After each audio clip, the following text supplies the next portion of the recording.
Hey everybody, how we doing?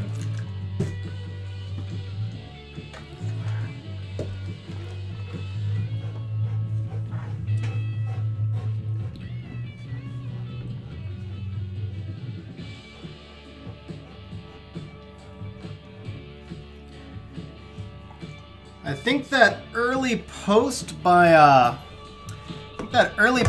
YouTube might result in taking a few extra minutes for people to find the stream today. But how's it going? If you guys are out there, what's going on? PW, how you doing?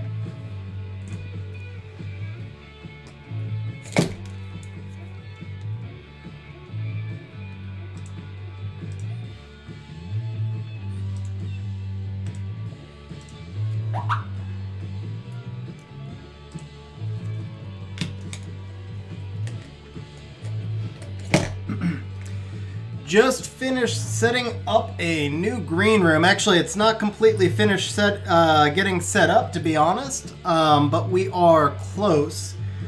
I need to do a little bit of work on the green screen, but otherwise we're pretty much there.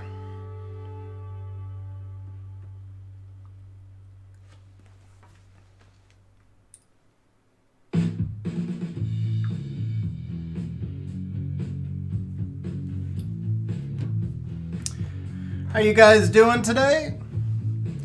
Like I said, I think it's gonna take a little while for people to find the stream because YouTube seemed to have posted it early. Hopefully everybody's having a great day today though.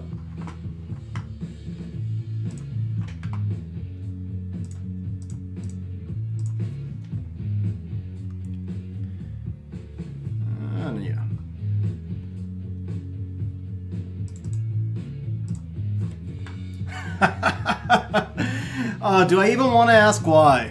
That's the big question. Do I want to know why?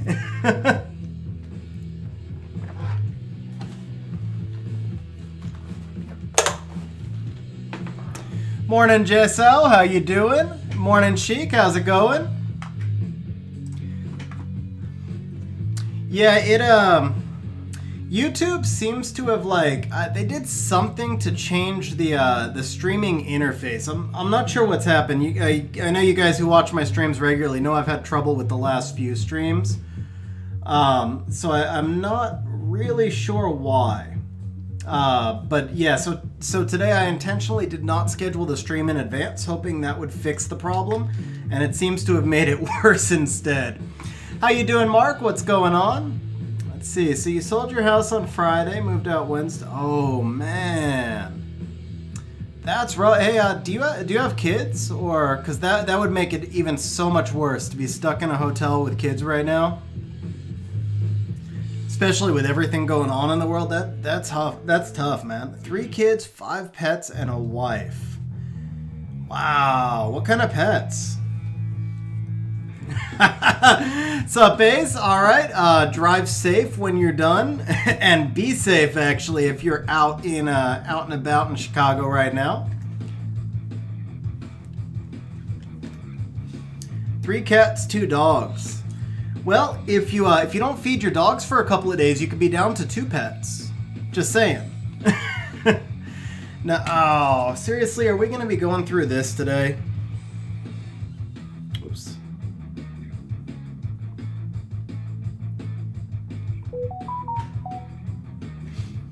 So this is the last thing I have to do in the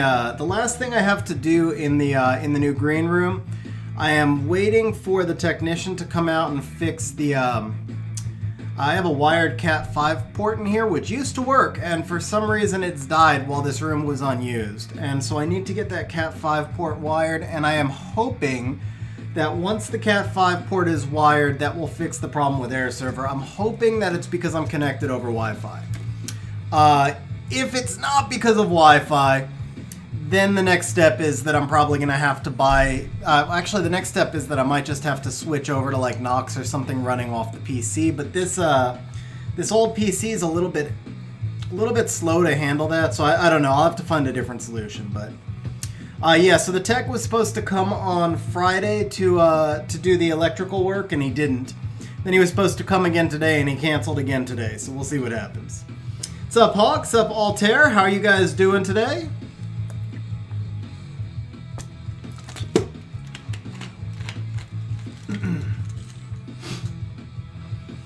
So I've got a new necro 20 hits. Oh man, that'd be brutal. I guess you'd have to just run a team of like 5 Abigails.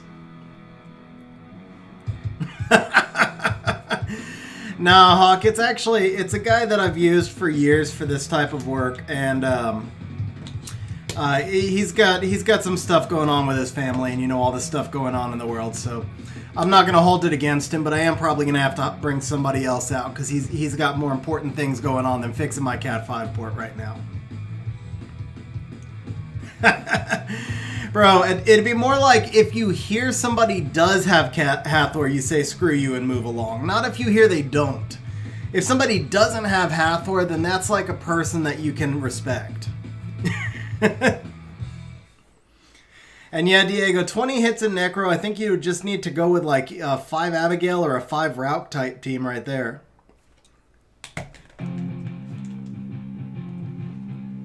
Hey Sky, you didn't miss too much. You're gonna hopefully you're able to stick around for a little while, Sky, because I'll have something on stream probably in about 15 minutes. Just want to give people a chance to find the stream, especially because it got posted early, but I'm gonna have something on stream you're gonna like, Sky. Pretty sure you're gonna enjoy it.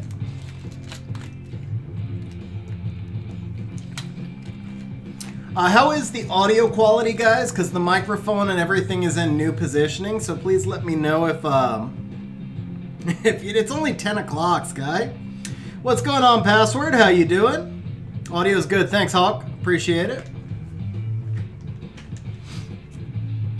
Alright, I think I am going to jump over, because today's stream is not really about Guild War, but I held off on my Guild War just so I'd have something to do for that first 15 minutes while people are finding the stream, so I think we're going to jump over and do some Guild War now. How you doing, Jessel? Oh, well, you were here before, so thank you, Jessel, not how you doing. But yeah, I appreciate that, man. Thank you for confirming. Alright, let's see what we got going on for Guild War. I haven't even checked. Hey, Raphael, I appreciate that. Thank you very much, man. Can I check if you did Guild War? Sure, Hawk, I can check. Let's see here. There we go. Nope, you did not do Guild War. But I think we're actually going to start the stream off by testing out Hawk's defenses. That sounds like more fun than actually doing Guild War. So we're going to do, let's see here. I think your defenses are actually pretty standard, so we're just going to use our standard counters, which would be these two. Now this Fran one could be a little bit trickier. Let's see, so you're using Fran instead of the normal Bastet. So how do we want to deal with the Fran? It's got to be a water monster, but I'm thinking maybe water strip would be a little bit more fun here. Let's just try this. Let's because I know how much you appreciate a good stripper, Hawk, so I'm gonna use the stripper on your team. Hey Yaya, how you doing? Hey Loki, what's going on? Alright, so let's see. Wow, that is one slow ass Odin you've got there, Hawk. Just throwing that out there. Very, very slow Odin. Not so impressed. Hey Loki, oh, I already said that, yeah. Alright, I'll take those buffs. Oh, and he didn't strip either. That was kind of perfect. Oh, he got his stuff back. Okay. Let's see. We'll go ahead and buff now because you've... Oh, yeah. We'll take that shield from you. Okay.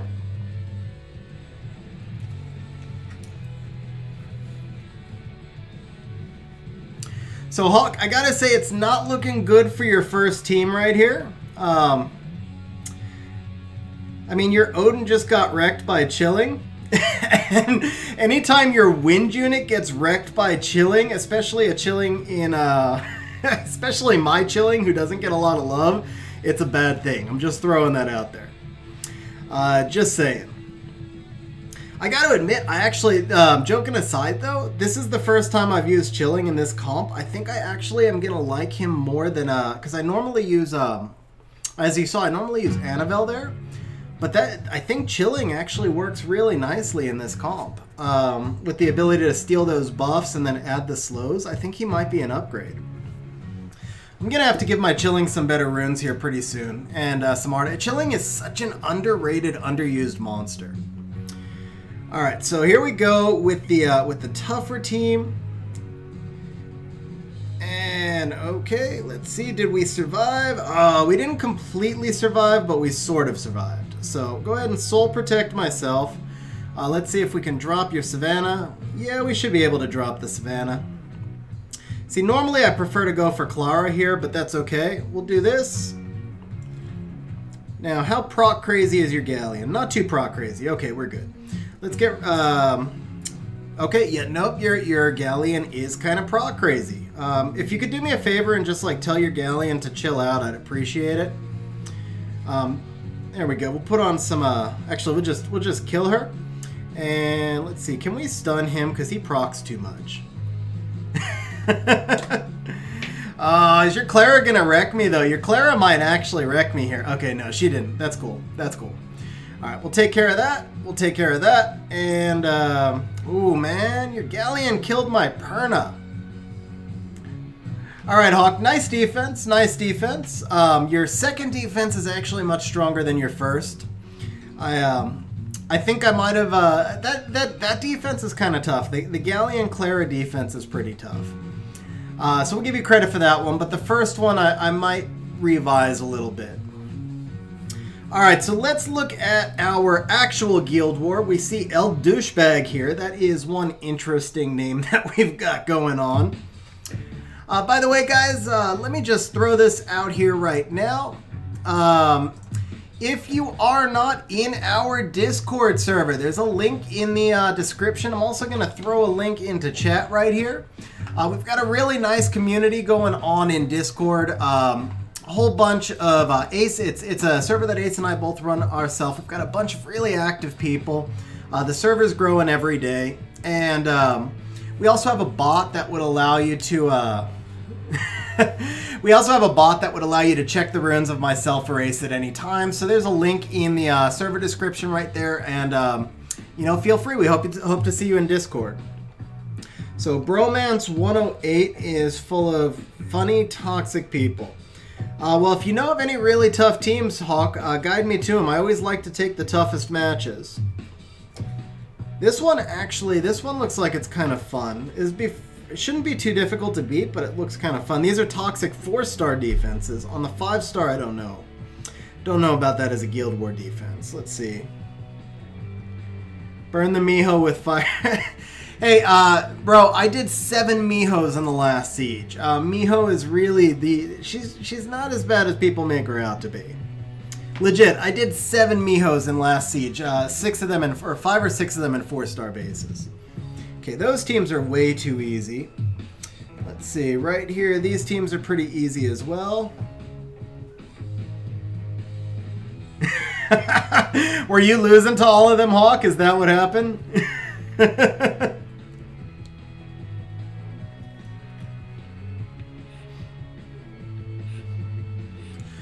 Honestly, you don't really need those things. If you don't have rune depth, that means your monsters don't have crit rate, so she should be even easier to beat. I'm just saying. There's so many different ways to beat a Miho. Okay, so let's go ahead and let's do this team. Let's do the Miho. Let's see, for this top one, I think I could actually just use that same team, right? Although it'd be a little bit better if we swap this out for Lauren, maybe. Actually, do we care about the chilling? We need to be able to kill the need to be able to kill that dude, but maybe I should just use let's see here. What could I use? 'Cause I could use Orochi.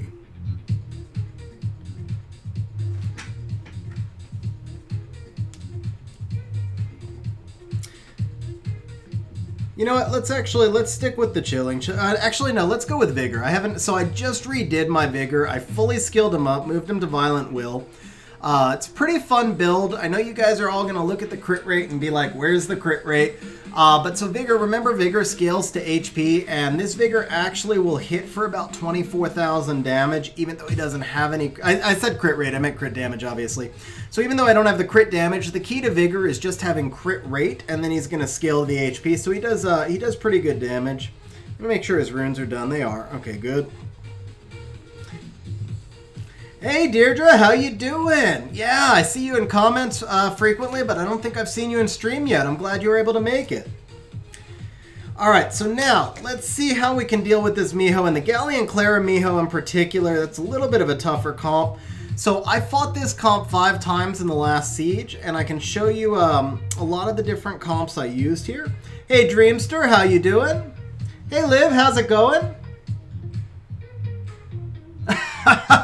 Hey Liv, so the channel's actually fairly new. I just started in February, so that might be why you hadn't popped up yet, but I'm glad you found it, and I appreciate the sub, and I appreciate that you made the stream.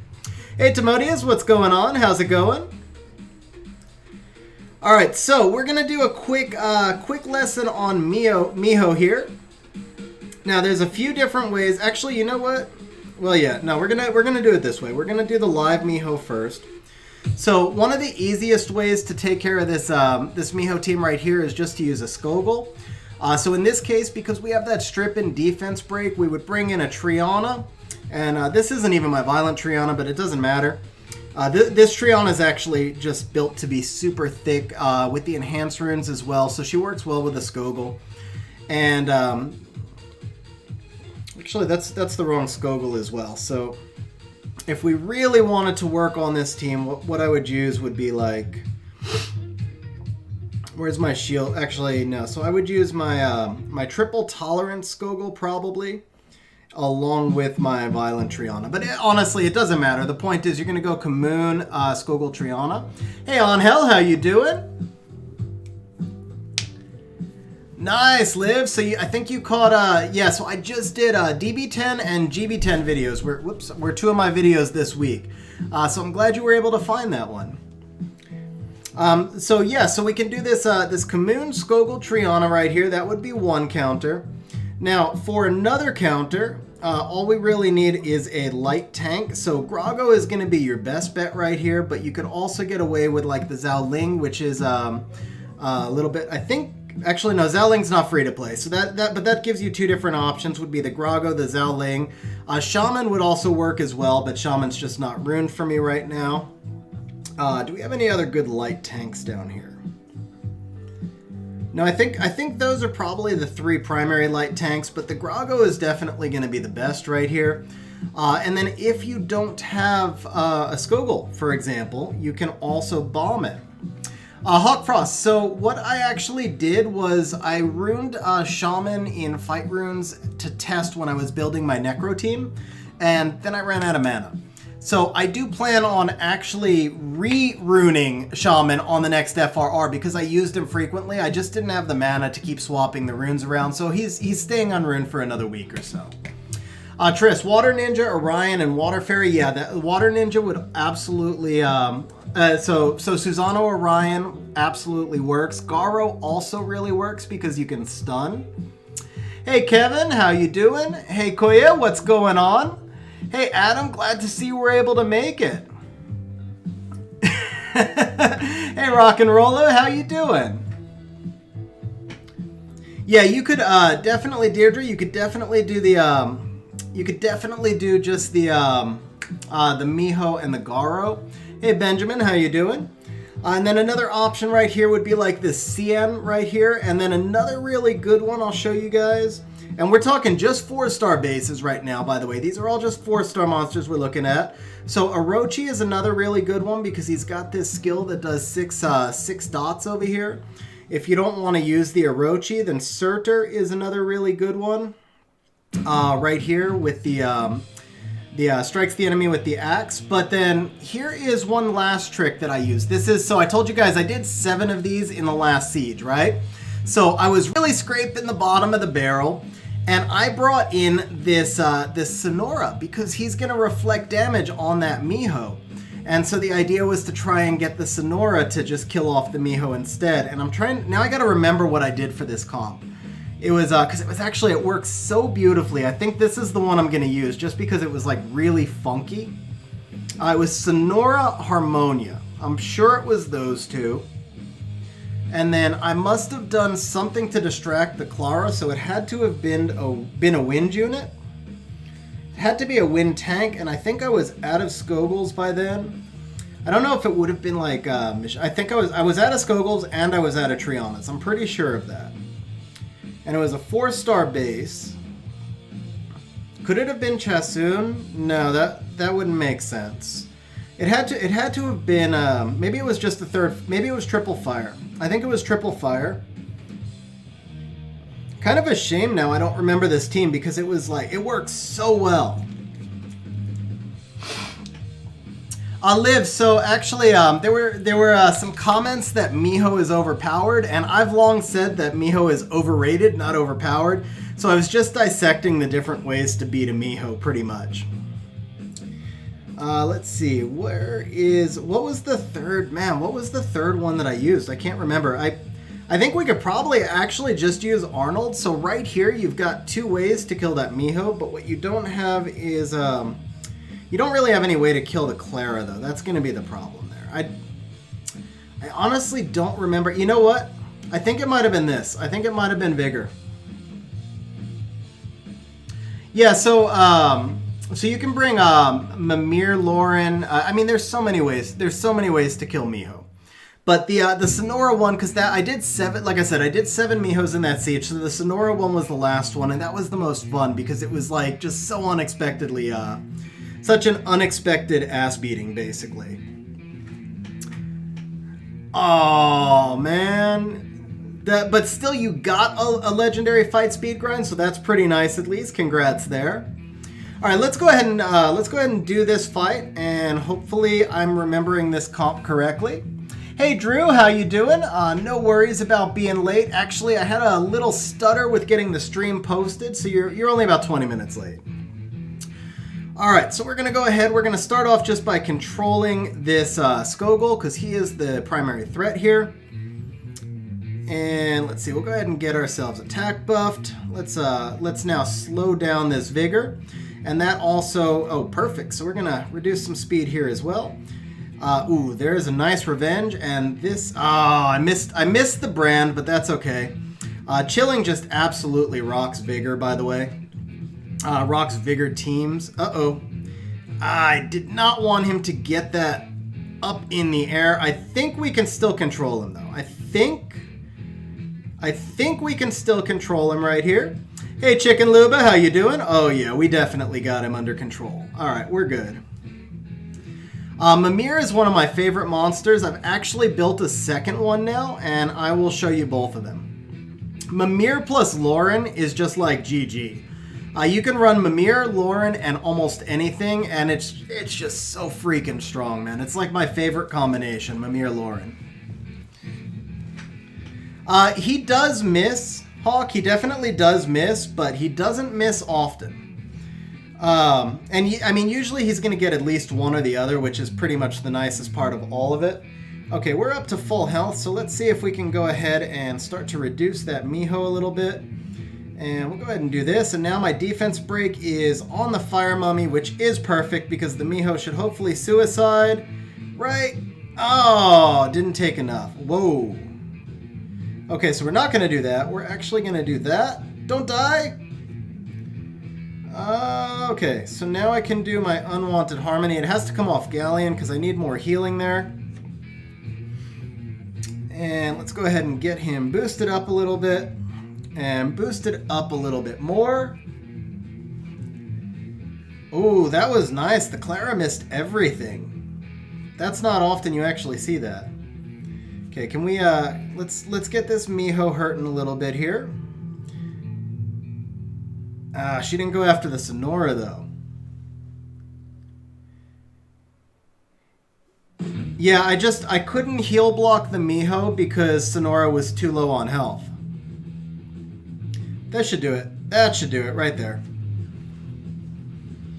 Yeah, there goes the Miho.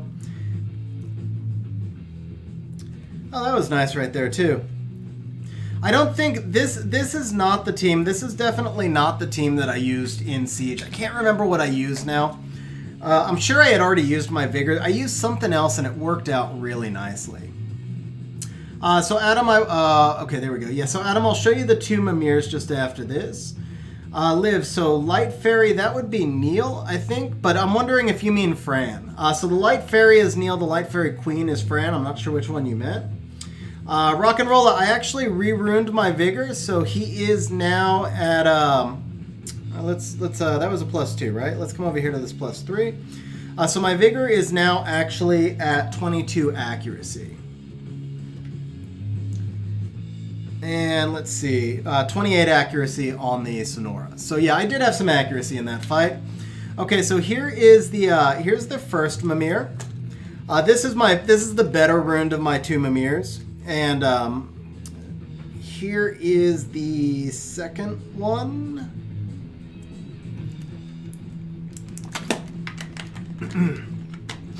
So I'd actually like to get one of them into Will eventually, but I haven't gotten around to it yet. Okay, before we move on to the next, yeah, Mimir's one of my favorite monsters, man. I use him a lot. So before I jump into this next one, I just want to throw this out there, guys, because we've got a bunch of viewers. If you guys are enjoying the stream, if you could do me a favor and hit the like button, it really helps out a lot. The more interactions we get with likes and subscribes, the more YouTube's going to promote the video out, or promote the stream out to other people. So it just helps to make a larger stream, and then helps to helps to give us more chat and more engagement, which is ultimately the most enjoyable part of stream. So if you get a chance to hit the like, and if you haven't subscribed yet, please do subscribe. And let's see here. So Timotheus, yeah, so... Oh, nice, Liv. That is awesome. Yeah, Garvs. Appreciate you hitting the like button, and I'm glad you made it, Garv. For those of you who don't know, on Ace's stream yesterday, Garv is like one of the most loyal subscribers to both Ace's and my channel. He's a really awesome guy as well. He's at every stream, watches every video. And so on Ace's stream yesterday, Ace actually gifted Garv an LD account. Now granted, it's the runes on it were a little bit earlier game, but with the B12s coming out, that LD account is going to catch up really fast. So Garv, who's wanted to come over to global server, now has an LD account on the global server. Thought it was freaking amazing that Ace was able to do that, and really, really happy that Garv was able to get that account. So Onhel, been finding that I can 2v3 most normal towers, 1v3 siege, but you're having trouble with 4-star towers. Yeah, so Onhel, the will runes will help there a lot, honestly. And then it is much harder, honestly, it's just much harder to 2-man and 3-man, the 4-star towers, because those tend to be like a lot of speed test and nuke out monsters. It's much, much easier to do the 2-mans and even the 1-mans on the 5-star towers. But you may want to build like a Ramagos. Occasionally you can solo with a Ramagos on those 4-star towers. Drew, I sure hope so. That is a huge goal of mine. Honestly, that's a magic number on YouTube, is the 10K. Waiting for the day, 1K viewers. Koya, man, that would be pretty awesome. I won't lie. Like, I wouldn't even be able to keep up with chat. And I do my best to keep up with chat, but at 1K, there's no way. Coco, how you doing? Glad you're able to make this stream. Yeah, long time no see. Hey, Fat Trung, I will definitely stream on update day if I'm available. So I don't know, we don't know yet what day the update is coming, and I do work 60 hours a week, but I am really, really hoping that I will be available to stream on update day, because that's going to be a crazy fun day.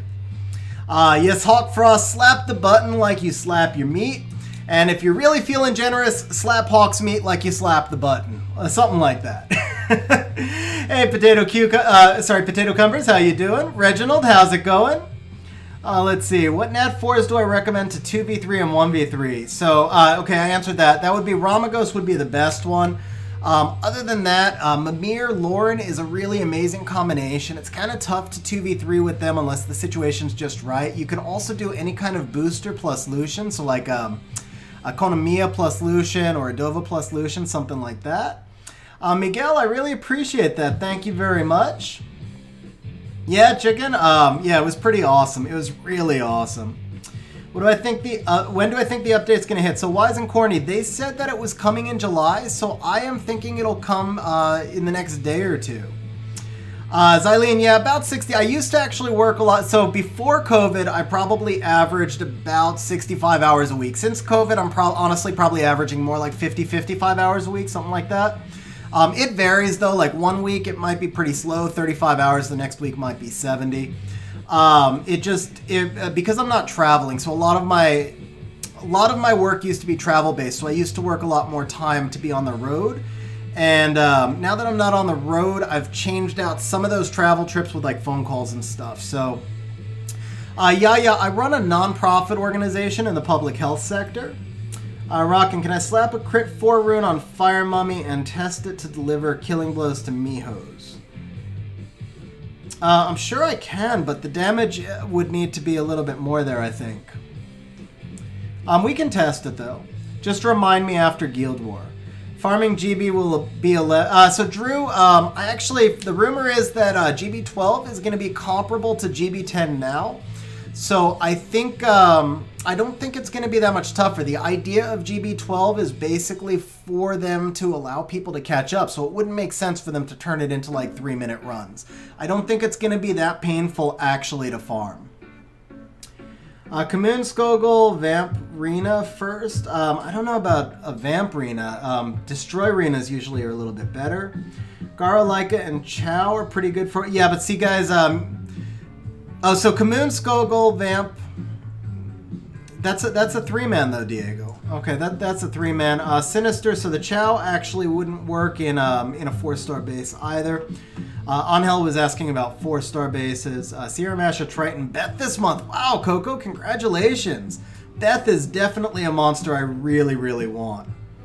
Wise and Corny, yeah, so I run a non-profit organization. Yeah, so a few of you asked that. So I run a non-profit organization in public health.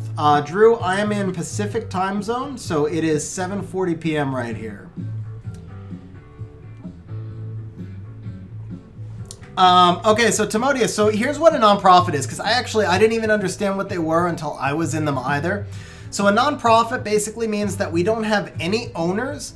Any money that we make or raise goes towards paying salaries, paying overhead, but administrative costs, there are some rules. So administrative costs and overhead can't be over a certain percentage. I think it's like 17%, something like that, depending on what field you're in and what you do.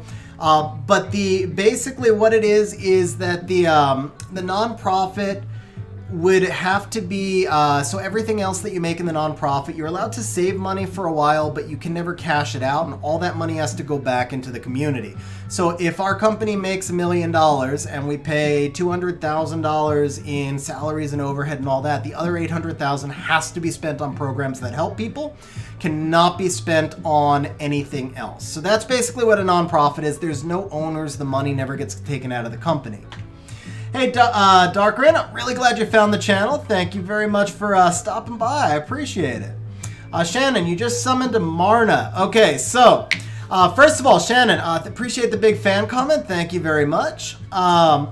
Deal with Amarna. I am not a huge fan of Amarna for PvP. I feel like he was an amazing monster a long time ago, and he has kind of fallen out of meta for PvP. He's usable.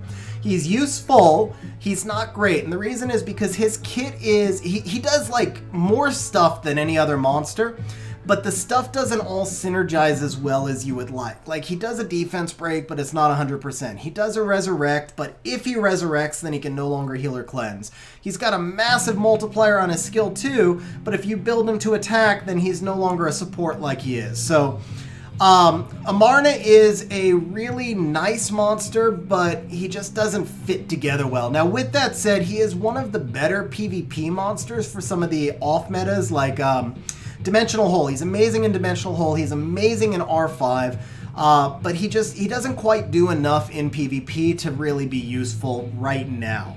And the thing is, because people think he's so strong, he's unlikely to get a buff, but what he really needs... Like, his skill 1 can defense break and heal block, but neither's 100%. Get rid of the heal block, make it 100% defense break, and he'd be a much better monster. His skill 3 does an AoE cleanse plus resurrect, but for every monster he resurrects, it adds 2 turns to the cooldown. So on skill 3, make it so that you can choose not to resurrect somebody so that you don't lengthen the cooldown. Things like that would balance him without necessarily making him stronger, but just make him more useful. Let's see, what do I, Skyfire, so what do I expect for those gadget? I'm sorry, I'm not sure what you mean by gadget. Do you think they'll be playing Transformer in the future? Yeah, I apologize, Skyfire, I'm not sure exactly what you meant. Koya, no, I'm pretty sure Amarna's a male, because all the Anubises, they definitely look like men. Or male dogs. not really men, I guess, but, masculine. They look masculine. That's the word I'm looking for. Where's my Amarna? Here we go. Yeah, that's definitely male. That is... Oh, the artifacts. Got you, Skyfire. Okay. So let me get a little bit caught up here. Okay, so Skyfire, I expect that the artifacts are not going to be dramatically impactful to start just because it's going to take people a while to farm them and inscribe them and so forth. I do think that the artifacts are going to drive the direction of the game for the next couple of years because I think they're going to be expanded to do more. So I think like when they roll out, I don't think we're going to see like a major immediate impact. What we're going to see is a ton of freaking excitement because we can go out and like people like me, my account, and I don't want this to come off wrong, but you know, I have pretty solid rune depth and it's an end game account. So I don't get to advance on a daily basis anymore. I farm all day long, hoping to advance just a tiny little bit every week or two. The artifacts are going to give me that excitement of being an early game player again, where I can see immediate positive impact on my account every day. And I think a lot of endgame players are going to feel like that. But they're not actually going to shift the power balance all that much. I don't think for the first 3-6 months, possibly a year. It's going to be quite a while before we really see any kind of power balance shift as a result of artifacts. But I think that Come To Us will continue to add more effects and more farming, and I think long-term the artifacts are going to drive the meta. It's just going to be a year or two before we really see those be the defining point. Right now they're more a tipping point. So if you and I are equal and I have better artifacts, then I'm going to win. But you can't catch up to me on the sole basis of artifacts without runes, is kind of what I'm trying to say. Hey Nantipre, how you doing? I appreciate you've been following me. Do I know if Jinjon El Sharian AD works? No, so to be honest, I think that would actually be really easy to beat because they would all suicide themselves on a Joltan. You want to try and avoid being mono element. Even when it's light dark, you always want to try and avoid being mono element. Reginald, want a siege battle with a spicy Odin? Oh, nice. That's awesome.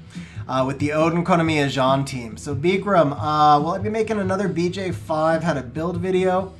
Bikram, you know, that's actually a really good idea. I hadn't thought that far ahead, and to be honest, I'm sure there's going to be some other content related to artifacts that needs to be done first, but down the road, I would definitely consider doing that. As a matter of fact, if you're, Bikram, if you're in the Discord server and you could post that under video ideas, video suggestions, I'd really appreciate it, because there's a lot going on stream. Sometimes I forget things like that, but it's a great idea.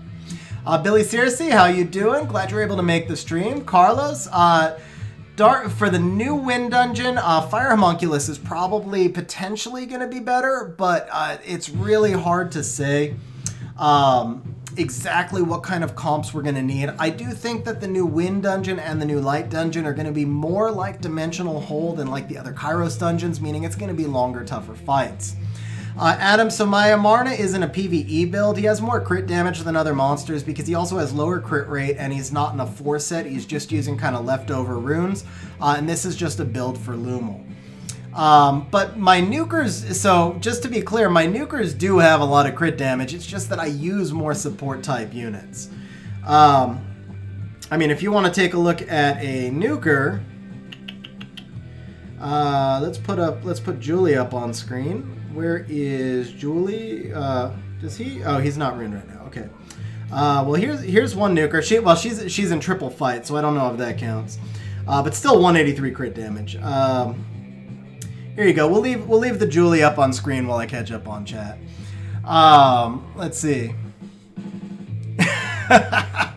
Yeah, Billy, I can't wait for the update. Fadwen, I have been playing for just under 2 years, like 630 days, I think. Yeah, Rockin', I think we're going to see a lot of meta evolutions over time for sure. Skyfire, that is awesome. I'm glad. Thank you for the subscription. Samsi, so I do not use my Leo much in PvP only because he's not skilled. He's one of the next monsters I want to skill up. He's in my top 3 right now. It just takes so long to be able to skill everything up. Would Amarna and Jamire be annoying together? So Shannon, I think you wouldn't have enough damage in that team. You want to try and avoid having 2 pure supports. But it is a team that could work together. It's just maybe not a team that's going to be as consistent as you would like. Let's see. Darkren, I have a question. What's your agenda, or how do you choose your Summoner's War agenda each day? So Darkren, a lot of my agenda honestly gets dictated by mana, as strange as it sounds. Right now, I have been extremely low on mana for quite a while, so that's been forcing me into more dungeon farming. I've got about 15 more runes that I need to max. My last FRR was huge, and I wound up putting on almost 100 runes that needed to be maxed, because I max all my 1s, 3s, and 5s as well. So it's taken me most of the month to max all of those runes, which forced me into farming a ton of necro for the first several weeks. The last week I've been doing a lot of dungeons and, rather a lot of giants and dragons, because I built super fast teams for them. And I've got about 10 more runes to max. But in the meantime, I now have spent a month with basically not doing any raiding because I was chasing mana. So I would have, had artifacts not been coming, I would have spent the next 2 weeks pretty much solid just doing raiding in order to catch up. So Xylene says I should use my mana and wings. I actually agree with that. While we're catching up on chat, we'll go ahead and farm out the wings. But yeah, so basically, Darkren, my agenda is pretty much dictated by what I need. If I need mana, then I'm going to be doing necro. If I'm okay on mana, but I need some, then I'm probably going to be doing dragons. If I'm low on one type of rune set, because I like to try and keep a broad variety, so if I'm low on, let's say, violent, then I'm doing dragons. If I'm low on swift, I'm doing giants. And then I do try and spend at least 25% of my time farming R5. BJR5, and then I also mix in a little bit of Rift and Essence dungeons. Basically, I try and make sure that I always have enough of every resource. So if my Essence dungeons are low, I make sure that I can awaken anything. Like, I always want to have at least enough available so that I can awaken any of my monsters if I draw, or any new monster if I draw Nat 5 or something like that. I do farm a little bit for fight runes, things like that as well. So it's just kind of a broad, wide range of activities. And now with artifacts coming in, I'll obviously be focusing very heavily on artifacts, but I do plan on farming some V12 as well, because I need to stockpile mana. And I can't just completely give up on R5 because I've got to be able to grind and gem all those new runes too, right? So yeah, basically it's just a rotation. It's just whatever you need. Trust me, we will have... I know B12 is going to give us a lot more mana, but I guarantee you that artifacts are going to eat up a lot of mana too. So I think we're all going to be struggling on mana for a while. The difference is that early and mid-game players who aren't going to have to focus as much on artifacts because they're building PvE teams, it's going to be much, much easier for them to advance. But then once you get through mid-game, I think we're all going to be struggling on mana for a while, except for those people who are like 5 years into the game that have like 200 million mana sitting around. Rockin', so I've got, my Leo is actually on Vamp. He's prepped for when I am able to skill him up. And the nice thing is he uses less than 10 devils, so I'm really hoping the update packs will bring out a bunch of devils. Let's see, Jacob, speed Kairos team for all dungeons. Absolutely, bro. You should be focusing on R5. There is no faster way in the game to advance than Raid. And if you can't do R5 yet, but you can do R4, then do R4. You can literally improve your account strength by about 20% simply by farming raid and then grinding and regrinding. Nothing more important in this game. Right, as of right now, I mean, maybe artifacts will change it, but as of right now, there is nothing more important in this game than raiding. So we got a bunch of new viewers on stream. I'm going to throw out 2 things real quick, and then we're going to be going to kind of a fun thing after this. So first of all, if you guys are not in our Discord server, I'm going to throw a link over into chat. It's a really fun, nice community that we're building. Ace and I run the server together, and we've got, you know, a lot of very active people there. Whoa, Darkrin! Oh, man. Thank you so much, bro. Thank you so much for the super chat. That is really, really awesome of you. Man, I seriously appreciate it. Honestly, very much. Thank you for the super chat. And you are very welcome. Always happy to help with advice. Grab me in Discord too. Anytime you've got a question, I'm always happy to help there.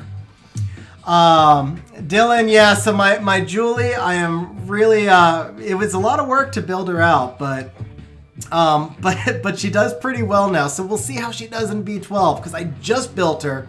Don't know if she's still going to be able to clear B12.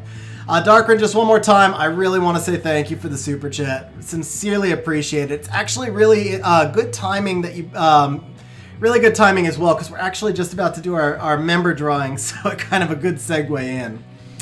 Run raids instead of Kairos. Yes, so Silene brought up a really good point. By the way, guys, I'm blowing energy right now in GB10 because I'm on stream and I wasn't thinking about it. But you probably should not be in dungeons until the update comes out, unless we get some confirmation there's going to be a delay. I would be focusing on essence farming or doing rift farming or R5 right now, because those are areas of the game that are not getting buffed. Save your energy and your crystals for the dungeon farming after the B12s come out. Mr. Astroglider, I bring the devil out of everybody, and I don't know, is that the first time I've said your name this stream, Mr. Astroglider? It might have been the first time.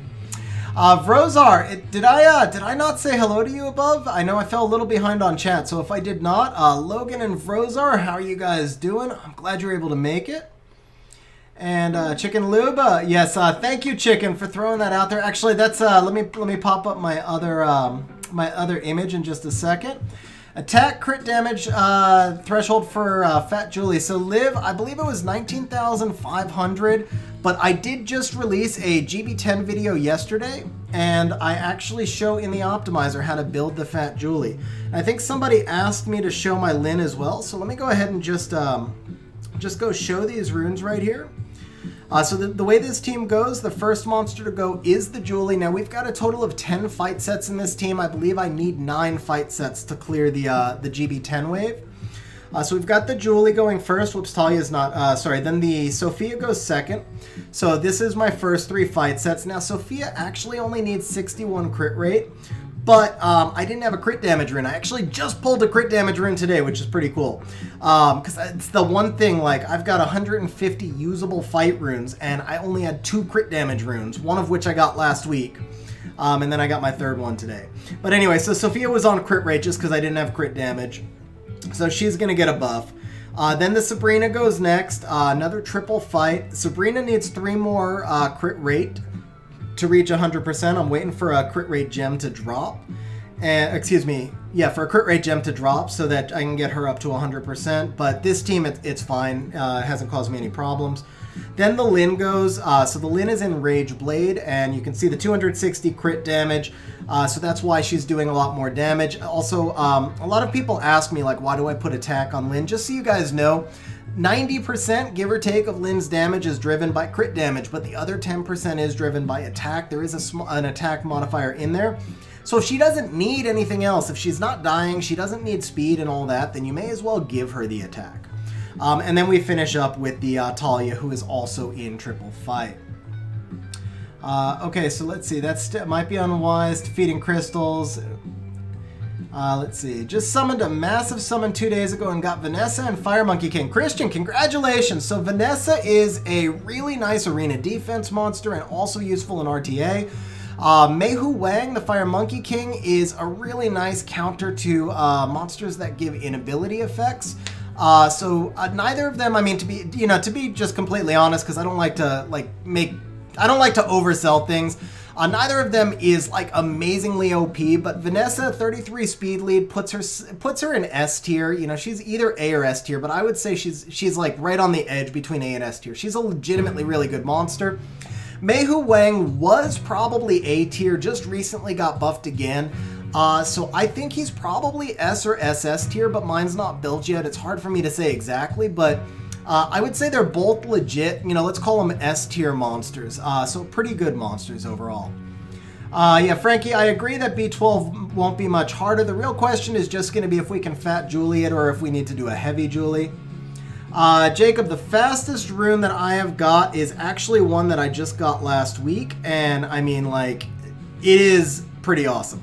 This is the fastest rune that I've got, and I just got this last week. It was freaking amazing. I got this on a re-app. It was the first, like, amazing re-app I've ever had. Let's see here. Yeah. So Frankie, we actually have, in our Discord server, we've actually got the German community manager just joined after the last stream, and he was talking about that in the Discord server, well, I think it's the same person you're talking about, Mards. He told us that they were told by the developers that it won't be harder than B10, but the big thing here is we don't know for sure, like, you know, if B12 is like 5% harder, that might be enough to mean that I can't fat Julie. So it'd be somewhere in there. Beakram, did I see the Summoners War Guru app on Play Store? So Beakram, actually, they emailed me and asked me if I would do like a thing on my channel with it. And I looked at the app, but to me it was a little bit too early. Without knowing anything about the developer, without it having any reputation, it wasn't something that I was comfortable recommending to people. Darkrin, man. Oh, bro, that is perfect timing to become a supporter. Thank you so much for becoming a member, first of all, and for the super chat. It's sincerely appreciated. And pretty awesome timing because we're actually going to be doing our membership drawings in just a minute. Shannon, wow, Shannon, for the super chat. Thank you so much. That is really, really awesome of you. Hope you get, so Shannon says, I hope you get really big in the community. I really appreciate what you do. I don't have much money, but you work hard and deserve it. Oh, Shannon. Oh, seriously, I don't even know how much I really appreciate the support, guys. So thank you very much for that super chat. That is amazing of you. Really appreciate it. And Lucas, how are you doing? Frankie, how are you doing?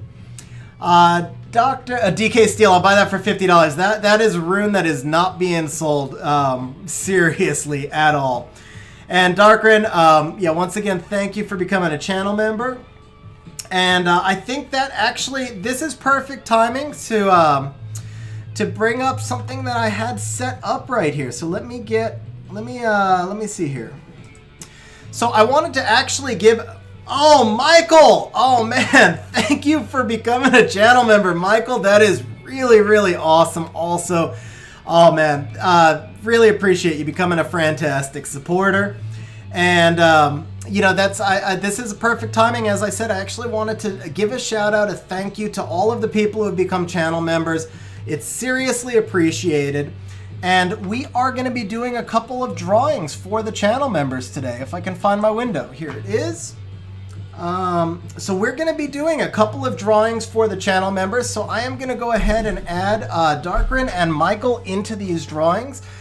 Thank you both for this chat, for becoming channel members. And again, also thank you, Shannon, for the super chat. I really appreciate it.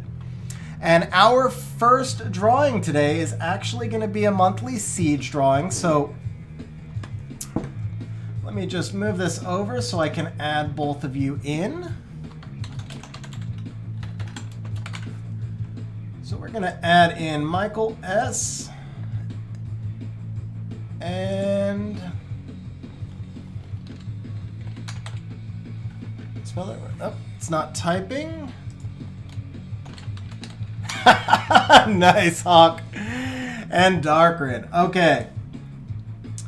So here's how this works, guys. Oops.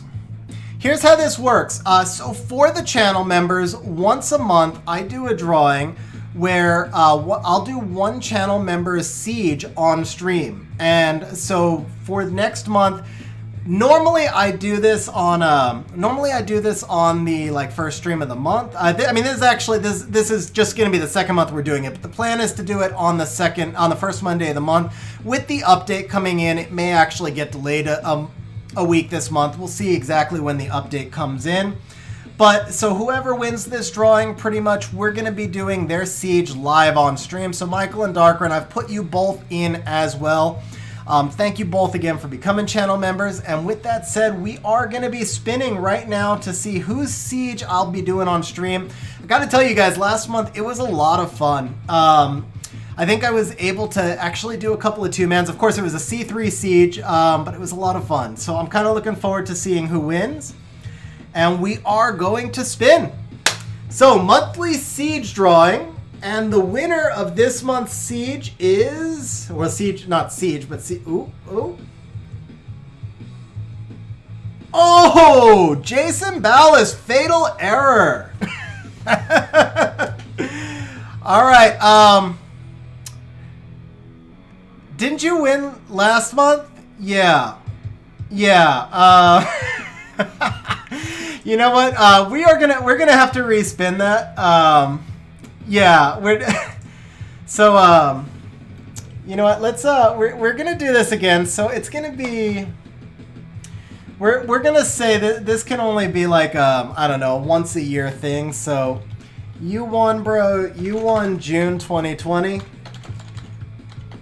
So we're gonna respin this one.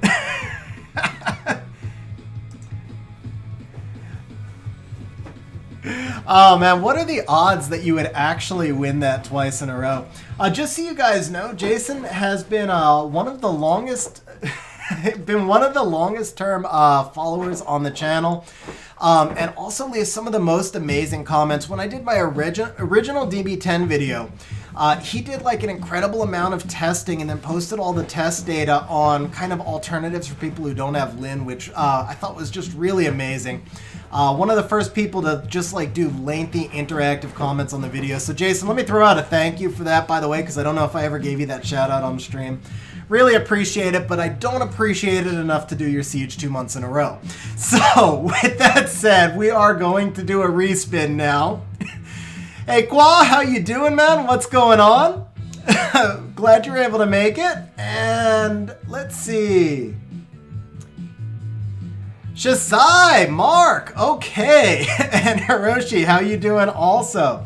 So Mark, Shazai is going to be the winner of this month's siege drawing. I don't think he's on stream right now, but I know he is around. So I will go ahead and let him know on WhatsApp. But for the channel members, I have actually got a second drawing set up this month, which is not this wheel. Let's see here. Here it is. Nope, monthly siege drawing. New dungeon team. Here it is. It is this wheel.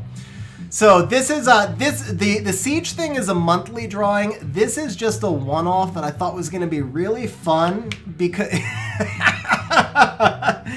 you know what? But it's fair. You're in this drawing. But here we go. Here's what we're going to do, guys. Let me show you this right here. See this button right here? Shuffle options. We're going to go ahead and shuffle 3 times.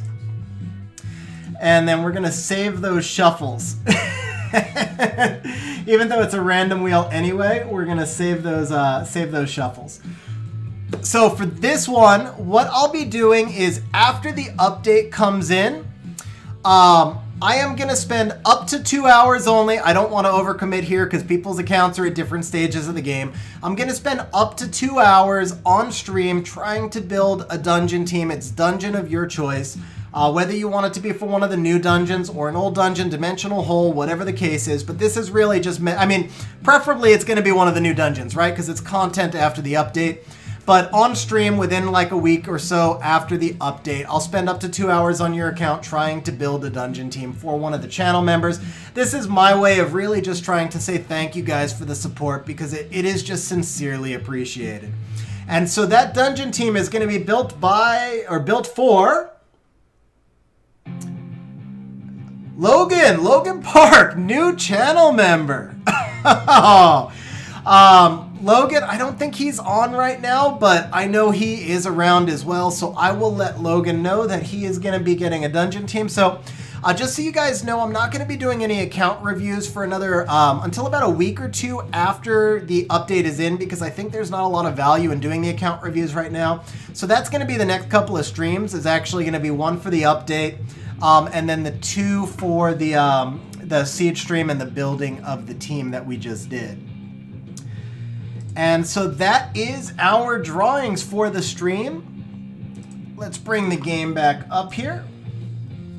And we'll throw this banner up just one more time. If you guys are enjoying the stream, and you haven't yet get a chance to hit the like button, it really helps for the more likes just the more interaction and engagement a stream gets, the more YouTube promotes the stream. So it's what really helps the channel grow. If you haven't subscribed yet as well, same things. Like and subscribe button. It really helps the creators out. So it's very much appreciated. And now I will leave that banner down for a while. And we will actually go back to Guild War, I think. Let me just make a quick note right here on our 2 winners, so that I do not forget, because that would be unfair.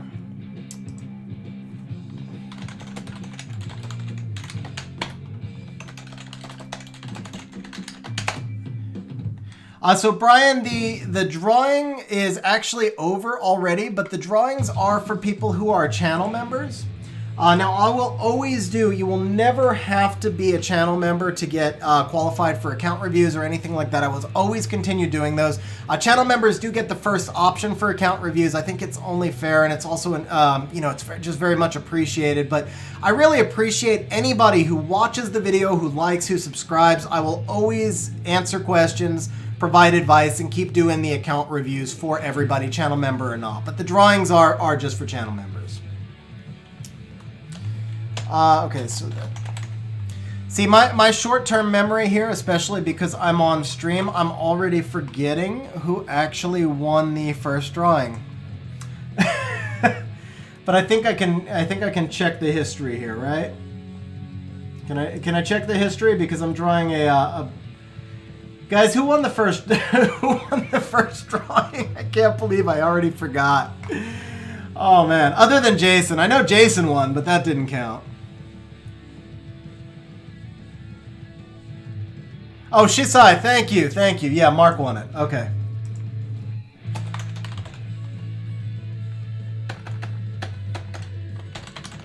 Mark should be Saturday. There you go. Because I'm typing in one window. So yeah, let's see. FRR will actually be on Saturday the 8th normally. So the way they do FRR is it's on the first Saturday of the month, unless the first Saturday is the first day of the month, and then it's on the second Saturday. So since Saturday is the first, it would typically be on Saturday the 8th. However, I have no inside information. This is just my guess as a player. I'm expecting that we'll get at least a 3 to 5 day FRR when the new update comes out, because they did something like that on the last major update. So I would think that we're going to get a 5 day, or I'm hoping for I'm hoping for a month. To be honest, I'm legitimately hoping for like 2 weeks or a month. Oh man, Sean, I don't know about that one. That's Maybe we could look along the lines of like 2 hours of it on stream or something. Like a full account overhaul, you're talking like a 14-hour day. That's kind of tough. But yeah, we could do like a start you on the right path rune management thing, maybe. We could look at that. Hey, Payne, how are you doing? So today we are actually ooh, did I just see a nice? Oh, but it's red. I can't do red. Frankie, I don't actually do those. Honestly, I just, so an account overhaul is like, I mean, legitimately like a 14-hour day plus for me. And it's just too much. I don't have enough time to keep up with everything, unfortunately. So I don't offer those, but I know Ace does. So you could absolutely reach out to Ace to Gaming in Discord, and he does do those.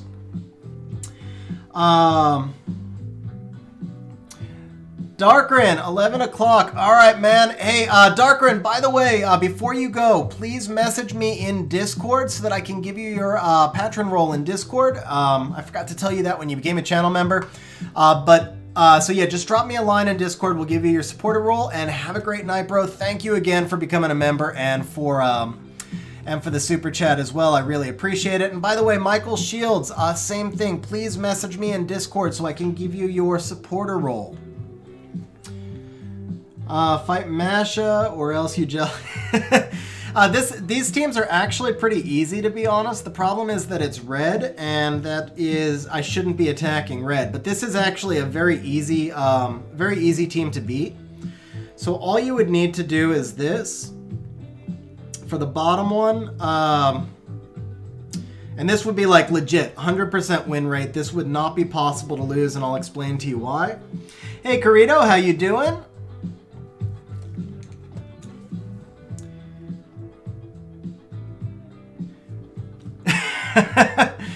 Hey, we all know somebody who does the account overalls. Like I said, Ace does them. Oh, that's why I can't find it. It's up here. So for this bottom team, there's no speed lead. So you bring in the Mimir, Kali, and Bastet. With the Mimir speed lead, there's no way that I don't outspeed. My Kali is then going to one-shot this Hurtite.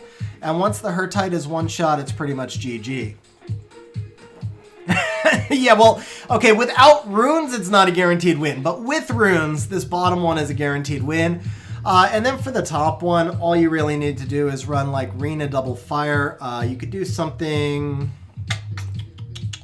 maybe like this. Where are we at? You do this. And where's the Rune? Yeah. You do something like this on the top. The Rune is going to occupy the Ciara the whole time. Velajul and Perna will easily take care of the Clara and Masha. So this would actually be a very easy team. I'm going to cheese it by using runes, yeah. Hey, Chromex, what's going on, man? How you doing? Actually, I'm not going to fight this one at all because this is a red base. I was just showing you guys how you would beat the team. It's actually, even though it's a Hurtite, it's a very easy defense. It's a... I don't want to, like, get, you know, trash people on stream or anything, but you could do better defenses with Hurtite, to be fair. All right, so let's, he just turned from green to yellow, so let's see, here we go. This is our last green, Pixio. This bottom one is actually a very easy Amelia Bulwark Skogel, and the top one, I think, do we want to showcase, maybe we could showcase a little Tetra? Actually, no, let's see here. Honestly, this team that I have right here, this would be good, except we need the Tetra. Oh, man, I don't want to say trash. It's a Hurtite, man. It's just, you could do a little bit better with a Hurtite. That's all I'm saying. That's all I'm saying. You could do a little better with the Hurtite. Okay, so I think for this,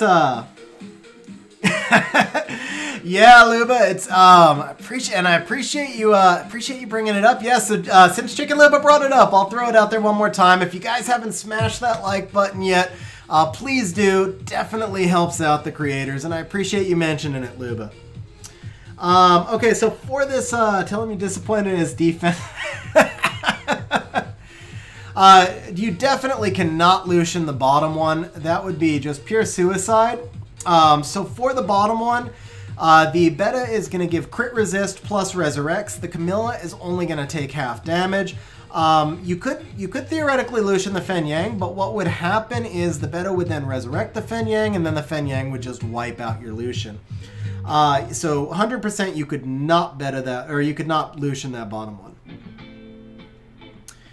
For the top one, see, I feel like using something weird. Here's what we can do. I know what we can do. Let's bring out the wheel again, because I set up a fun wheel. It's slightly outdated. I haven't completely updated it yet, but it's close. So, a couple of weeks ago, I put every monster that had runes on it on this wheel. So, I am going to spin this wheel, and I'm only going to make out one exception. If it's a dungeon farming team, because we're in a competitive guild war right now, I'm not just going to throw out a loss. So if it's a dungeon farming team, like a triple fight set monster, then I'm not going to use it. But otherwise, I will build a comp around whatever comes up on this wheel. So, here we go. This has all of the monsters I have that are runed. And the one I must use... Oh, thank God it wasn't Beelzebub. Michelle. Ooh, that hurts. That hurts. That is not going to be easy. I ain't going to lie. That is not going to be easy. But we'll do what we can. All right. Oh, man. Michelle. Like, really? You couldn't give me Mimir or something useful? Ciara? I would have taken my Diana. You know, Diana would have worked, but... Here we go, Michelle. Drew, no, so the idea is, I mean, it's fun for stream. The only problem is like keeping up with it because there's I have like 180 monsters. So when I move runes around and stuff, it's kind of tough to keep up with. All right.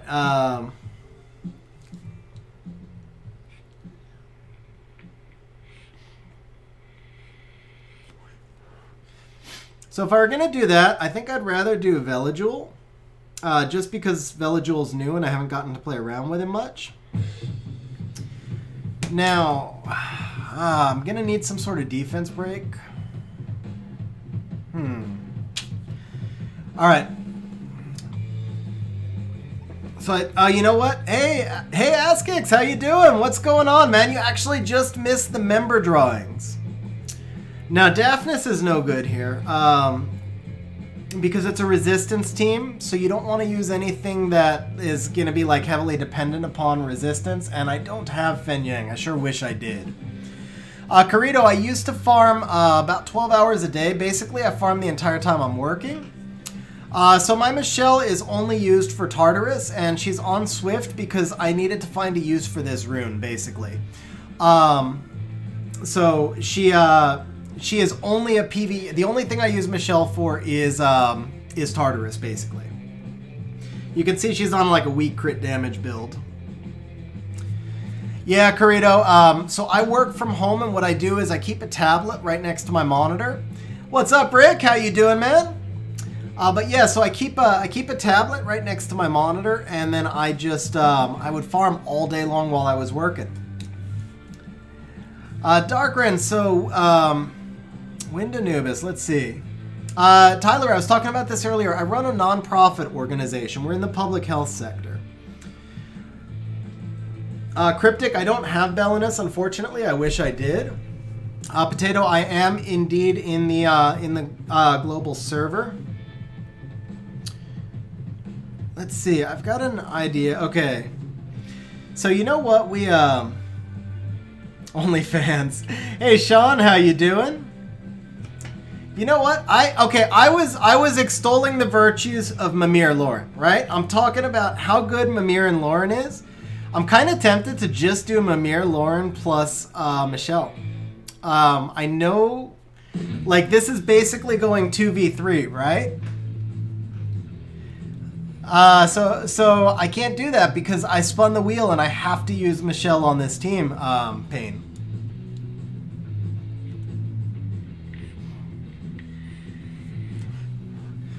Potato, I think I could, yeah. You know, we fight Say Swag again sometimes. Now, Malicious, no. Malicious, because I don't have any LDs, and I don't have quite that rune depth, so I don't think I could fit in. I mean, I could fit in with Malicious, but I don't know that I would add anything to Malicious. But Say Swag again, I think I would. See, the problem is that Harmonia, I need to control the Harmonia, so it makes me feel like I need, the Lauren in there. But maybe I could do this. Maybe I could do Mimir Veligul. And we could use the, you know what, I think that's the key right there. We do Mimir Veligul. I can use the Mimir to control the Harmonia. It's going to take me a while to kill the Theo, but I think this will do it. Final answer. Here we go. Drew, if you don't have Shayna, hands down target Shayna. Twins are just way too useful. Alright, so we're going to go ahead. We're just going to bop on the Theo a little bit. And we're going to bop on the Theo a little bit more. And then we'll get our immunity up. And then we will extend our immunity.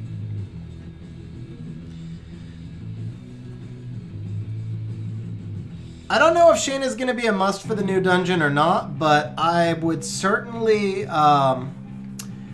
I would certainly think she's going to be helpful. I think it, and even if she's not a must for the new dungeon, she's going to be a must for other dungeons. Oh, all right. I thought I would actually be able to get that there, but that's okay. I think we're good. I think. Whoa! No! Okay. That was not good. My poor Vela. Don't kill my Vela. Don't kill my Vela. You know what? I don't like you. Just for hitting Vela, I gotta shut you down.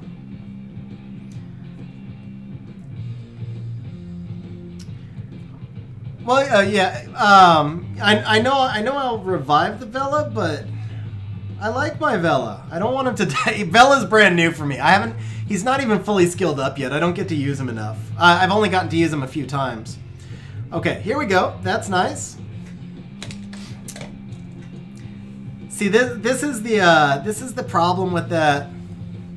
This is why I said I felt like I needed that Lauren, because it's so hard to take out that Harmonia, and I don't actually have any healing. Oh, he's crit damage. Yeah, he's crit damage.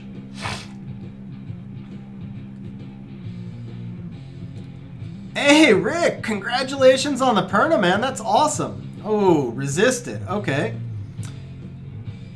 Hey, Caden, how you doing? What's going on? Okay. I have to do that, right? I have no choice.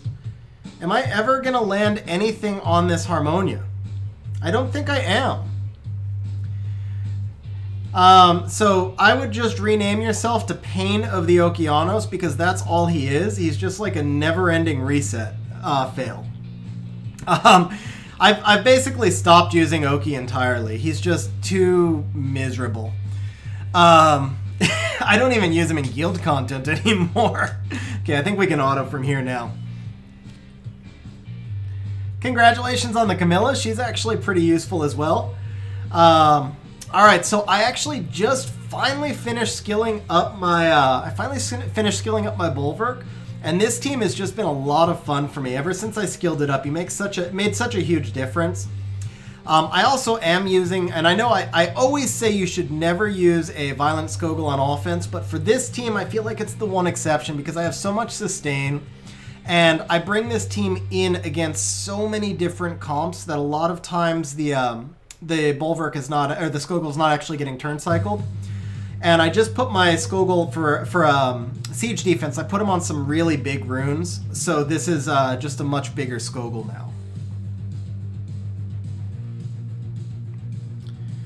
Give me that. Yep, thank you. I'm enjoying having my Bulwark skilled up so much. I actually fused him all the way. A Vampire Skogul in a team with a Bulwark doesn't really make much sense, bro. Just throwing that out there. Like, why would I actually need him on Vampire? Just throwing that out there. You skill up Bulwark so that he can steal the buffs off the enemies. Yeah, so I've got 4 Skoguls, and I never the only time I would ever use a Skogul on offense or Violent Skogul on offense is in this team. Otherwise, I never use Violent Skogul on offense. But in this particular team, it actually does work out really nicely. Just because it makes it faster, honestly. I mean, the team's never going to lose anyway. I think I've only lost with this team once ever, but it makes it a lot faster for the turn cycling. And we can go ahead and auto from there and catch up on chat a little bit. Let's see. Cryptic, so yeah, I do need to speed Amelia up. They're actually the same speed, so if it's just because I just boosted Bulwark's runes, like, literally 2 days ago, and I haven't boosted the Amelia yet. I'm waiting for FRR to do her. So they're the exact same speed right now, but because Bulwark's in the lead spot, he's taking first turn. So on FRR, I'll give Amelia another 10 speed or so. Mav Skogul Triana, that's interesting. I could see that one working. That's a nice nice team. Best team og besides Bikini Zyros, interesting right there. Ace, so you're probably watching me on cell phones because my screen is not filtered for cell phones, but either that or you are quite drunk. Okay, you just retracted it, so you are quite drunk, yeah. Yeah, did I answer that? I said you skill up Bulwark so he can steal buffs and buff himself. Rick, I appreciate that. Yeah, that team's a lot of fun. Crab, so Teor is not bad anymore. He is honestly decent. I think he's a little bit underrated. He's not great, don't get me wrong. I don't use him all that often, but I'm going to use him in my next fight just so that you can see him. First, I'll show everybody the runes from the last team. So you wanted to see the Amelia Bulwark. Oh, actually, so I lied. The Bulwark is 1 speed faster than Amelia right now. He's also missing a regem to get up to the 100 resistance, but here you go. So he Shield Will Endure. When the runes are done, he'll be at 100 resistance. You can see I'm still missing a couple of grinds as well. And, oh, can I, actually, maybe I can't gem that last 2 resistance on. Maybe I just have to deal with 98 resistance. But there you go. So that is, oh no, so 141 and 141. Yeah, they're the same speed. So the Amelia needs one more, but I'll probably boost the Amelia to about 150. I'm going to keep her on Violent, but I'd like to put her on Violent Will. I need to get her to that last 100 resist also. So on FRR, I'll fix her runes. And then here's the Skogul. And the main reason I use this Skogul is just because he's got better runes than any of my other Skoguls, because I'm using him on a siege defense. That's pretty much all it amounts to. Also just realized my green screen is kind of glitzing out. So let me just fix that. Guys, I'm in a brand new green room, by the way, and I still need to do a little bit more work in here. I need to get a wall painted and some electrical work. So hopefully the quality of the video will continue to improve over the next week. There we go. I think that might have made it a little bit dark, didn't it?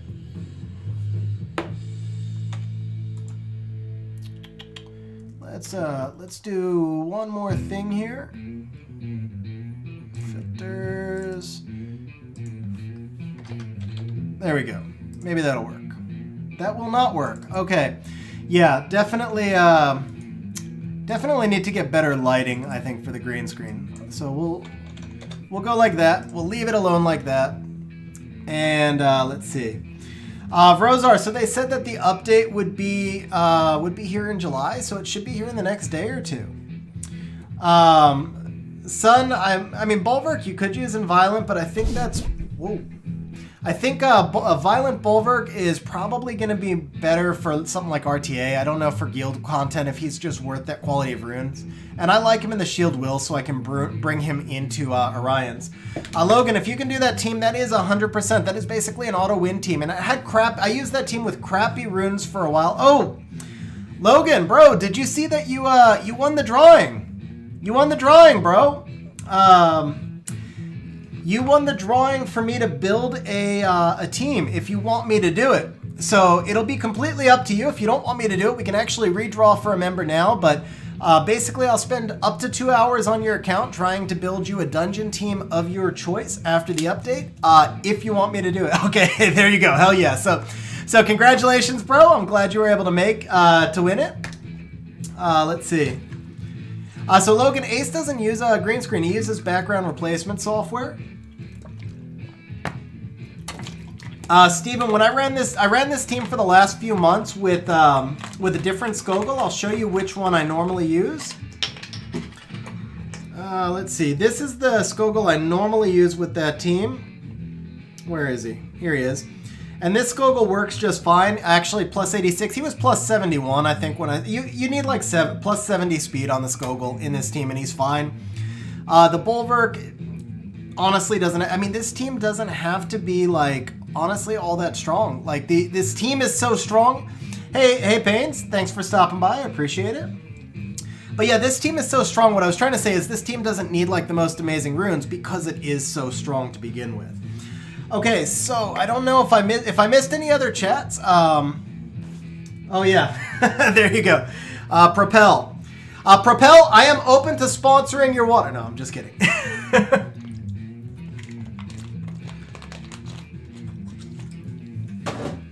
All right, let's see here. Did I miss anything else or? Garv says, thanks, Ace, for the Acroma. You know, I made that announcement at the start of stream. I think I should probably throw that out one more time now that Ace is here. So for those of you who missed Ace's stream last night, I thought that this was like one of the coolest things I've seen a streamer do. Ace had a third account. It's a light dark account with an Acroma. It also has a Fenyang, a Samonth, some amazing monsters. Runes were kind of outdated because the account hasn't been kept up much, but with the new B12s coming in, that doesn't really matter. Ace gave the account to Garv on stream. So Garv is one of the most loyal supporters to both Ace's and my channel. Watches all of our videos and all of our streams, and he's wanted to come over to Global Server to play with us, and Ace gave him an LD account on stream. I thought that was amazing. You guys could also check out the video. Ace posted a video of it just today. So that's pretty much now. Just to be clear, so first of all, I did figure that I would be told to do the new artifact dungeon, but just to be clear, it's 2 hours on stream, and if I can't make a team, then I can't make a team. So I'm not promising you a team. I'm promising to try to build the team. But you do want to make sure you have enough resources, because if I can't move runes around or inscribe runes, then I'm not taking responsibility for that. So I'd recommend trying to have 10 or 20 million mana on hand before we do it. And you and I, Logan, we can work out a day we can work out a day for the stream, like when it's convenient for you, for both of us, obviously. Let me do one more shout out, and then I'm gonna go ahead and do this this Guild Wars. So guys, if you're not in Ace and my Discord server, I'm gonna drop a link right here in Guild Chat. It's also in description. Please feel free to join the Discord server. And Jim, Ace can put, I don't have the link on hand, but if Ace is sober enough to find the video, he can link it. Or if Mr. Wasted Talent is still here, he can link it as well. It takes a moderator to put links into chat. But either of them could put that link out there. And let's see. So I put the link to Discord in. So yeah, feel free to join us in Discord, guys. Whoops. And then just again, we've got a bunch of viewers. If you're enjoying the stream, please remember to hit the like button, hit the subscribe button. It really helps the creators out. The more people who hit like, the more the video gets promoted to other people and just helps get the channel out there. So I really appreciate that. And now let's go ahead and do this Guild War. Koala, how long did I farm Red Rift to get craft fight runes?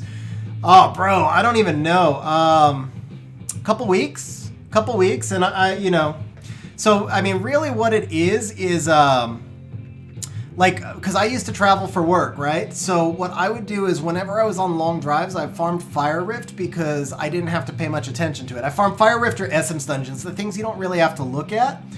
And so I was able to just kind of like farm it out over a period of months, but I'd say it's probably like a couple of weeks worth of farming, because it's like when I do a 10-hour drive, I would farm it for the whole drive and maybe do that a couple times a month. So maybe like 30 hours a month of Fire Rift farming, to call it 30 hours a month of Fire Rift farming for a few months, something like that. Hey Sean, I appreciate that. Appreciate you hitting the like button. And no, Ace, you did not link it. Yeah, I mean, I farmed, actually, so that's one of the things we're doing on stream today. I've spent, you know what? I know, I've got, I call it shiny object syndrome. I get, Crab, I will definitely use the Teor, but I want to show you guys, because I've got shiny object syndrome and I get distracted by everything constantly. One of the things I had planned for the stream today is I did spend about, I'm going to say 8 hours in Fire Rift this week, so I'll show you exactly what you can get for about 8 hours of Fire Rift farming. Now, in that 8 hours, I also crafted my chests for both weeks, last week and this week. So that was 600 crystals gone out. Otherwise, I had about 1,700. So we're going to go ahead and craft out these fight runes, because I don't think there's going to be any kind of buff. And we'll see if we, any kind of buff in the update, that is. And we'll see if we can get anything decent out of these. So this will give you an idea of what about 8 hours will do. Now, at this point, I have enough fight runes that I can start to be a little bit pickier. I have about 120 usable fight runes, but if you're just crafting your fight runes, this rune on screen I would actually keep. Honestly, the standard of the fight runes that you keep can be super, super low, because a lot of monsters are going to be rune like garbage, and they're just there to give more damage to your other monsters. Yeah, have a good night. Thank you for stopping by the stream. I appreciate it. So here's another rune, crit rate with a crit damage sub. You could theoretically keep that one as you're starting your path down the road to getting decent fight runes. The one I just sold you could have also kept because it had a crit rate sub. This one is, This one is actually a great re-app target, so fight runes are so hard to get. And now, obviously, this could quad roll into speed or triple roll into speed and you keep it. But generally speaking, with fight runes, you don't care about speed unless they're super freaking fast. So you basically want like 28 plus speed to put on your boosters, or you want stuff that's got like no speed but tons of crit rate, crit damage, and attack. So having the crit rate innate right here, it's not perfect for a slot 1 fight rune, but it's all right. And I would probably just re-app this looking for lots of crit damage and attack, unless it triple or quad rolls the speed. But either way, it's a great rune, so we're happy with that one. I mean, it's legend with an 8. This rune is kind of garbage, whether you're starting or not. You're going to sell that one. Same thing with that 5-star plus 4+4. You could... now this rune right here, you know, it's a slot 6 attack percent. In a moment of desperation, when you're starting to craft your fight sets, you could actually keep it. As a matter of fact, I need to see if I'm out of those. If I'm out, I'm actually going to keep that one. This rune I would get rid of no matter what, though. 5-star. So you guys notice, like, especially if you've ever watched my crafting streams before, you know I have really high standards. Like, every time Ace watches me sell runes, I know he dies a little bit inside. Probably more than a little bit. I can literally... I live in California. He lives in Chicago, and I can literally hear him screaming. Yeah, he really does. See, like, right here, this to me is just like a pure sell. I will keep it just because I don't want to make Ace cry. He's pretty drunk, but to me, that's like an automatic sell right there.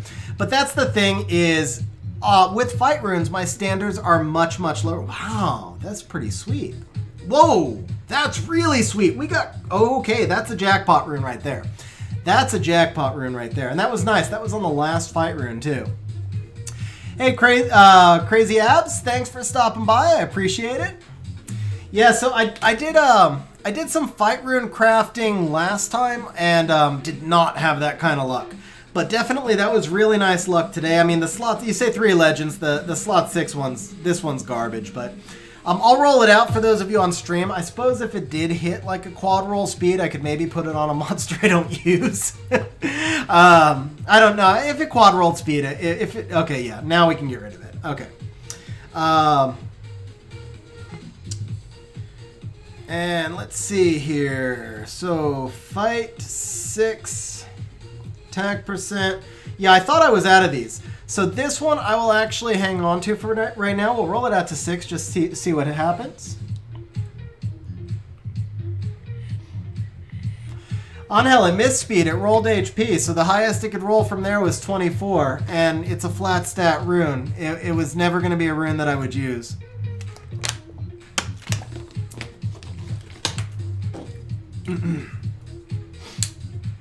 Wow. That's about as ugly as a rune can get, but we'll hang on to that one for right now, just in case.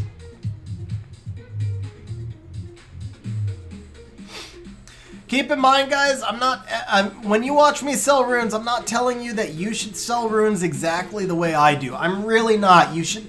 The question for when you sell a rune, of course you hit resistance. Well, actually, this was the re-app target anyway, so it doesn't matter. Hey, Zero, how you doing? What's going on? But yeah, so the thing with like re-apps with rune evaluation is you should always just ask yourself, is this rune better than the worst rune that I have in my inventory? And the answer to that question is no. That would have literally been the worst rune in my inventory. I wouldn't have been able to use it. And I'm at 662. I'm really crowded in on runes right now, so that's why I sold that rune. But it doesn't mean that you guys always should. A lot of times you may be able to find use for a rune like that, like on a Megan or a Bernard or something like that. Now here was the one genuinely amazing rune that we got from this session, so I'm going to use that power-up opportunity to try again to fix this camera. And definitely got to get some better lighting in this room. I got to get better lighting in this room. Did that work? Wow, that's even worse. Why is it a... I don't know why this camera... It was like working at the beginning of the stream, and all of a sudden it's just... Hey,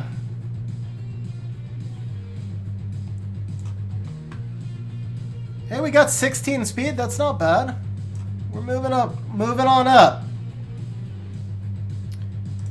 All right, I think maybe we just need to...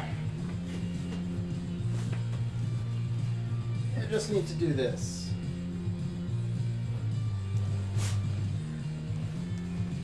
There we go. I think that's a little bit better.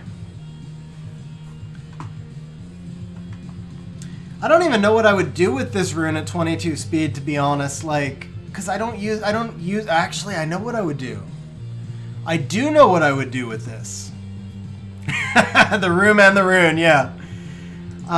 You know what, guys? I think I know exactly what I would do with this, and this will fit really well. So, Paul, it's funny you asked that, because that is actually the purpose of this stream. So after I finish Guild War, that's where I'm going to be going. You can't gem attack on a slot 3 rune, but you can gem defense %.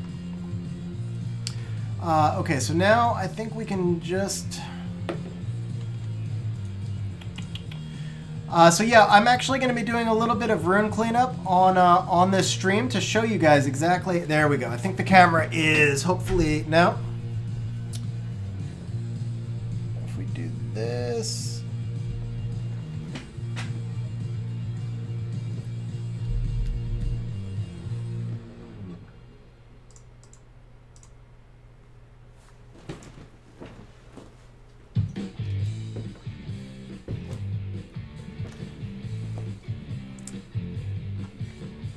All right, so it was kind of low rolls, but with the 16 speed, I'll keep it because I think I do have a use for it.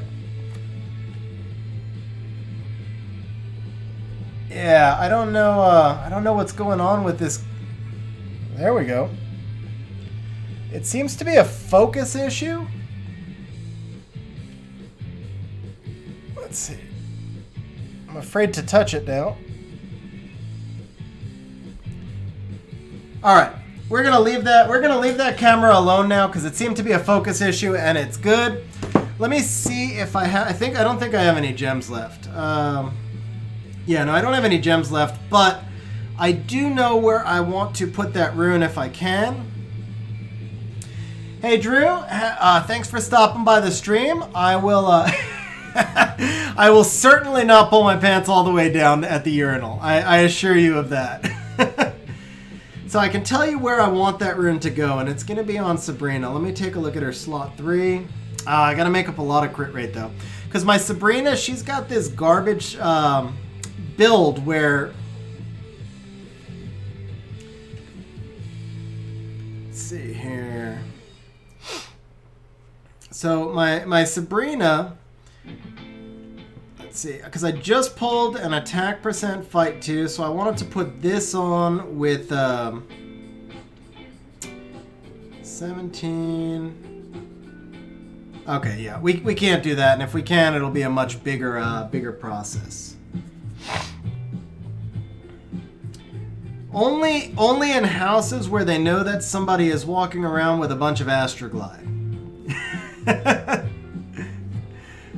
All right, let's go ahead and finish this Guild War, and then I will go ahead and then I'll go ahead and start the rune cleanup here, actually.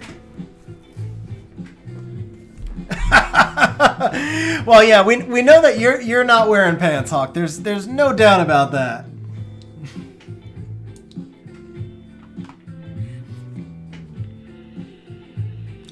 All right, so we are going to use Teor in this fight, no matter what. And let's see, we've got 3 yellows, so we've got Jeebus for the win.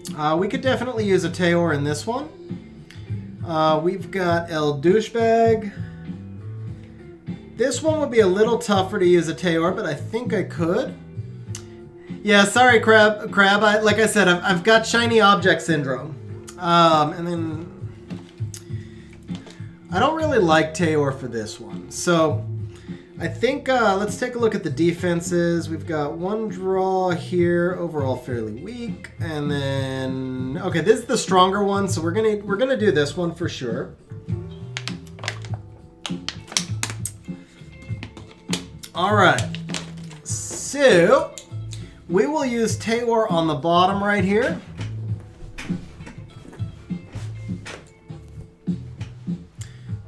We're gonna need to do a little bit of a Tetra showcase right now. Taor and Tetra work really well together. I don't know why, but I always wind up using that combination together.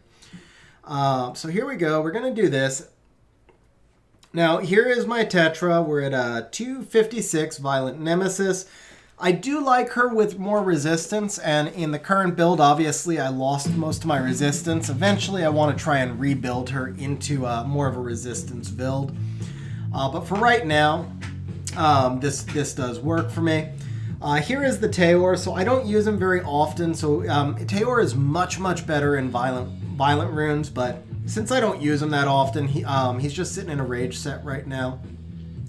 Hey JKK, how you doing? What's going on? And then we're gonna want some sort of defense break here, I think.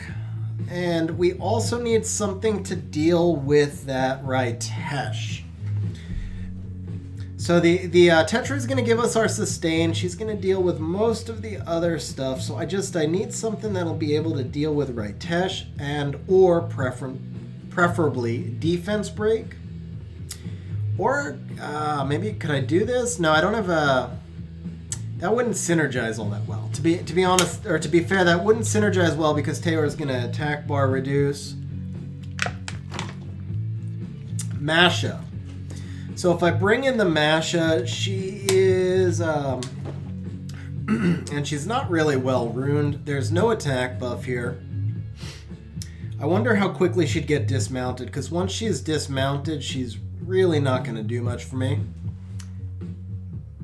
Hey Jinzu, actually I'm going to be selling runes, so once I finish the Guild War, I'm going to be doing a rune cleanup to kind of prepare for the update and make some room in my rune inventory. So I'll be going through and...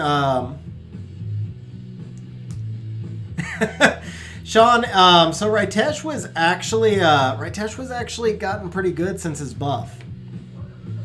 Yeah, I rolled the fight runes already, and then I'll be doing a bunch of like rune cells.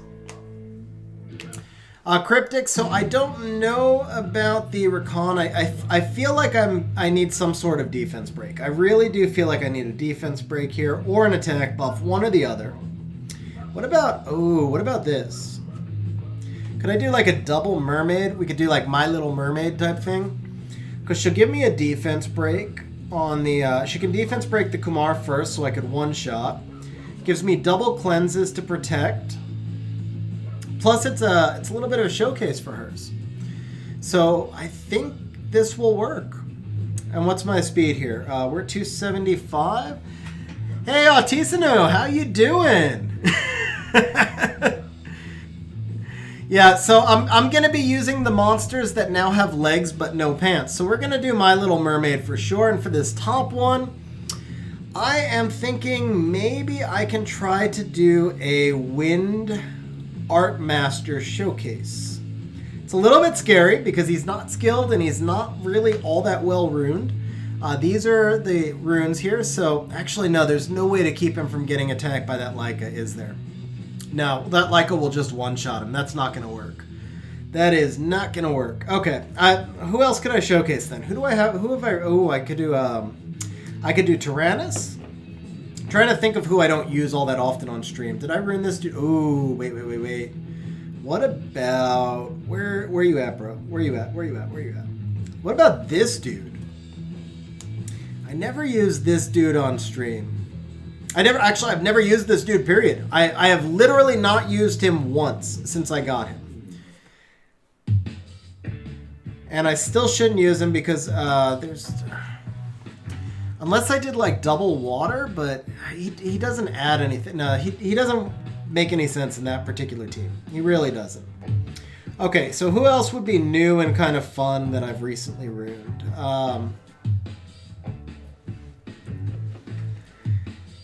Yeah, Beelzebub's not going to happen. I want to use a new monster for fun, but I definitely don't want to lose for no reason. I could do like an Omduat. I don't use him very often. We could do a man. Could I get away with Mantora up top?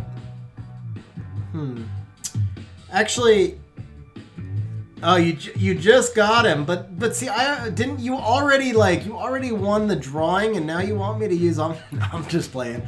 All right, we could do how would this work? So this was the team I was thinking of, but I think I could do this.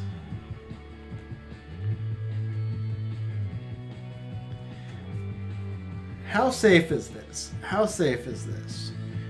All right, so the Leica is going to attack randomly.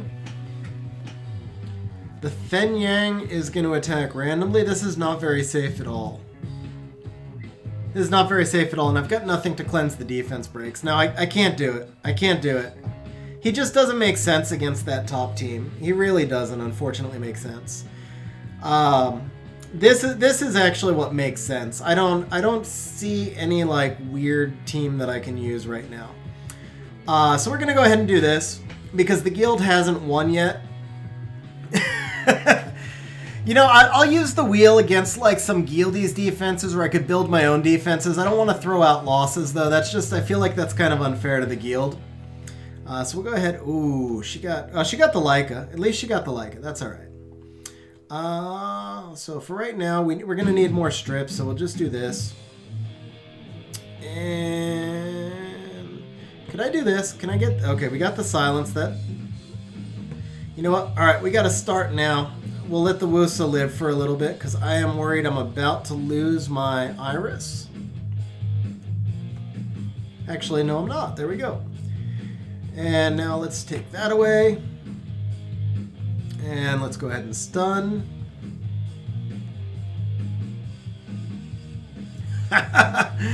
Yeah, this will be the one time we lose by like 5 points, though. That would just be messed up. Or like by 5% or whatever.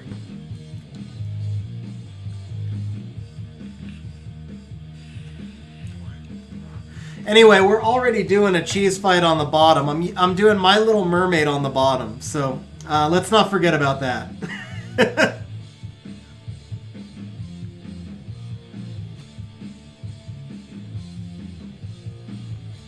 Oh, man.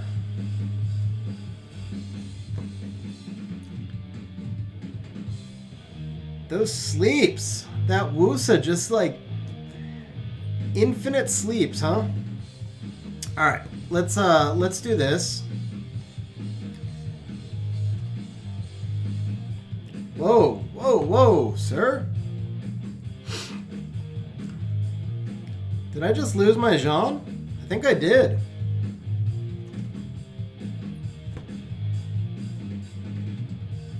We need a stun. All right, we got the stun. That's funny. I'm gonna lose. I think I'm gonna lose anyway. This is crazy. I can't get anything going here. This team is usually pretty reliable. Okay, we got to get rid of this. Yeah, we got to get rid of that. One more. Perfect. Okay, I think he's gone. So now we just got to silence you. And this should finish. Oh yeah, now we're talking. Now we got it going. Definitely took a little while to get going, but we got it going now. And we'll go ahead and take some invincibility. Look at all that destroy from the Fen Yang too.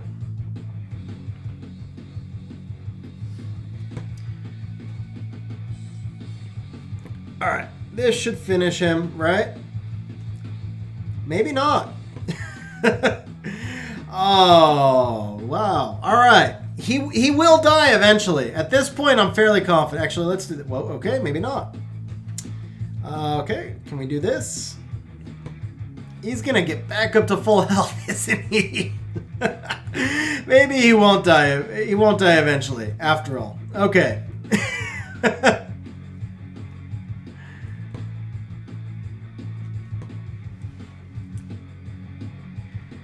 Favorite Nat 5. Oh man, I think there's probably like a flavor of the month thing. It changes up, you know, based on like, well, actually no, there's not.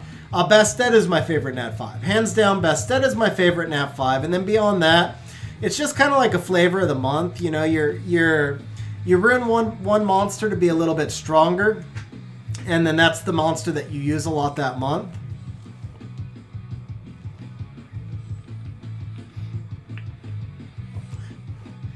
I don't know about the Guild Shop one. Okay, my first Nat 5 was Xing She, actually, who wasn't very good right back then, but he's gotten buffed a couple of times since then, and he is pretty good now. I'm trying to think if there's one that I've been using more lately than others. Velajul, I know I'm going to be using a lot as soon as I finish skilling him up. He just needs 2 or 3 more skill ups, I think. He's almost there. Whenever the update comes in, because I will buy those packs, we'll be good when the update comes in. Alright, let's go ahead and... Oh! There you go, Ace. If you're still watching, that right there is why I said Cichlid will not work as a Hathor counter. Triple resistance. And okay, we got the freeze at least, and then we've got to protect the Teor. Oh, let's go ahead and do that as well. Yeah, triple resisted. That was actually quite ugly. All right. And resisted again.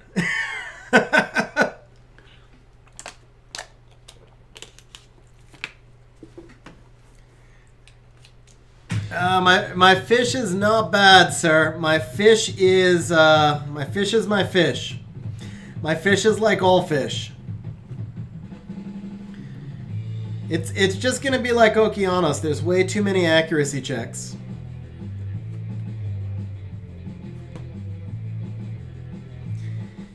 She is my little mermaid.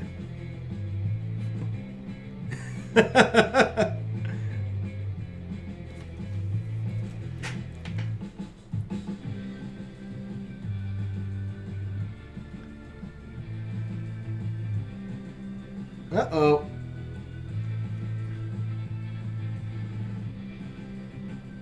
Alright, we can't do the Kumar. How about the Jean? Nope, can't do the Jean either. Okay, so that time it wasn't fire.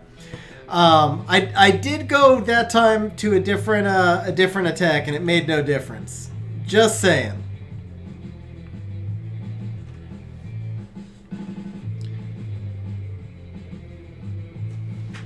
Yeah, female Loki, exactly. This is not a Hathor counter, that is for sure. But that's what I said like when it came out. Of course, I still haven't done RTA yet, but definitely not a Hathor counter. Let's see.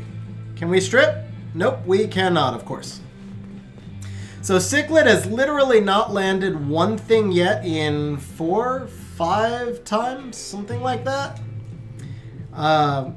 Yeah, she's missed every single turn. Ironically, the Teor has landed a few things, but the Cichlid is not.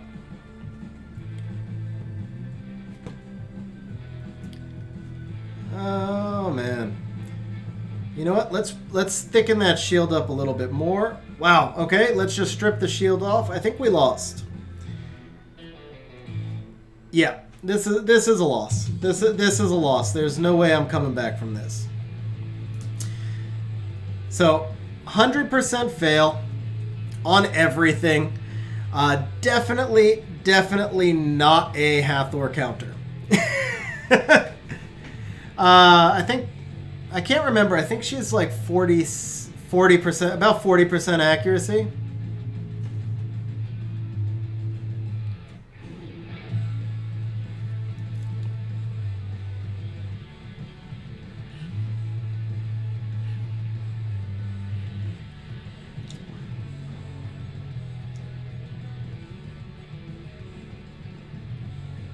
Yeah, 39% accuracy.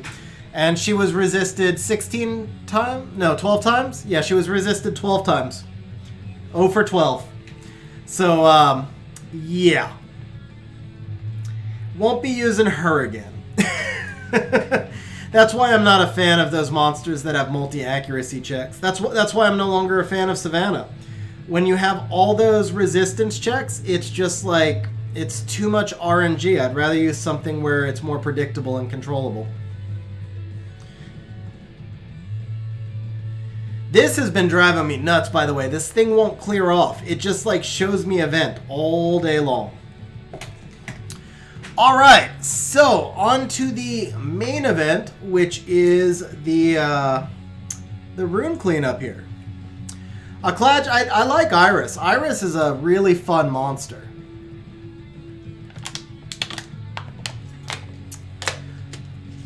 I just didn't have I didn't have a spare accuracy slot 6. I think I ruined her after FRR.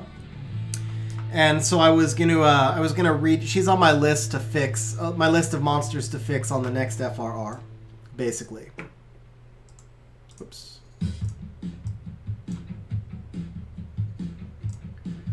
I don't think I've used her much yet. I think that was maybe only the first or second time I've used her.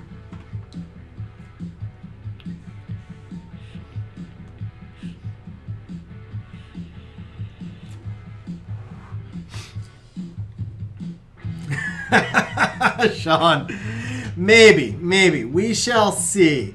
I can't stand the orange. Whoops, where is it?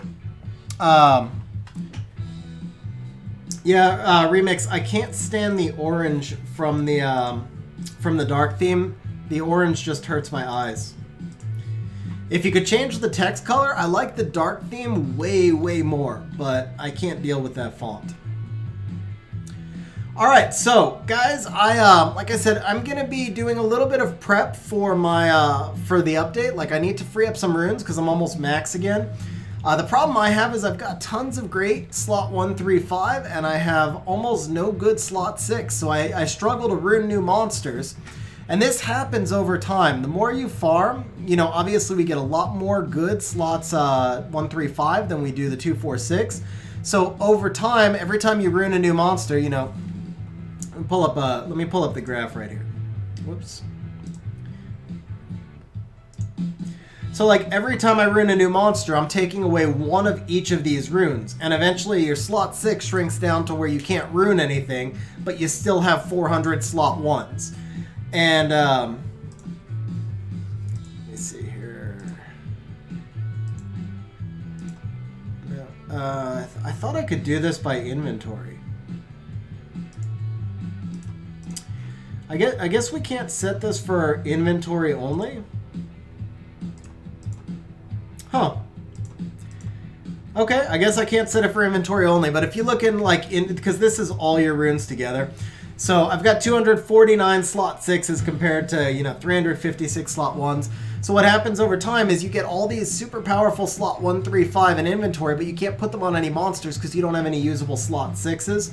And so, of course, my standards continue to go up on slots 1, 3, 5. And then I periodically have to do a rune cleanup because I run out of room for farming new runes and I can't make any more sets because I don't have enough good slot 2, 4, 6.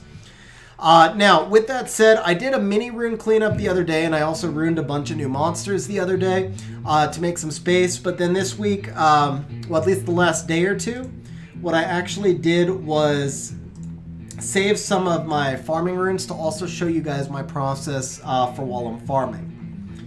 So when I come into the optimizer, I go to inventory, I check everything that's inscribed to level 11 or below. And the first thing you'll notice is I've got some things that are inscribed to +7. And all of these are basically legend runes, usually with an innate. So this is for me, if I'm out of reaps, which right now I'm out of reaps, when I get a good reap target, and obviously Vampire is not a reap target, sometimes it's just sometimes it's just something that I'll think about for later. But if I get a rune that could theoretically be reapped, I inscribe it to +7, and that way I can just kind of identify it as something to think about later. Now, while I'm farming, I will typically inscribe my runes to +6 whenever it drops. And if it rolls okay, then I save it. If it rolls well, I just take it straight to plus 12. If it rolls bad, then I sell it. Yeah, it's the last game I played for like 3 years. It was called Inscription, and I just it's just so ingrained. Enchant, obviously. So yeah, so I enchant it to plus 6 when a rune drops, and then if it rolls bad, I sell it. If it rolls well, then there we go.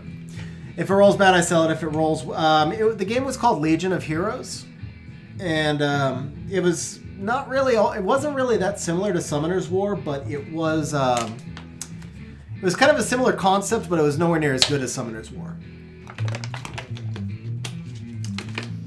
Anyway, so as I was saying, I'll keep taking it, but sometimes you get a rune that's just kind of like in between, and you're not sure if you should sell it or not. So those I'll usually leave at around 8, 9, 11, whatever. The previous game did not have Hathor. That's what made that game so much better than Summoner's War. Now, Summoner's War is obviously it's actually the best game I've ever played, but it would be 1,000 times better if it did not have Hathor. I've really been getting bored lately. I wish I could do RTA, and I don't feel like I can do RTA until Hathor is gone or fixed or something. So Goyle, let me throw a link in description for you.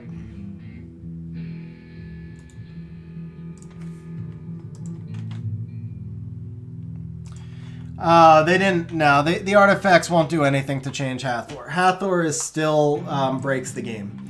There's no way around it. Hathor is just ridiculous.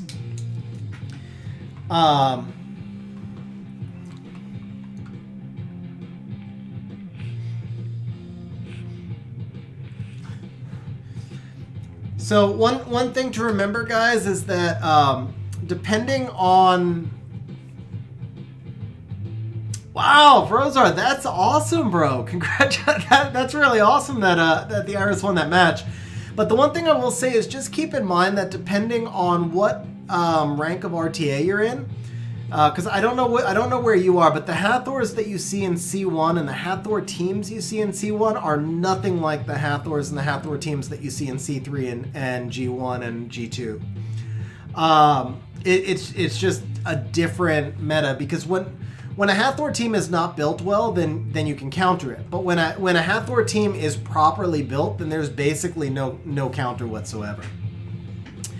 At least none. I shouldn't say there is none. I do not possess a counter. And if you guys watched, I was on that LD account. I was on Rifa's account with 8 LDs, and I still freaking lost to the Hathors. Like, Anyway, Hawkfrost just likes to get me riled up. I think I have discussed Hathor enough for one stream. So let's come back over here to runes. And so we're going to start off by just looking at the runes that I have at plus 8 through 11. Most of these are probably going to be sells, but they were runes that while I was looking at them in the game, I wasn't sure if I should sell them, and I wanted to go ahead and compare whether or not these were runes that I should get rid of or not. So like we look at this Swift 4 right here. I completely missed speed. Actually, this is basically just a re-app target.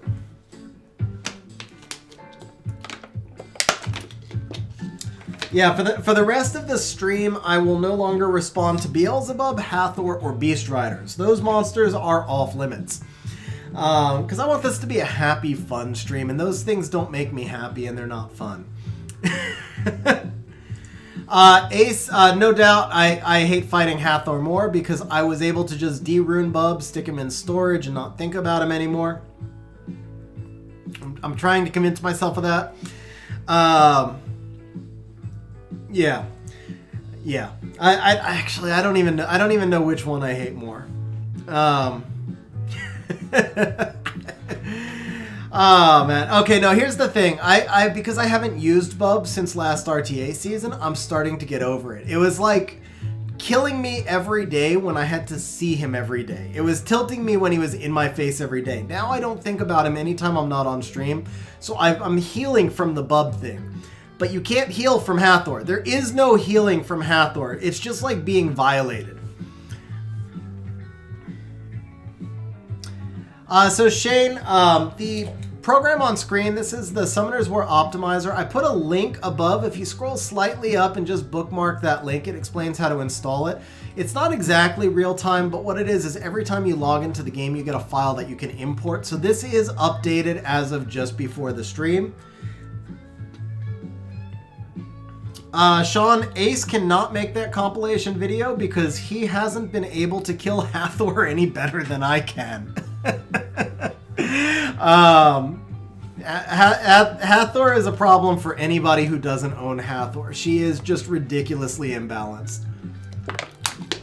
And that's it. Okay, I am going to stop talking about Hathors. Yeah, we're done talking about Hathors. Okay, let's go back to runes.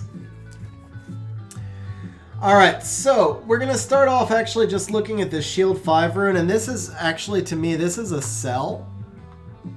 Let me put the game up here as well.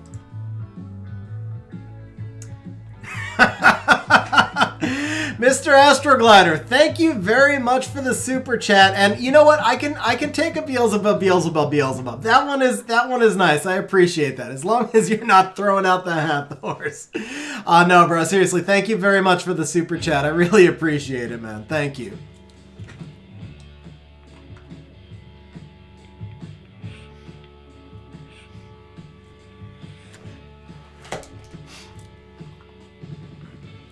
Vrozar, no, I definitely couldn't. I definitely could not. The first one put me on tilt for 3 months. Like, legitimately, every time I saw him, I went on tilt.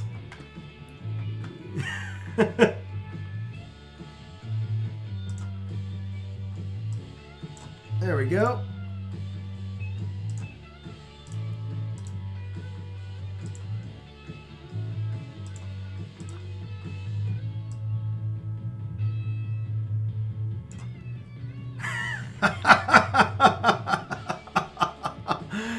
Oh man, I don't know if I can read that message, Hawk. That might be a little too much. Oh, bro. All right. First of all, thank you very much for the super chat. Seriously appreciate the super chat, no matter how mean-spirited it was intended. So Hawk Frost says, my name is Zenial Gamer, and I absolutely loathe Hathor. I want to fight Hathor every day, but only if I'm fighting her rotting corpse. And my sincere greatest hope is that when they bring in artifacts, they take Hathor out of the game. Buff all monsters except Hathor. Okay, this tripod's in a bad spot here.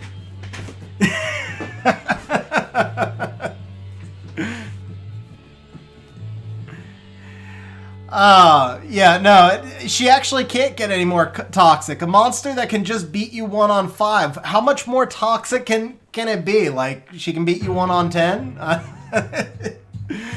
Yeah, no, honestly,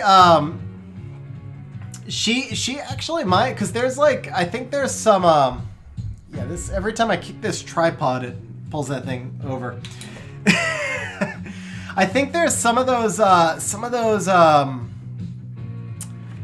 artifact sub effects. I can't remember what they're calling now.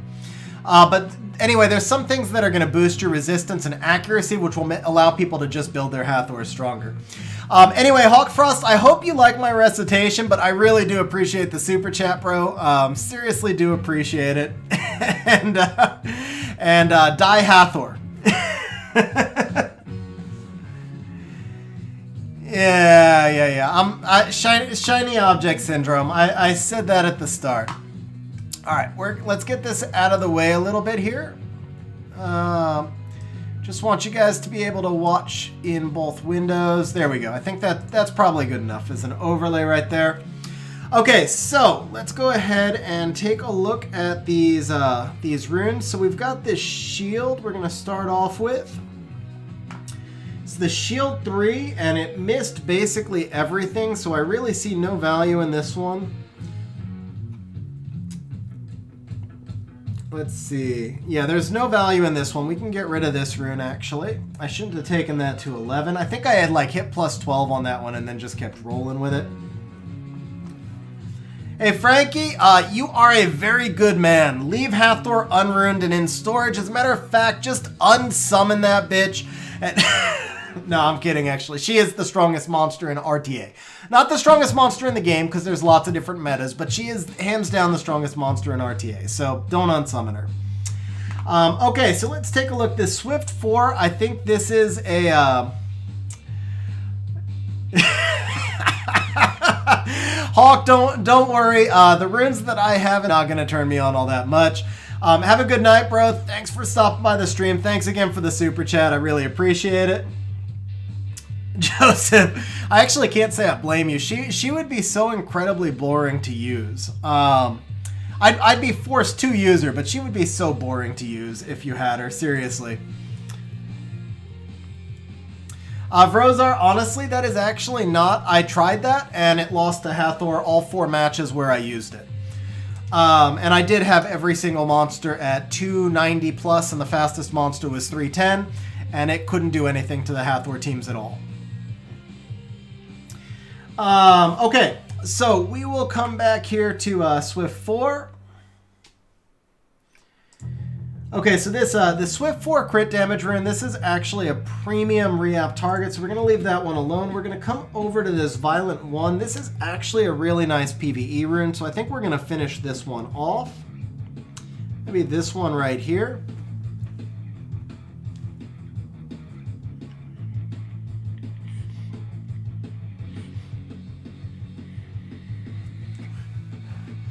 I actually think that there could be... Tinsagia, I can't believe that I'm actually going to tutor on the use of Hathor. But here we go. You want your Hathor to be on Violent Will with 52 resistance. You want every monster on the team to have 52 resistance so that you can have max resist on all monsters. You're going to want to put her with Ganny, and then you're going to want to put her with 3 strippers. Lauren works really well. She-Who works really well. Pretty much any monster that's going to give you strip is going to work really well. The idea is that the Hathor would go 4th on your team, the Ganny would go 5th, so that you can just strip down the entire enemy team. Now, I would avoid using AoE strippers. You'll see like a lot of Chi-Woos and stuff, but the thing is, AoE strippers have more counters. Like you can use a triple Revenge Vertihile, plus they also have a lot more accuracy checks. The deadliest Hathor teams are the ones that use all single target strip. And again, Lauren is going to work really great in there. Shi-Woo, depending on the monsters you have. I've seen some Swift Dianas that actually worked really well, or fast violent Dianas, but things like that. Rock and Rolla, I do not know when the Guild Siege reward is over, but I think it's probably still going to be another month or 2, because I think they said it was a 3-month season, and it's not that long into it. Adam, honestly, I don't think Jaeger would counter Hathor, but maybe if you had a Jaeger plus a Pater plus a Mehu Wang, Ethna definitely would not consistently counter. So they haven't officially said, Dionysus, they haven't officially said when the update will come, but they have indicated that it will be in July, so it has to be in the next few days if that does happen in July. Guys, let me just pop our Discord reminder up one more time. For those of you who joined the stream, I don't know if Mr. Wasted Talent is still here, if he could put a link in because I've overwritten my copy and paste. But if you're not in the Discord server, Ace and I have a really fun Discord community going on. The link to that server is in the description, or you could scroll up in chat. There's also a bot in the Discord server where you can check the runes of any of mine or Ace's monsters. Okay, so this Violent Rune we are going to keep, and now I'm just going to simply modify it in my optimizer. We're just going to add that 6 accuracy. Obviously, I will wind up gemming the accuracy out for something. Most likely, I will gem it out for speed, but since it's kind of a PvE rune, I may even wind up just gemming it out for HP. Since speed, I have so many runes with speed, I actually struggle to make slow monsters, so it's kind of useful for me to have a few runes without speed. Yeah, so Adam, I wasn't sure about Runecraft. I've been kind of debating. Oh, so Loki actually asked the question. Let's see. Did I? Oh, I missed some other stuff up here. Sorry, it looks like I fell behind in chat. Okay, so Astroglider says, instead of the insane talk of the woman who should die, how about you give us your thoughts on the patch maybe coming Thursday? So, here's my thought. I think that they might just make artifacts not work in SWC, just like, you know, we have pre-bans, and they can obviously do things in the code that would... you know, we have separate runes for RTA now, so I think that the artifacts probably won't work in SWC because it's just too quick.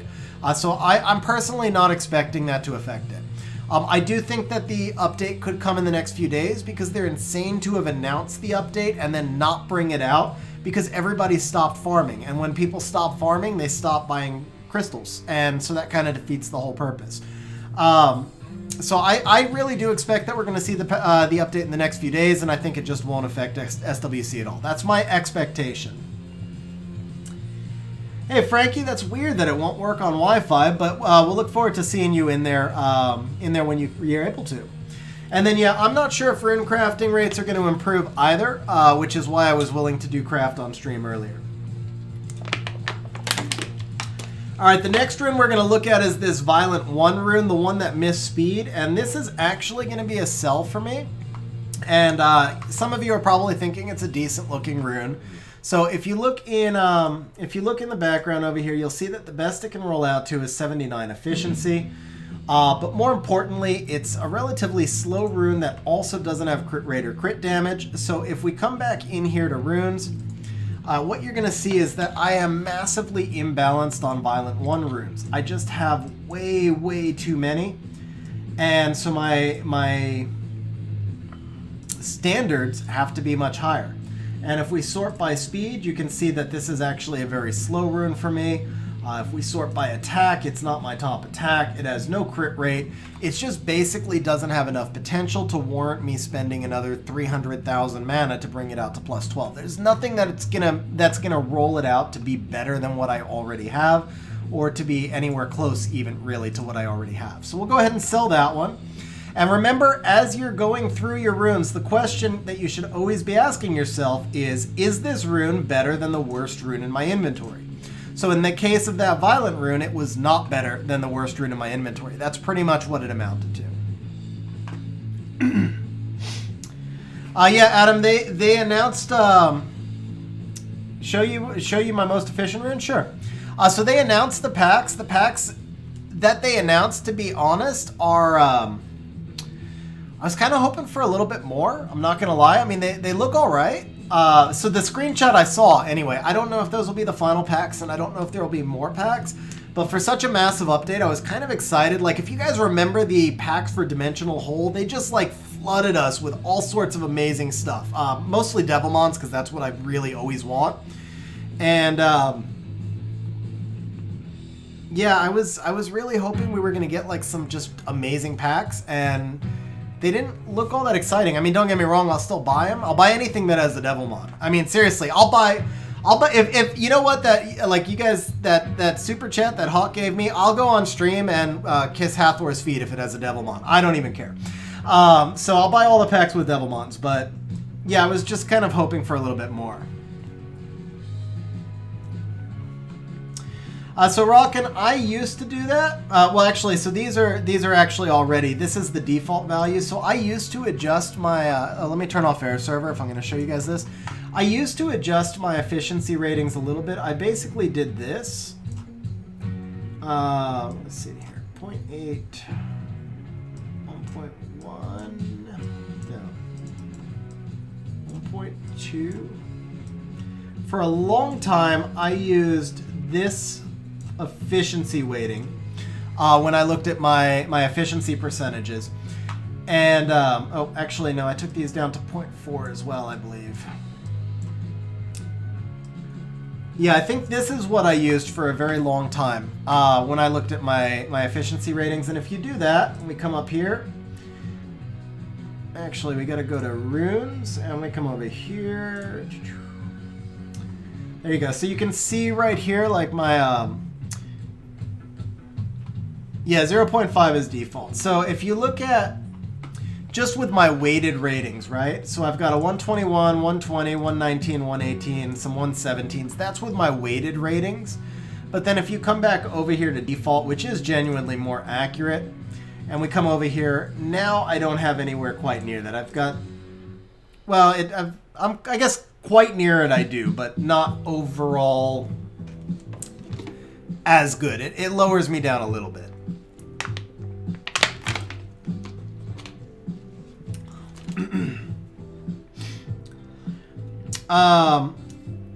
So Askix, the Summoner's War Optimizer can be downloaded on PC, and I've been told it can be downloaded on Mac. I don't know how to do it on Mac, but if you have a Mac and you message me in Discord, I'll invite you to the to Xandro's Discord server, and you can get instructions on how to do it there.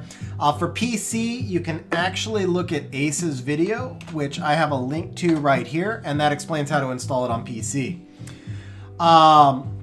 So Frankie, I think the bigger question is, it's not about the quality of your runes, it's about how many runes you actually have. I think once you hit 300 to 400 runes is about the right time to start using the optimizer. Until then, it's maybe not as big of a deal. But like, let me just scroll down through the optimizer right here. Let's see all these red numbers. All the red numbers are the runes that are grinded. So let's jump out to the end right here. I think I'm only, oh, whoa. Wow, guys, I didn't even realize I was only on inventory. So these are the best runes that I have in inventory. I actually have, damn, I actually have a bunch of really quality runes in inventory. I didn't even realize. Oh, all right, so let's go to all runes, and now we can take a better look at,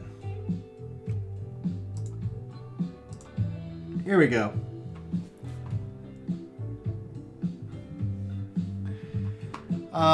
If someone gave you 100 Devilmons for which you would have to use Hathor for every RTA match for 500 matches when first pick. Yeah, sure, Vrozar, because that means that they've given me a Hathor also. I'd be cool with that, because give me 100 Devilmon and a Hathor, and if I have Hathor, then that means the other person doesn't have Hathor. So I'm totally cool with that. Works for me. Now, I mean, it wouldn't be that much fun, but you're only talking about a few weeks for 100 Devils. That's cool. Hey, Rahul, how you doing? What's going on, man? Glad you're able to make the stream. All right, so this is weird. This is really weird. All right, so we sorted by efficiency, right? Why, oh, these are all jumbled because of that, that's why. I think they're jumbled because of that. I need to close... Oh, but it doesn't matter. Your best rune would make the first page. So what if I did this, Jason? What if I dropped it back down to 10? And then we need to shuffle these up a little bit. So we do this, and we do this. And now we resort by efficiency. I don't know why it's jumping out of whack. I think it's because I messed with those defaults. Hey, imagine that view. What's going on, man? How are you doing? Askix, so the only time that you would ever really want to use a flat rune is if it's a slot 4 or 6 with a ton of speed and you put it on an attack bar booster like a Bernard or a Megan. Preferably an attack bar booster that you're not using in really important fights. It should be on a pure cleave fight. So like I wouldn't put a flat stat on my Bastet, but something like Bernard or Megan, that would be fine. Yeah, there you go, Rahul. Actually, for 100 Devils, there's just about no monster I wouldn't play. Give me 100 Devils and, oh man. I mean, that's like, seriously, like I said, I was saying in Discord earlier, I'd sell a kidney for 100 Devils, because I got a spare kidney. Ace! Ace, thank you very much for the super chat, bro. Seriously appreciate it, and appreciate you kicking in towards the Devilmon fun, because I guarantee you, I'm like just about as excited for the Devilmon packs as I am for the... No, I'm way more excited for the new update. Really way more excited for the new update, but yeah, very much looking forward to the Devil packs too. So, Ace, thank you very much for the super chat, bro. Really appreciate it. Yeah, so Jason, they're sorted weird because of the, here, let's do this. Actually, that was accidental, but yeah, perfect timing to throw out another thank you to the channel members. Our new background here. I've got to close and reopen the optimizer just because of us messing around with that efficiency. That's why they're sorting weird. Yeah, there we go. So now we can put this back here and here. Oh, wait, area server. There we go. All right, so here we go. If you wanted to see them sorted by efficiency without the weighted efficiencies. So I only have one rune over 120%, and I really only have what, 17 runes over 110%. I appreciate that, ass kicks. Okay, I'm caught up? Yeah, I'm caught up on chat. Whoops. Imagine the account you could make with the best runes taken from every account and you have every unit. Could anyone beat it? So I think, Rosar, I think it depends on who's playing that account, honestly. I mean, like, if it's any kind of a decent player, then it would be awfully hard to beat. But, I mean, there's counters to everything. Okay, good. So, Frankie, what is good efficiency for a rune with no grinds or gems? So, I don't know if I have any great examples, but let's go to my last page and see if I can show you some decent examples to answer this question.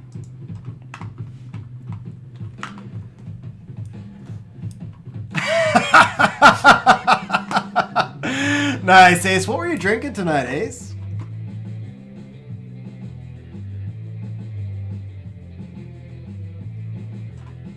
I'd be interested in hearing the answer to that, Rockin'.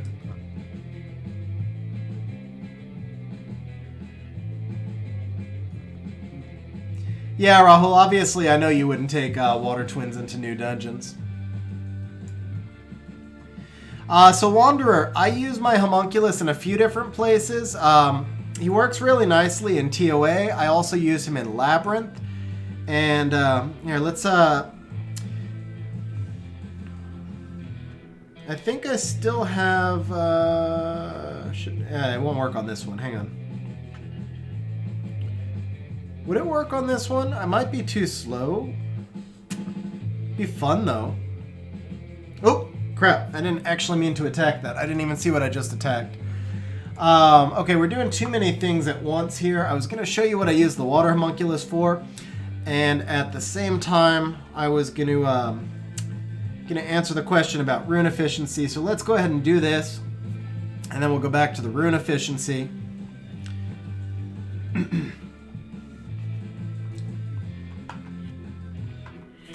Mystery Hunt, bro, 112.28. That is obscene. By the way, thanks for stopping by the stream, Mystery Hunt. How you doing? I think this is the first time I've seen you in one of these streams. Yeah, my highest overall efficiency is like 105. I had my CR at 109 for a little while. 108 or 109, and then I recently switched her to a crit rate build, and she's a little bit lower, but let's see. Oh. We want to go to monster build. Here we go.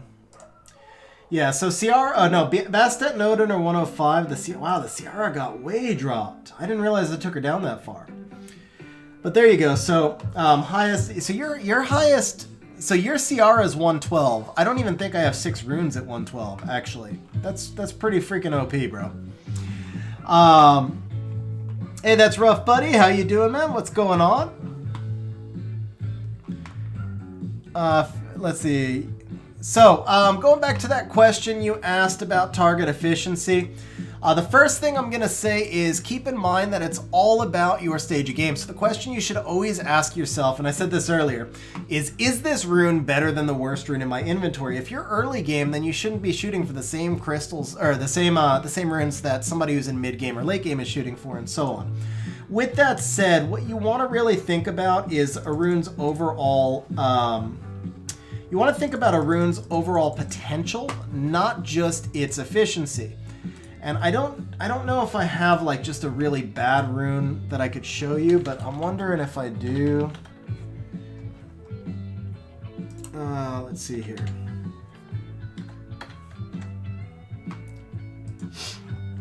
All right, so take a look at a rune like this Swift 1, which, or no, actually take a look at a rune like this Destroy 2, right?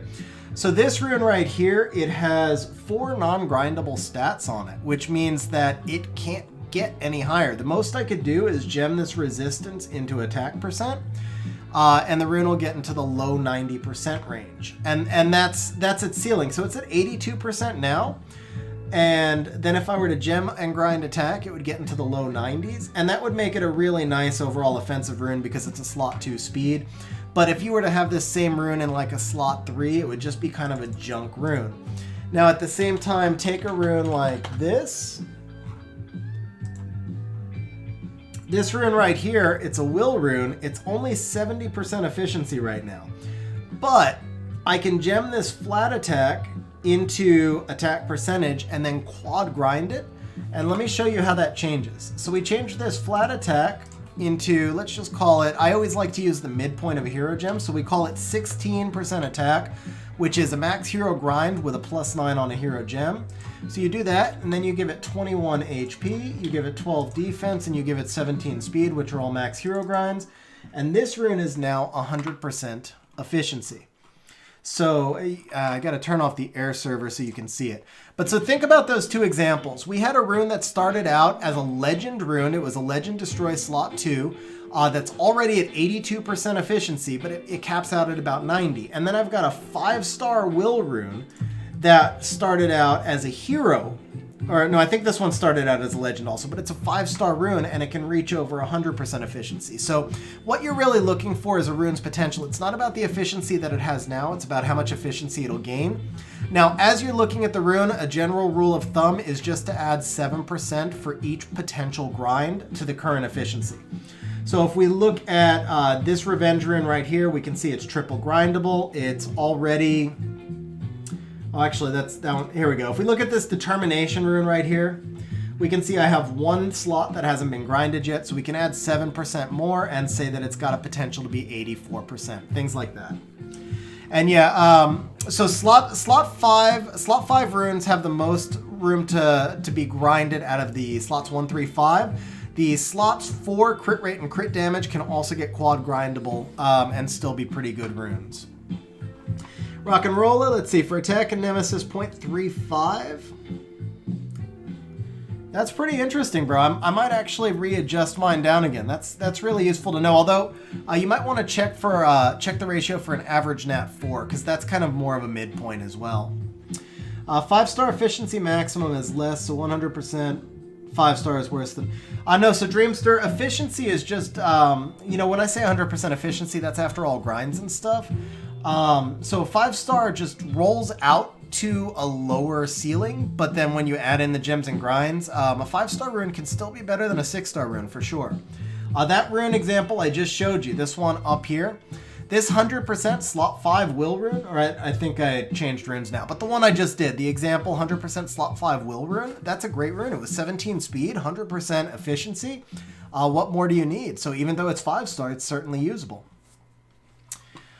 Okay, so now the other question, because I had that shiny object syndrome thing going on again. The other question over here was, where do I use water homunculus? So let's bust out the air server.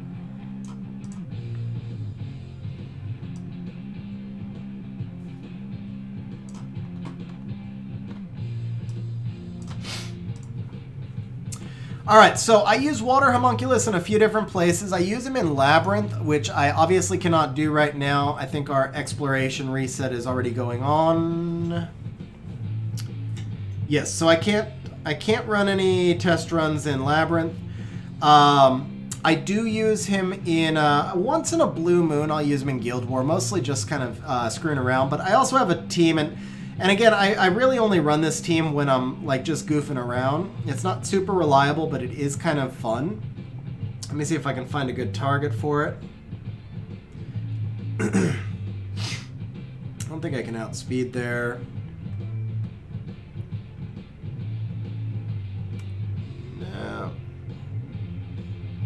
No, can't use it there. Can't use it there. I think he can work on this one. Oh, did I? Oh, here it is. Yeah. Will I get outsped? Okay. Yeah. So the main places I use the water homunculus for, he's my Feynman farmer, and I use him in TOA. I like the attack just because it makes those things go faster, but then you can also use him in a team like this. Oh, that hurt. Actually, it hurt twice because I got cut also, so we'll go ahead and ventilate right here. We're just going to have to take a couple hits.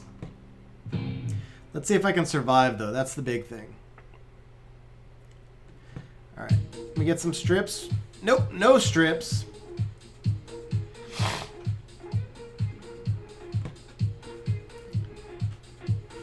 Yeah, the problem is, I think I'm only C3 right now, but it looked like I was like top 600, so there weren't a lot of defenses that you could troll around this with this team with. Rune crafting, yeah. So Jason, I definitely agree that rune crafting is going to be less valuable. I think for sure rune crafting is going to be less valuable.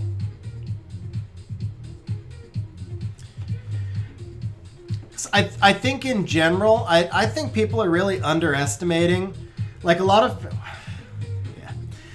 people who are kind of saying that. Like, I saw a lot of comments and videos. People are worried that they're going to have to farm more of this or that. The amount that the rune drop rate is being increased is absolutely insane. And I think that rune farming on scale is almost... I don't want to say it's a thing of the past. We're obviously going to have to continue to farm. And it's obviously... Even as much as rune farming is being increased, it's obviously still going to require a fair amount of farming. But... Wow, this is like the longest arena fight I've ever had. I can't believe I finally get through everything and then it sleeps my Rika. But yeah, I think we are going to be doing just so little rune farming compared to before that I don't think rune crafting is actually going to be a big deal. Okay, this fight is getting boring. Let's just end this out already. So that's rough, buddy. From what we have been told, you know what, let's refresh this list again. From what we've been told... Hey, Beelzebub on defense. This will work. So from what we've been told, the B12s are actually not going to be all that much more difficult. Supposedly, it's going to be right on par with B10 right now. So guys, if you're ever wondering how to deal with Beelzebub, that's how you deal with Beelzebub.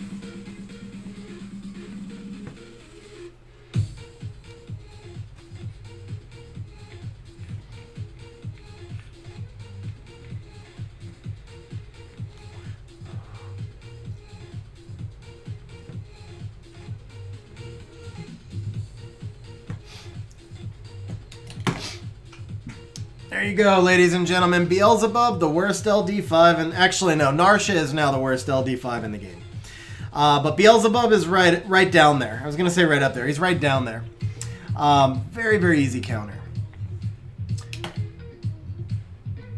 Let's see. So Ace, I think artifacts are going to be very valuable in the long run, but I don't expect them to have any major impact in the short term. They'll obviously have an impact, but I don't expect them to have a major impact in the short term. Just because it's, I mean, imagine, it's going to be like starting out as a brand new player. So think about how long it takes to build your, wow, quad stun. Thank you very much for that. So it's, you know, think about like, if they took away all your runes today and told you go out and farm all brand new runes, how long would it take you to get quality runes? Because you have to roll for them, you have to get good drops, blah, blah, blah. So it's going to be the same thing with artifacts. It's not like we're instantly going to have good artifacts dropping or we're going to have good rolls dropping. And then even when we do get those, they're all very little benefits for the time being. Now, those benefits will increase over time, partly through Com2US doing more buffs and partly just through accumulation. Like when you have 6 good artifacts, it's the same thing as when you have 6 good runes. But it's also the same thing as like when you have 1 good rune. 1 good rune does not make your monster good. 6 good runes makes your monster good.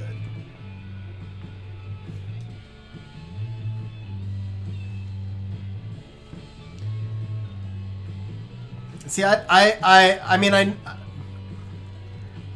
me personally, I think it's going to be at least 6 months before artifacts have any kind of significant impact on, let's call it balance. So obviously within a few weeks, artifacts are going to matter, but I really think it's going to be at least 6 months before they have any kind of discernible impact on balance. That's what I'm expecting. And even then, I don't know that I still think that runes are going to be the engine that makes everything go for at least a year or two. Down the road, maybe, but you know, it's going to depend on what kind of updates and upgrades they do for artifacts and stuff like that. So obviously I'll be farming artifacts non-stop, but I don't think that rune farming is going away, because the other big thing is artifact farming is going to be very slow and it's going to be very mana intensive. And so I think we're going to have to spend a significant portion of our time in the B12s just to have enough mana to deal with the artifacts.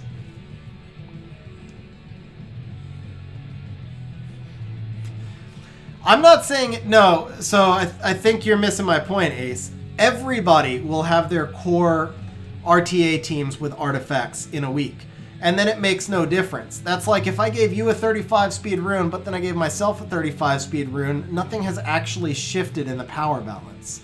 Nothing is actually changing. So in order for artifacts to impact balance, there has to be separation, and you have to have like a wide variety of artifacts to choose from to synergize from your monsters. You know, if you manage to farm out I mean, you're saying in a week, so let's say you're talking about having 60 artifacts, right? How good do you think 60 artifacts that you get in a week are going to be? You're basically just taking every magic artifact and every random artifact you get, inscribing them to +6 or maybe +9, enchanting them to +6 or +9, because that's all you'll have mana for. And then everybody else will have done the same thing. So you won't have actually, like, separated yourself from people.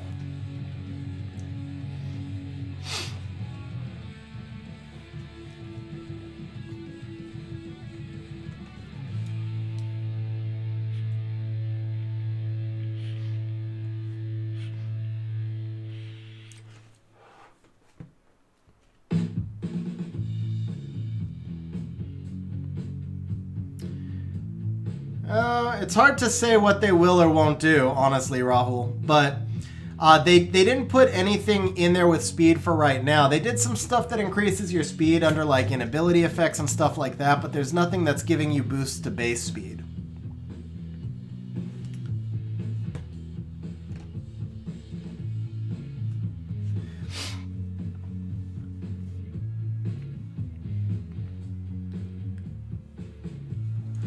And guys, that's just my opinion. Obviously, we haven't seen the update. You could be playing this recording back to me in 2 weeks, and I could sound like a complete idiot, and I understand that. It's just my opinion that artifacts are going to be something that creates a whole new level of fun for all of us, but I don't think it's going to create a level of separation, and I actually think that's a good thing. Like, to me, they're going to be running all sorts of events. Everybody's going to have crystals. Everybody's going to have mana. Everybody's going to be able to farm heavily for the first few weeks. And we're all going to have the same kind of garbage artifacts. It's going to be the long-term, just like everything else. It's the grind game. It's the long-term farming that's going to really start to separate people. That's you know, again, what I'm expecting.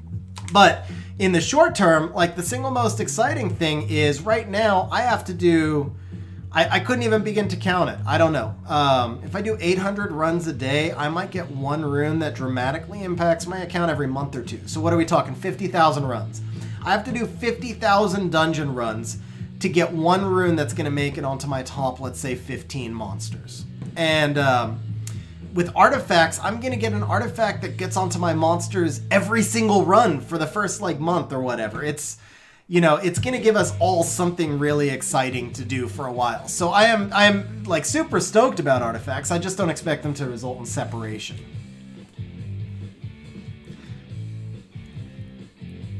Do I believe people will have an inflation mana thing? So, Wanderer, I think that early and mid gamers, and especially free-to-play players who constantly struggle with mana, I think that mana pain point is going to be alleviated by B12s. However, I expect artifacts to be very expensive, and I think the overall strain to get mana is actually going to be worse for players moving on into later stages of the game. So I think right now where a lot of late game players really don't have mana problems and mid game players do, I think it's going to become kind of the opposite. Where late game players will be struggling for mana and mid game players will be just fine. That's my expectation. Especially it's going to depend on obviously what your balance and ratio is for farming. Like Ace said, he's going to farm nothing but artifacts at the start. I'll do a little bit of a more balanced approach, but I'll be pretty heavily in artifacts.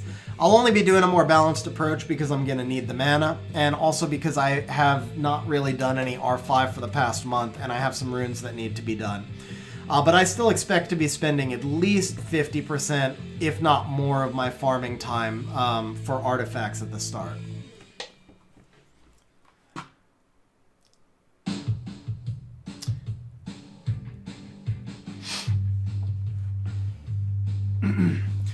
Yeah, so I said this in my update thoughts video, guys, but for those of you who didn't watch the video, just a reminder also, don't forget about fusions. They may or may not be able to fuse Nat 5s for the guaranteed legendary conversion stone or whatever they're calling it, but you can definitely use the Nat 4s, and those conversion stones are going to be super powerful. So don't forget that you can fuse Nat 4s. If you're free to play and you don't have a lot of extra Nat 4s in your storage, I know it's a headache, I know it's a lot of extra work, but it is going to be part of the meta now. You fuse those Nat 4s, and that work that you're doing is going to have an immediate material impact, in as much as it's going to make you legitimately stronger in the game because you're going to be able to convert those artifacts.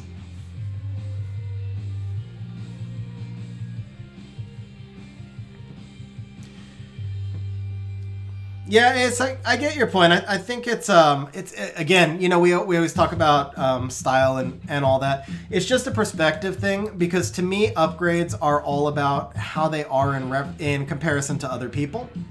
But I get your, so it's both, because I see, like I said, I'm excited that my monsters are going to do more stuff and be more powerful immediately. That's like super exciting for me because I can see immediate improvement.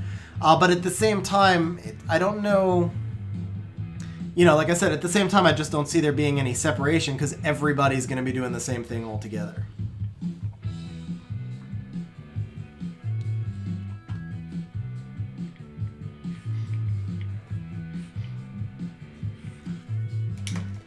But I do agree that anybody who is anywhere at like mid-game or beyond should be doing the majority artifacts, you know, just balancing that with mana and not forgetting about Rift. I think obviously the earlier game players are still going to need to do some rune farming though.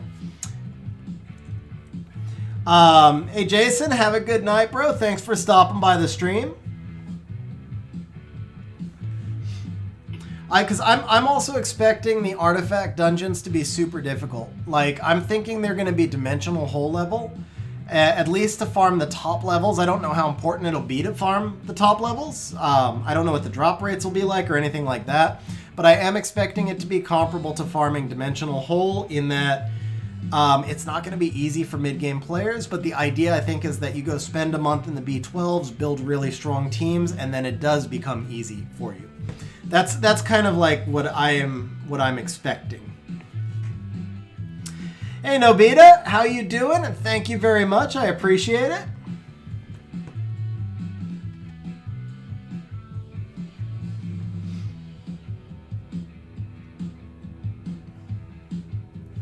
Four-star runes. That would be unfortunate.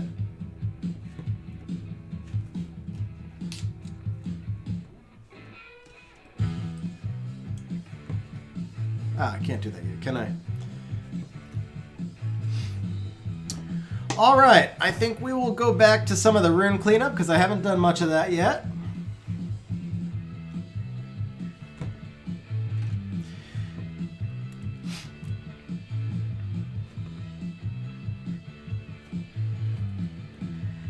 Hey Perzeus, how you doing? First of all, thank you very much, and second, I'm glad you were able to make the stream.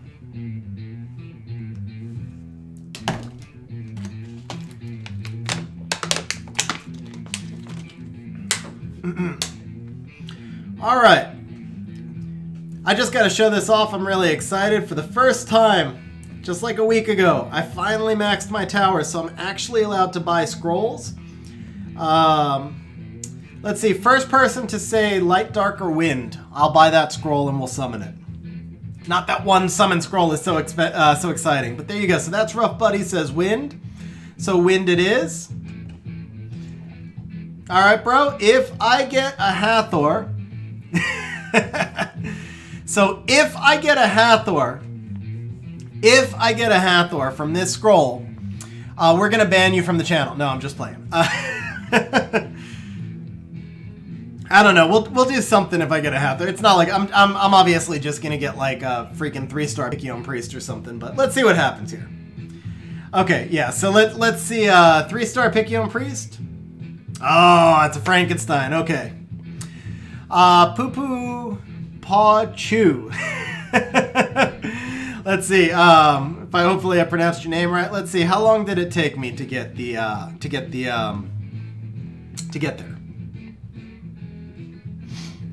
My Lagmaron is actually Rage. So it took me about 615 days. Although the last like 2 months I've really been slacking off. When it was just maxing mana towers, I really wasn't that enthusiastic. Nobita, I actually use all of the blue drops. I do. I use all of the blue ones. Plus 6 is still really useful, and they're cheaper to use those grinds than the that's okay. I think I'll get plenty more of them rocking. Okay, guys. Actually, I'm gonna take a quick restroom break, and then we will go back to the rune cleanup, which we've actually barely done any of. So, quick restroom break, and then I'll be back for rune cleanup. I'll be right back, guys.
Okay, yeah, you guys got onto the stream later, so you didn't see that team yet. I did, Rahul, don't worry.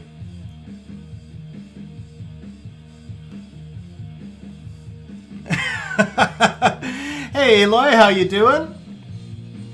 Alright, I know that this is a... Oops. Yeah, we're gonna trash that. Rockin', my crow is actually, the runes are broken right now, I'm pretty sure.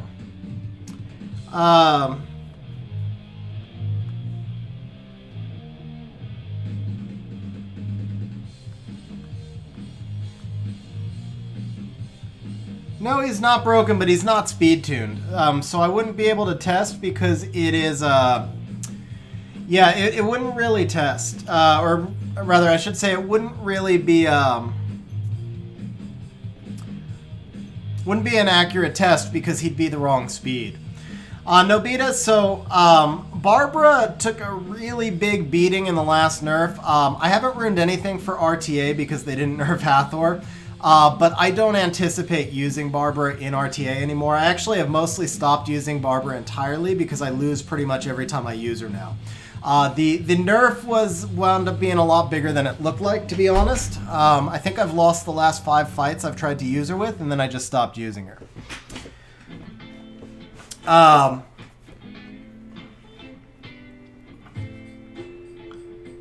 Rahul, I did both. So I did the Ifrits every week along with the Guild Towers, and I actually just finished my Guild Towers last week as well. Yeah, so the thing with Barbara, using her as an attack bar booster, she used to be a really good attack bar booster. Well, it's not that, no. How would I say this? The thing with Barbara is that her attack bar boosting is based on the amount of damage she does. So the value in her used to be that you could run her a little bit slower and try to get a strip or a defense break ahead of her, and then use that attack bar boosting to bring everybody cycled back. Or if you missed the strip, then she served as a backup stripper. But when you use her as a primary stripper and attack bar booster, then she really just doesn't do as much, because the most she's ever going to strip is will runes, and you're getting a 10% attack bar boost, so you still have to pretty much ruin all your monsters at about the same speed. You can't really count on her as an attack bar booster.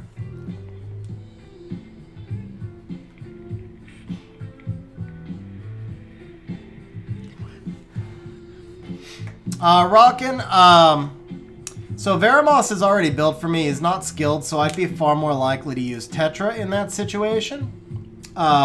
Just because you're going to get some healing and a more consistent, I don't know. I personally think Tetra is much stronger than Veramos, but part of it, again, is that the Veramos is not skilled up for me. Let's see. So I farmed Perseus. I farmed in whatever the highest rank I could do. So for the last, like, I don't know,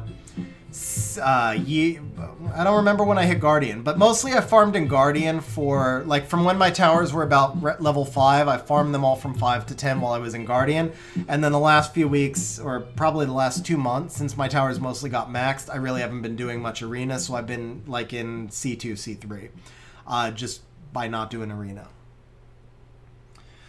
Vroser, XP Crystal, XP Buildings, so... here's the thing. I don't use them, and this is going to sound really stupid. I know it's a waste. It's the OCD. I can't stand having 18 Rainbow Mon in my monster box. It drives me freaking nuts. So I only use one at a time. I use 5. I know that's stupid, and the short answer is absolutely yes. If you're not free to play, if you spend anything at all, even if it's just a little amount, if you're not free to play, then it is a really good value to, and if you don't have a lot of if you have a lot of monsters to 6-star, then it is a good value to get the EXP buildings and level up your Rainbow Mon. If you are free to play, it's maybe a little bit debatable, but I would buy the this one. Which one is this? The Practice Battlefield gives you your most EXP and your most monster slots. That's the one that I would buy if you have the crystals, but I would do that like probably after siege farming or something, just because that is going to allow you to 6-star one monster a month for free, basically.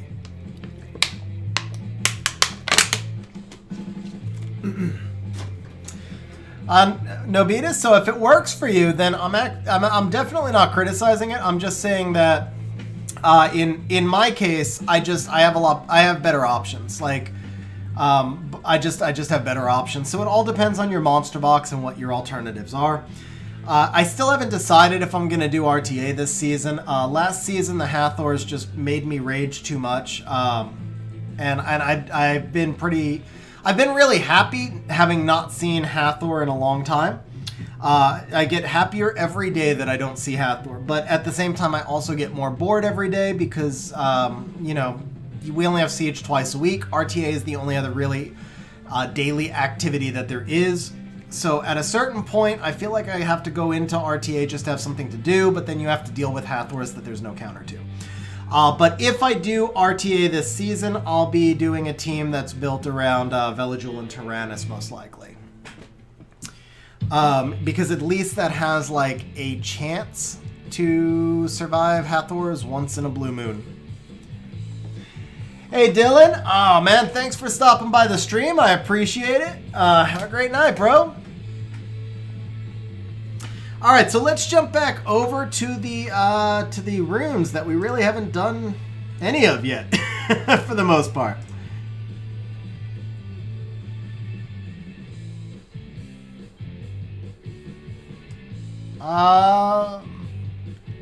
Which monkey? You're talking about compared to Shihu? I don't know, Rahul. I don't think they do quite the same job because Shihu has an AoE stun, but what makes Shihu so amazing is the invincibility and the turn cycling, which Gildong is not going to give you. I don't think you'll have as much success with Gildong, but it's one of those things where it's like, I mean, it costs you nothing to move the runes over, so I would try. Like, it certainly can't hurt you to try. Guys, so Mr. Wasted Talent just threw out some links, so I'm gonna throw out some banners. If you didn't get a chance to hit the like button or to hit subscribe, keep in mind that helps out creators a lot. So if you're enjoying the stream, please, go ahead and hit like and subscribe. And then at the same time, we've got Ace and I have a Discord server with a really nice community. We also have some bots in the Discord server where you can see the runes on any of our monsters. So Mr. Wasted Talent just put that link in chat, and please feel free to join the server. And then while we're doing that, I think this is a great opportunity for me one more time to throw out a thank you to all of the channel members, as well as to the 2 new channel members who joined today. Guys, your support is seriously appreciated. I know we've got Vrozar, who I'm not sure which channel members are still here. Vrozar's the last one I saw. We had a lot of them here earlier. Yeah, Jason went to bed, but for the channel members who are still here, let me just throw out that thank you one more time. Very much appreciated. Yeah, and we have quite a few games in the Discord as well. Mr. Astroglider is lurking.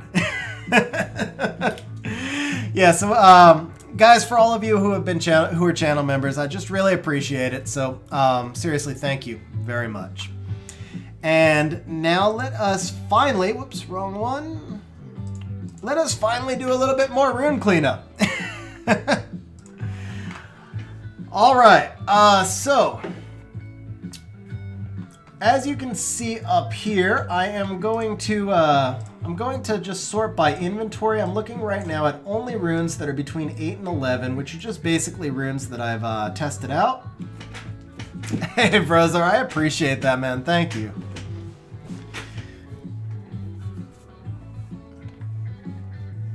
All right. I'm probably never going to get to these runes, but Mr. Astroglider, I got to tell you a story about that. Well, first of all, actually, let me say that sucks because I've been there. And so I, as I mentioned, I used to travel for work, so I spent about 60 nights a year in hotels. And I don't know, I want to say it was about a year and a half ago, I was up in some small city in Northern California, and I was staying, I'm not going to say at a hotel chain name because I'll probably get a copyright strike or something, but I was staying at a hotel chain, Business Travelers Hotel, right? And I wake up in the morning, and I had, for me, an early meeting, because I hate mornings, so it was probably like a 9 a.m. meeting. I had to be up at 7 a.m. or something. And so I get up at like 7 a.m., I go to take a shower, and there's roaches running all over in the tub. Like, not just like a couple of roaches, not something you could just like squash down. Like, I mean, it was like this thick, like a layer of roaches running all around the tub. And I'm just like, I'm not dealing with that. So, and it was, it was a suit and tie day. I was doing like, I don't know, I was leading some sort of meeting or something, whatever. But it was a suit and tie day. Like, you needed to be professional. And so I go up to the front desk and I'm like, hey, there's a bunch of roaches running around in my bathtub. And the desk clerk, she looks at me and she's like, well, did you kill them? And that was all she said. Like, well, did you kill them? So Rahul actually took photos of the roaches. You can't sue them, unfortunately. That doesn't work like that out here. But I did take pictures of the roaches, and I showed it up at the front desk, and she's like, well, did you kill them? And I was like, oh, it was so nasty. So obviously I just grabbed my bag and got out of there, and then I had to like go to like some nasty gas station and do the best I could to wash up. It was one of my worst hotel experiences. But I smoked them. It's legal in a lot more than just Cali now, but yeah, you could have said that, but I was really more interested in actually like taking a shower, even though all the rooms were probably like that. It wasn't a Holiday Inn, by the way. I do stay, well, my preferred place to stay is Hampton Inn, and then after Hampton Inn, Holiday Inn is my next choice. This was neither of those two chains. I'll just say that. Vrozar, so let's see. Yeah, man, definitely. Whoa, 1,000 scrolls. Yeah, you're booked in, bro. That'll be a long stream. But yeah, you're booked in, man. I'll be happy to do your next summon session again. Last one worked out really nicely, so I hope we can repeat it. And with 1,000 scrolls, you know we've got to get something.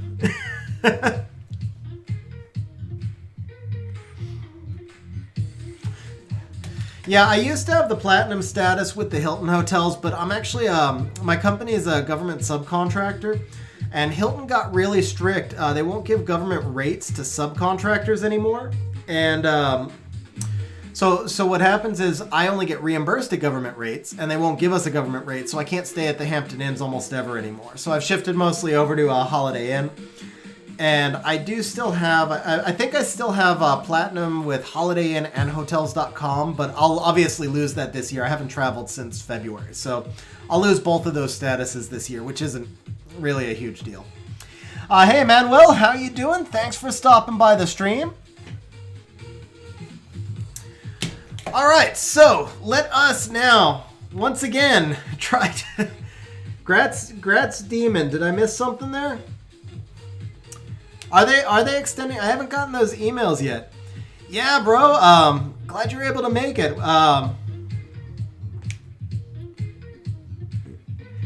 Yeah, glad you're able to catch the stream, bro. And so let's see. The lady was funny at least. It was roaches. Whoa, you had to kill. Did I? I think I missed. Oh, you know what? I just realized. I think YouTube might have been filtering some chat. I don't know, Rahul. I think I missed the first part of your story there. Wow, I just realized I had YouTube set on top chat, and so it was filtering out parts of chat. I hadn't realized that. Lovestruck, yes, I did hear. I did hear that B12 was only going to be about equal to or slightly harder than B10. We actually heard that from the German community manager who joined our Discord server and told us pretty much those exact same things. He said Com2Us told him that. So I don't know if the Julie is still going to... I don't know if my Julie will still be able to one-shot or not, but I am pretty confident that if not, I can go back to my old team where we do kind of what I call the overweight Julie, where she drops the waves below 30% and then Lucian clears. So yeah, I don't expect the B12s to be much harder at all.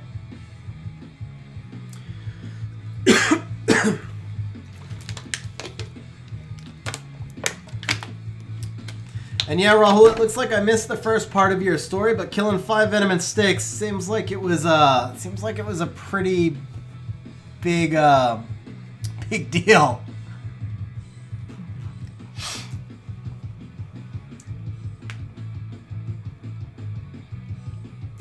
Yeah, Vrozar, so that's the exact thing, is like the whole point of them doing these B12s is to like allow people to catch up and to allow us to spend more time farming artifacts. So then if they made these B12s take 3 minutes a run, they would have just like, you know, it's counterproductive. So I really do believe the B12s are going to be fairly easy. Yuji Mewtwo, yes, Julie only needs her skill 3 to be maxed, but the skill 3 does need to be maxed. Manuel, I would draw the line at roaches before snakes, but that's maybe because I don't have as much experience with snakes. I don't know. Yeah, sure. Shoot. That's rough, buddy. Go for it, man. All right, so let us see. Can we see the Julie runes? Yeah, sure. Absolutely. Skogul clears Sharuka hell.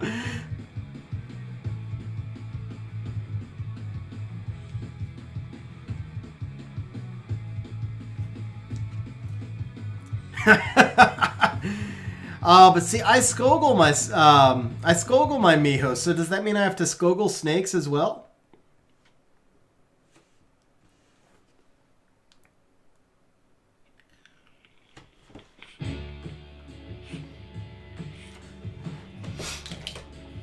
So if you can clear GB10 in 45 seconds, my 100% guess is that you'll be able to clear B12 in under a minute. And I think that because of the crazy drop rates we're going to have, you'll be able to clear B12 in under 45 seconds within a month, if not faster. especially because it's going to allow you to start building an R5 team, and then there is nothing that accelerates you any faster in this game than R5. Lovestruck, my last video was actually a Giants B10 video, so if you actually want to check my channel, I went through all the runes and exactly how this team is built, and then I also went through several different teams that you can build with weaker runes or if you don't have a max skill Julie. But the main part of that video was more the endgame team, the team that I've been using so far. Alright, so let's see here. I gave my whole preamble on runes. I think, because I got sidetracked, which I always do. I know, Shiny Object Syndrome. We have a lot of new people who jumped in and out of stream, so I'm going to give a shorter preamble this time. When I'm farming, what I do is every time a rune drops, if it's an amazing rune, I just hang on to it. I don't worry about it. If it's a so-so rune, like it could roll well or it could roll like shit, then I take the rune to +3 or +6, depending on like if it's hero, rare, whatever. If it rolls well, I hang on to it at that enchant level. If it rolls poorly, then I just sell it right away. And then after a few days or a week, I come into the optimizer and I go look at all of those partially rolled runes first and decide whether or not I should keep or sell them. Now, my question when I'm deciding if I should keep or sell a rune, it's pretty simple. I ask myself, is this the worst rune in my inventory? Or is this better, is this better than the worst rune in my inventory? If the answer is no, it's not better than the worst rune, then I sell it. And then after that, the other thing I do is compare it to the other runes of its type. So like right now we see here that we've got a Revenge 3, 2, 3, 4. So I've got 2 Revenge 3s. So I can actually come up here to set, and then I can go to slot 3, and then I'm going to stretch this out and see how many Revenge 3s do I have. And I see that I have 7, and that's usually my limit. I try to have no more than 7 of any one rune slot type. So that means I don't have to sell anything.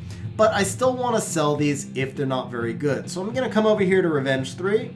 We're going to start off, whoops, not re-app. We're going to start off by pushing this one up to +9 and see what'll happen.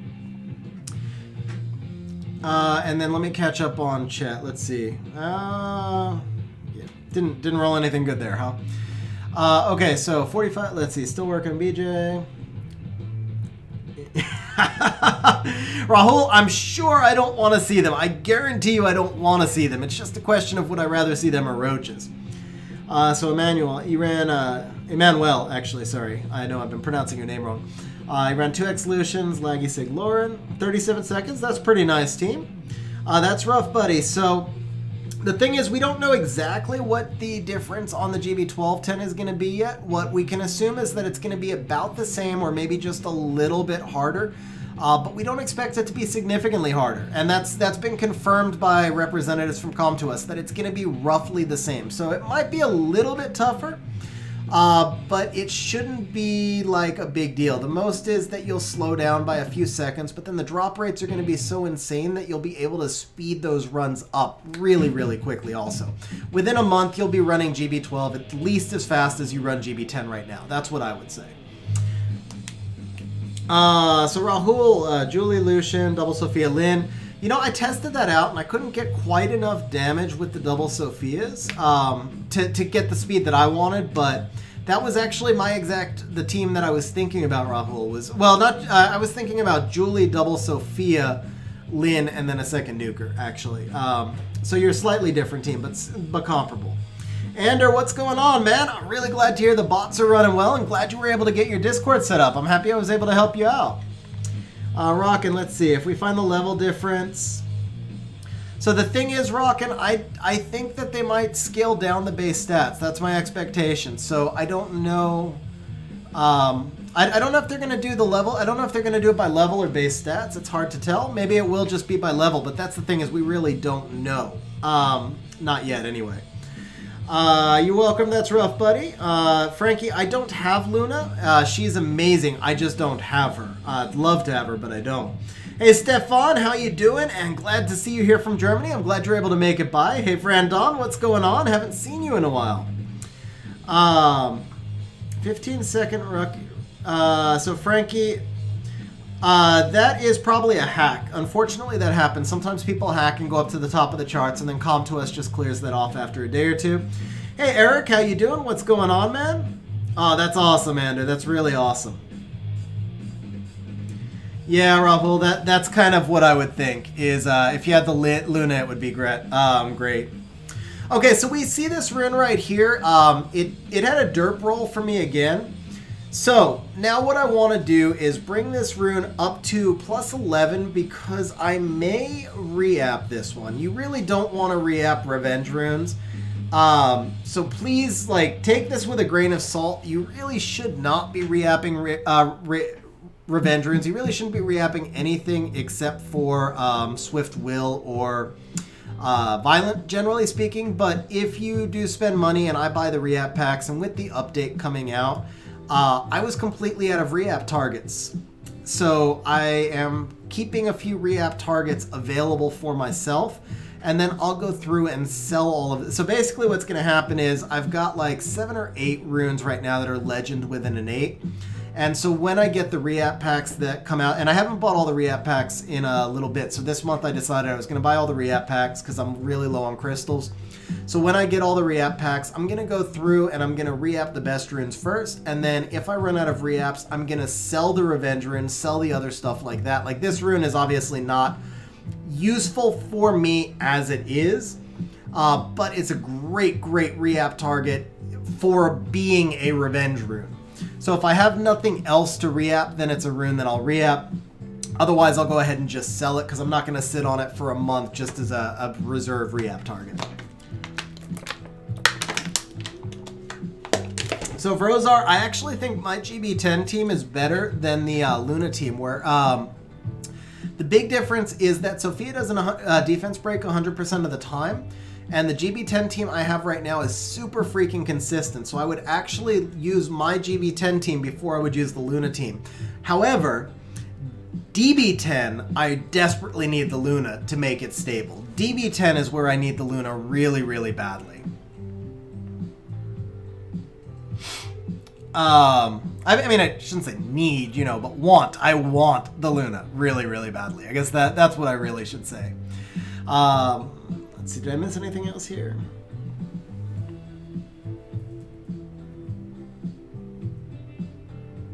Samanth, Kumar, Belinus, and Tiana. So Emmanuel, I don't think Kumar is a great fit in there, but Samanth, Belinus, Tiana by themselves, as long as the Tiana's fast enough, is a pretty tough team already. Brandon didn't play for a month. I appreciate that. Welcome back. I hope you're coming back for the update then, and I appreciate that. Thank you. For DB10, went the standard Shayna Julie team. DB10, Shayna, Julie, Sabrina, Deltalia. So that's basically what I'm using right now, Maxwell. Except, well, yes. So Maxwell, that would definitely work. It's just a little bit slower. I'm trying to make a faster team, basically, but that team does work totally fine. So Maxwell asks what I'm using for GB10. Let me go ahead and do a run while I'm catching up on chat. Hey Muhad, I appreciate that. Thank you.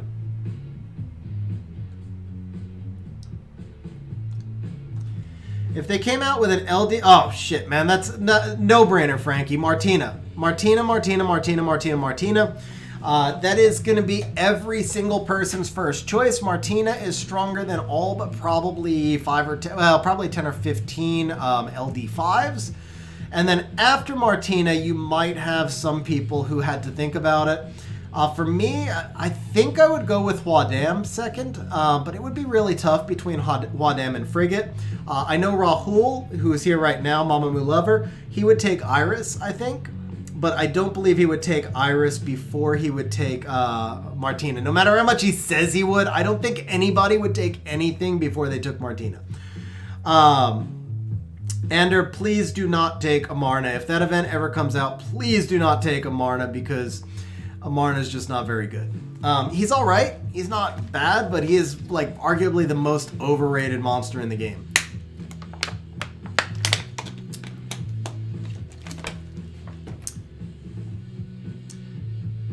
Yun, wow, bro, you got Yun Hong?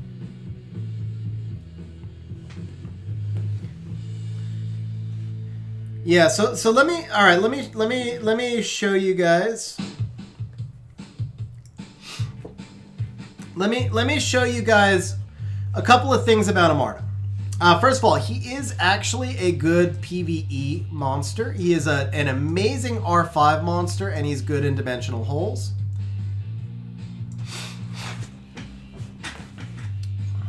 Belita's pretty much garbage. Ileana, oh bro, I forgot about it. You know what? Yeah.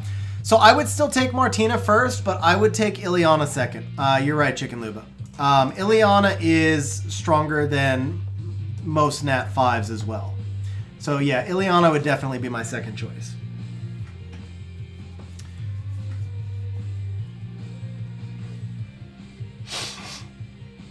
I mean, honestly, Rahul, if you took Iris over Martina, that's fine. I would respect that. I wouldn't do it personally, but I would respect it, and I would understand it. Okay, guys, so let's take a look at Amarna's kit, and then we'll talk about why people think he's so good and why he's actually not as good as people think. To start off with, his skill 3 removes all harmful effects on all allies, recovers HP by 30% of your max HP, and revives all dead allies with 30% HP. But the skill cooldown will be increased for 2 turns. Skill 2, he has basically a 2 times 50% chance to brand, and this has one of the highest multipliers in the game. Skill 1, he has 2 times 50% chance to defense, break, and disturb HP. So, he does more stuff than just about any monster in the game, which makes him look amazing. Now, take a look at his stats. He's an LD4, so the stats are slightly on the low side. And this is why, so until maybe a year and a half ago, as the meta started changing, or maybe even a year ago, Rahul was actually, because I just read Mamamoo Lover. Yeah, Rahul. Amarna was actually an amazing monster, but the meta has changed so much that he no longer really fits into it. He doesn't grant immunity, he doesn't set anything up, his defense break is not 100%, so it's not guaranteed. And the biggest problem with him, really, is that his skill 2 and his skill 3 conflict with each other. I'm really going to have to move this tripod. So, skill 2 is an amazing damage-dealing skill, but if you build him to benefit from his healing, then you're not benefiting from the damage. If you build him to benefit from the damage, then you're not benefiting from his healing. That's why monsters that scale to HP on all their skills are so effective, because they don't conflict with each other. So in this case, his skill 2 and his skill 3 conflict. But what makes it even worse is generally you want to build Amarna as somebody who is going to be a cleanser and a healer, but then if you build him in a support role and then he resurrects somebody, he's basically taken out of the fight because of the increased cooldown. Now, with all of that said, he still does more than most monsters, and he is a really, really good monster for PvE. And he works in some PvP comps. It's just that there's almost always something better. Whenever I use a monster, I want that monster to do at least one thing better than any other monster in the game. I want that monster to be special or unique in some way. Amarna is not special or unique in any way. Everything he does, there's another monster who does the same thing better. If you want to build him as a support, use a different, Eladriel does an AoE resurrect better, or Vanessa does an auto resurrect, whatever you want to say. Like, everything he does, somebody does something better.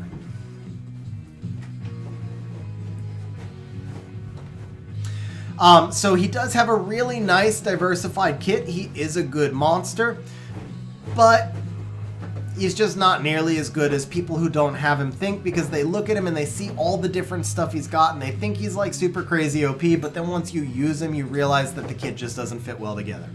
So that's my spiel on Amarna for today. So now, Vrozar asked if I can talk about the differences between runes. So here's what it amounts to. Karzan is really good for early game because it's going to give you rage, or it's really good up until you have BJR5. If you look... Here we go. If you look at the rune drops from... let's try this again. If you look at the rune drops... Man, I cannot seem to click this. There we go. If you look at the rune drops, there we go. If you look at the rune drops from Karzan, Energy and Endure are obviously garbage. Nemesis is okay, but it has kind of limited use. A blade is nice, but basically you're doing rage. So it's all about the rage and the blade, and then the nemesis is usable, and the energy and the endure you're kind of like about. But because will runes are so important, Karzan really you don't want to do, once you've got your first BJR5 team, you really don't want to do Karzan anymore. So it comes down to the choice between Lumal and Alunia. So in Alumal, you're going to get will runes, obviously, and then you get Vampire and Destroy and Energy and Guard. So the Guard is just as bad as the Endure. Energy is still bad both ways. Destroy actually has a decent place in the game, and Vampire is pretty nice. Then you go to Alunia, and your options are going to be Endure, which once again is garbage, Accuracy, which is also kind of garbage, Nemesis, which is and then Despair, which is slightly better than Vampire in my opinion, and then Will, which is the same thing. So when you compare the dungeons, what it amounts to is that in Alunia, you're getting Will Runes plus Despair, versus in Lumal, you're getting Will Runes plus Vampire. The Despair being slightly better or more useful than Vampire makes Alunia slightly better than Lumal. Now, the other thing is, whatever dimensional hole you start in, just keep in mind that you're going to get yourself kind of stuck there. So it just so happened that I built a really stable, reliable Lumal team, and once I built this team, I farmed it for a while, and now I've got all these gems and grinds without runes to use them on, and for me to move to Alunia, I wind up not being able to ever use those gems and grinds, so I'm kind of stuck in Lumal and not able to farm Despair unless I just want to waste hundreds of energy that I spent in Lumal. But making things worse, since the Barbara nerf, this team actually started to fail, so this team is no longer stable anyway. It doesn't fail a lot. It fails like maybe 1 time in 10, but it went from, never failing to about a 10% fail rate since the Barber nerf. So this is my Lumal team. I do use Amarna. I do use Tinkin. Hey, thanks, buddy. Hey, that's rough, buddy. Thanks for stopping by the stream. Have a great night. Yeah, hopefully they'll never implement Violent or Swift. I really do hope they won't.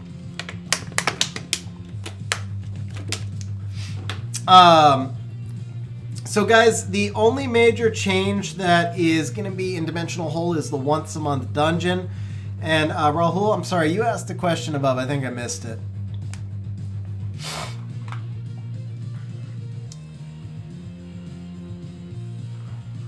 I thought you asked a question above. Maybe I missed it. Okay. Yeah, so here I don't remember actually if I ever fixed my Alunia team. Let me check. I guess let's find out if I fixed it. I'm trying not to use too much Dimensional Hole energy right now because I think that because the drop rates are going to be boosted. Oh, so yeah, obviously you said maybe that will solve the problem. Konstantinos, yeah, I think that's actually going to create the same problem in the opposite reverse. Or it's going to create the same problem in reverse. We're going to now have a lot of runes that we can't gem or grind, but we're still going to be stuck in one dimensional hole because we'll have all those runes now that we need to find gems and grinds for. Nils, unfortunately, I just don't have enough time to do that. Ace does do that, so if you're not in our Discord server, you could join the Discord server and talk to Ace. He does it for a fee. He doesn't do it for free, but he does do it. And unfortunately, it's just super time consuming, and I just don't have enough time to do that. I try and answer whatever questions I can and give feedback and advice, especially in Discord or on stream, but to actually go through and overhaul people's accounts, it's just something I don't have enough time for. Yeah, Maxwell, I know I could run it on test, but I just hate, not doing it. Like, it's inefficient. Cannon, I only have 3 monsters out of storage because I have too many monsters to keep, everything out of storage, so I generally just keep everything in storage. Whatever is out of storage is usually whatever I happen to be working on at any given time. I also did a bunch of summons last week, which I really shouldn't have, so I had to free up space, and I stuffed stuff in storage.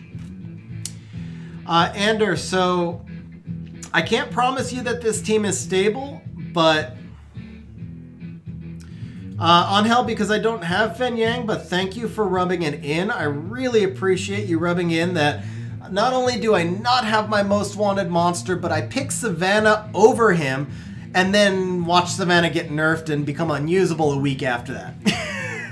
And no, I'm just trolling you, bro. I don't use him because I don't have him. I do wish I had him. He is pretty much my most wanted monster. Not necessarily my most needed monster, just my most wanted monster. People can't farm BJ5 anymore because too many ancient grinds. Oh, yeah, got you. Yeah, that is kind of... Are 4-star skill ups worth fusing if you're free to play? Absolutely, Bros. Our skill ups are really, really important, and 100% they are worth doing. Ander, I did see the new packs. I'm not super excited for them. I was really hoping for something that was going to come with more devils or something that would be a little bit better. But I'm hoping that maybe that's just the first wave of packs and that they'll bring out some other packs. Obviously, I buy anything that has a Devilmon, period. If it has a devil, I buy it. But I guess that's the thing, is I was really hoping there would be more devils.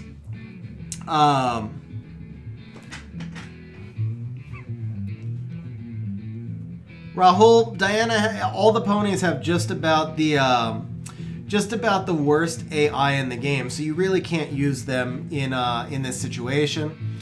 Savannah is used a lot in G3 Guild War and Siege defense. She's still a very good defense monster. She's just not great on offense. She's okay on offense. I don't use I've tried mine on offense. I'd used her in arena a little bit. She doesn't fit my, I guess you could just say she doesn't fit my playstyle anymore. She's too much RNG based now for my playstyle because I was forced to change her runes into Swift because you have to outspeed the enemy. I'm not a huge fan of Savannah anymore. I don't think so. Here's the irony though. When the nerf first came out, I thought the Barbara nerf was minor, and I thought Savannah got utterly wrecked. And as it turned out, the Barbara nerf was major. The Barbara got utterly wrecked, and the Savannah nerf, I won't call it minor, it was still pretty significant, but it wasn't quite as bad as I first thought. So, where before I would have called Barbara an SS monster and Savannah was somewhere on the line between SS and S, now Savannah is probably an A-ish monster where Barbara is like on the line. I guess Barbara's about a B tier. Barbara might be A tier as well. It kind of depends. I mean, she's super, super stat hungry, and then I don't know if she does enough to justify the runes, because she needs like this amazing rune set, and if you give that quality of runes to other monsters, they do more.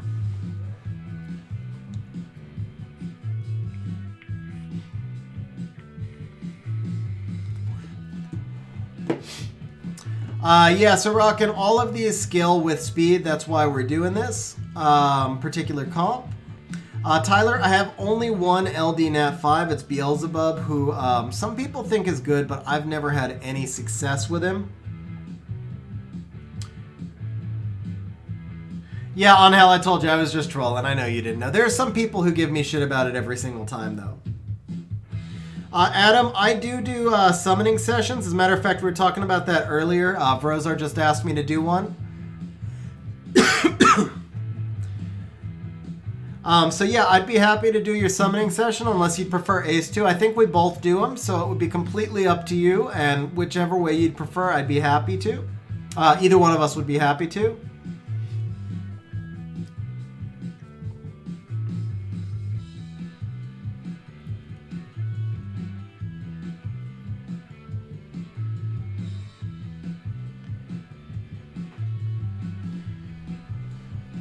Yeah, Rahul, Barbara was nowhere near that strong. There were plenty of Barbara counters. Barbara was an SS tier monster. she wasn't anywhere near in the... I mean, you want to put that many S's out. You're talking about Barbara was nowhere near in the class of an Artemil, a Nephthys, a Hathor. There were a lot of monsters that were already much stronger than Barbara. So Barbara was SS tier. She was in the second tier of monsters. That's a very fair assessment. I don't know... I know there are people who complain about her, but honestly, you can't try and tell me that Barbara was as strong as a Nephthys or a Wunsa or monsters like that. There's just no case to be made for that. And if you're saying she's A+ now, I don't know how you could say she still needs a nerf if she's in the A tier. Yeah, Maxwell, I actually like Belial over the Dark Demon as well. I don't really like any of the demons, other than maybe Lucifer, who I don't have. But Belial is a really nice siege demon. Beelzebub just isn't very good in general. Vrozar, you could... I don't know that you could easily replace Orochi on this team, to be honest, because the dots matter a lot. But if I were to try anything, I would try either Fen Yang or Ramahan to start. I would test one of those two. Actually, Rahul just said that. Okay, yeah, there you go. Hey, Sif, how you doing? What's going on? Ander, yeah, okay, yeah, Mephisto is amazing. Actually, Mephisto is the one demon that I really, really want and just don't have, obviously.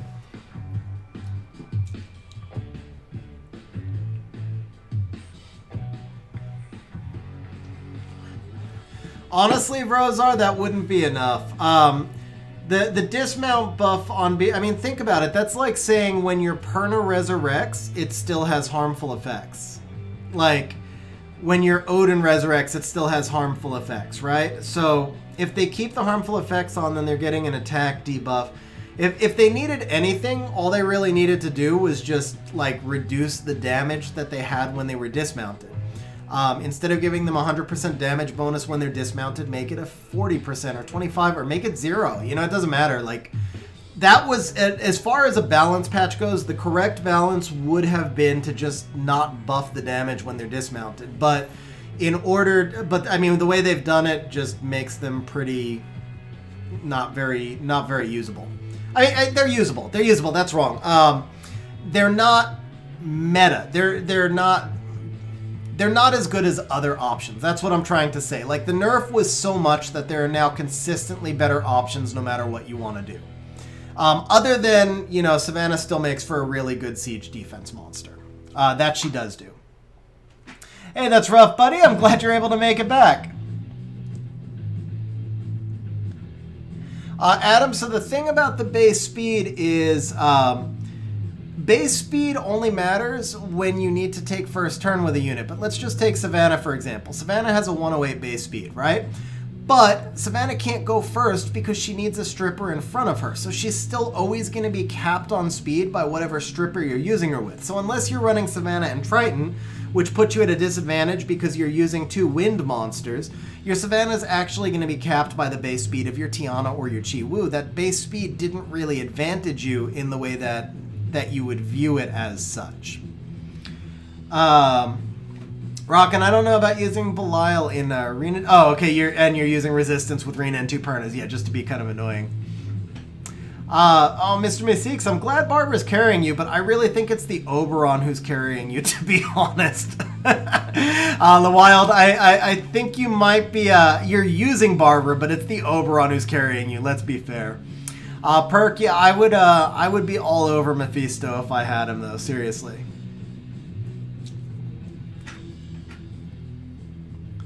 Ass kicks, yeah, Fen Yang is the Wind Panda.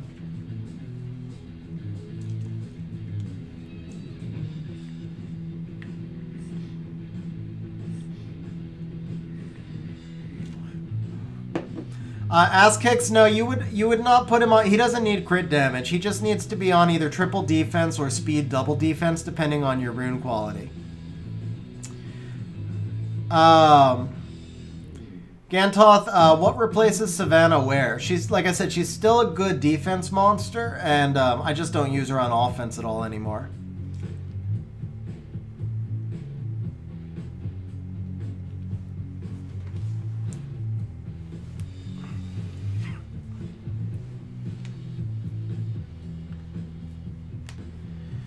Manuel, I mean, I know there were a lot of people who were happy the riders got nerfed, but then you got to look at it from somebody like, in my perspective, Barbara and... I don't have any premium RTA monsters. I don't have Fen Yang. I don't have Hathor. I don't have almost any premium RTA monsters.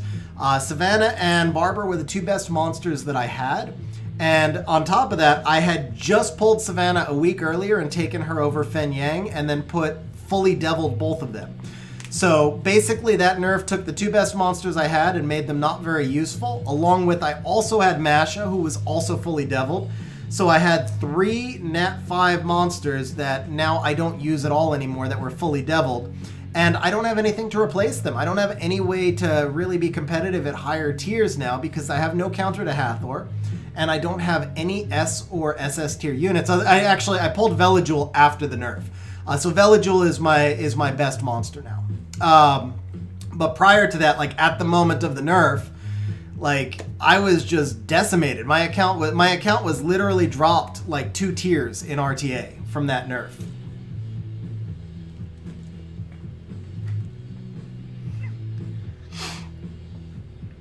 And what made it worse was they boosted Shihu, and Shihu was already stronger than any of the Beast Riders to begin with. So they buffed a monster that was already stronger than the Beast Riders, and they left Hathor alone. That was, okay, yeah, this is a bad road for me to go down. It's been 2 months, and I'm still kind of angry over it. Or a month, or I don't know how long it's been, but... yeah, if they had nerfed Hathor and not buffed Shihu, I probably would have taken the whole thing a lot better. But the combination of all of that to buff Shihu and leave Hathor alone, yeah, that I didn't take that one so well, to be honest.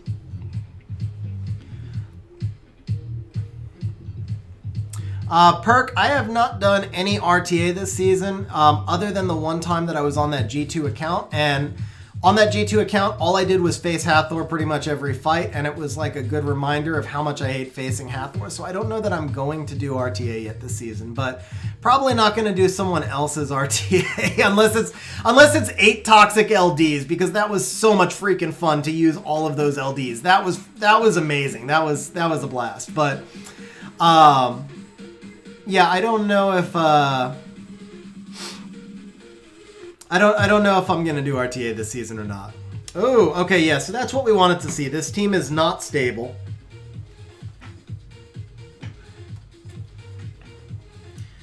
Adam, I honestly think that Shihu... So, Hathor is alone in the quad S category. Hathor stands alone as a 4S monster. I think she is the single most powerful RTA monster. I ban her before Artemis, before... any LD. There is no monster as strong as Hathor. But then when you get into the triple S tier, I think Shihu probably sits at the top of the triple S tier now.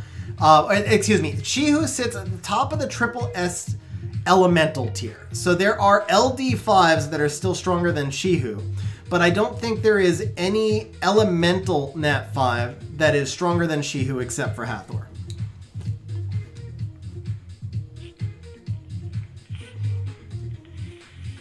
That's pretty awesome, Wild. I don't know. I've lost every single Siege and Guild War I've tried to use Barbara in for the last 2... Well, I haven't used her in a couple of weeks, but I lost everything. Every time I use her, I lose, so I just stopped using her. I'm happy for you, though, bro. I'm happy you're doing well with her. Really, really sounds like you found a good comp to use her with, then.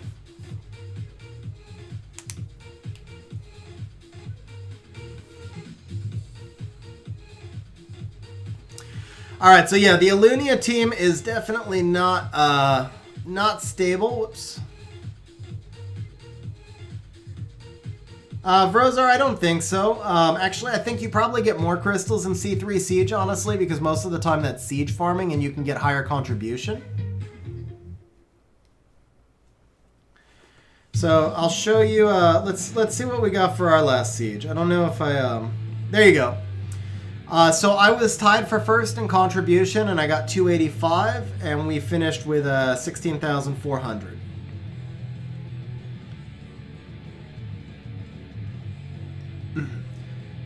I don't really see how artifacts solve the Hathor problem, to be honest, at all. I don't see the artifacts actually doing anything to slow Hathor down, and Hathor is going to be able to use artifacts also and get stronger just like every other monster. And then, honestly, Tyrannus is not even close to the strength of Hathor. There are counters to Tyrannus. There are no counters to Hathor. And it's pretty simple, guys. There's actually a website out there. I don't remember it off the top of my head, but maybe Mr. Waster Talon or somebody can post it in Discord.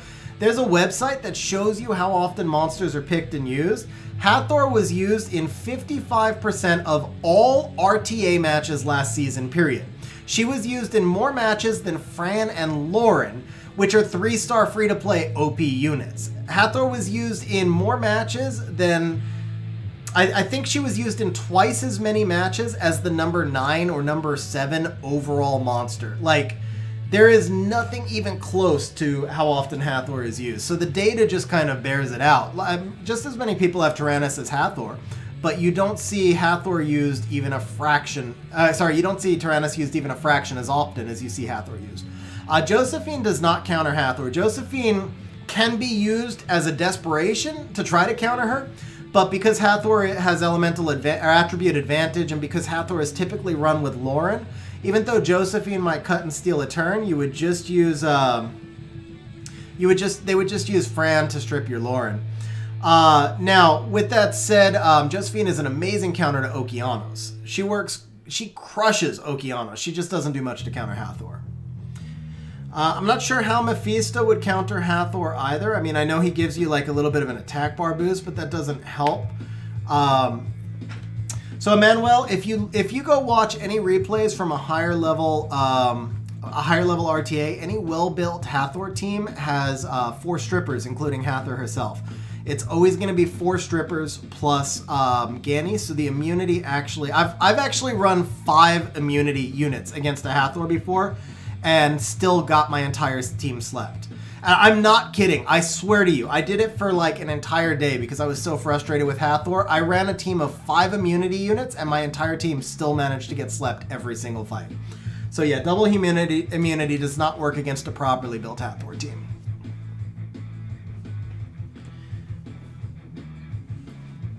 Now the Fire Monkey, he is sort of a Hathor counter with his new buff. The thing is, he's only 1 unit. If you could pick 5 units that had inability to sleep, and I actually tried, so I tried this last season also because I was just desperate. I did Misty, Rigel, and Miho Wang, because all 3 of them have immunity to inability effects, but the team just doesn't synergize. It just got beat down really hard. So Miho Wang is kind of a usable unit against Hathor, but he doesn't wake anybody else up, so he can't do a me against the world type thing. I don't think he's quite enough. Plus, they can always just ban him. If he's the only monster you're bringing that's immune to inability, they just ban him, and it's not a big deal. So now the S2 of Mephisto wakes everybody up. So I don't have Mephisto on health, so hard for me to say like how that would work, but can he actually use it if he's not slept? I mean, like if he's slept, then is he still going to wake everybody up? Because if not, it doesn't help. And also, obviously, they can always just use a Lauren or just ban him. So having 1 single monster instead of a single, we need strategy to counter Let me try this again. If there's a strategy that can counter a monster, then it's viable. If it's a single monster that can counter another monster, then it's not viable because that one monster can just be banned. There has to be a more overarching strategy that can be used. Akroma, Pater, Miho Wang, but you're getting into, Akroma and Pater are both LD5s, so the only way you can counter Hathor is with LD5s, is what you guys are basically saying. Or Miho Wang, but Miho Wang by himself can't do it. Jaeger, but that's another LD5.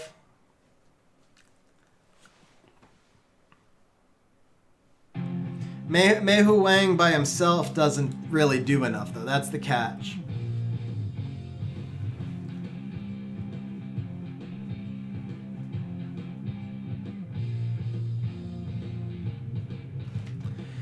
Josephine really doesn't do it because although she can cut, she can't actually do any damage to the enemy, and she can't do anything 1v4.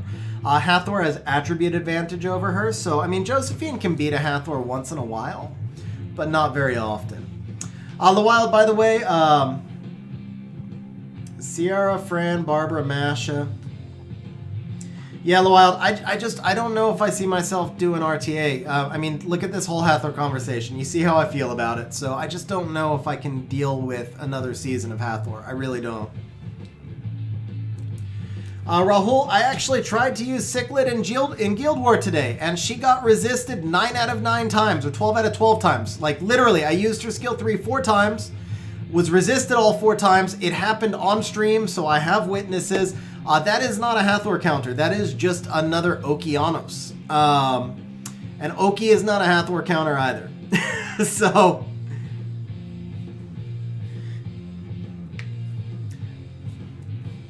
And resistance lead doesn't actually help because any Hathor will always be built on max accuracy, so you can't actually resist them.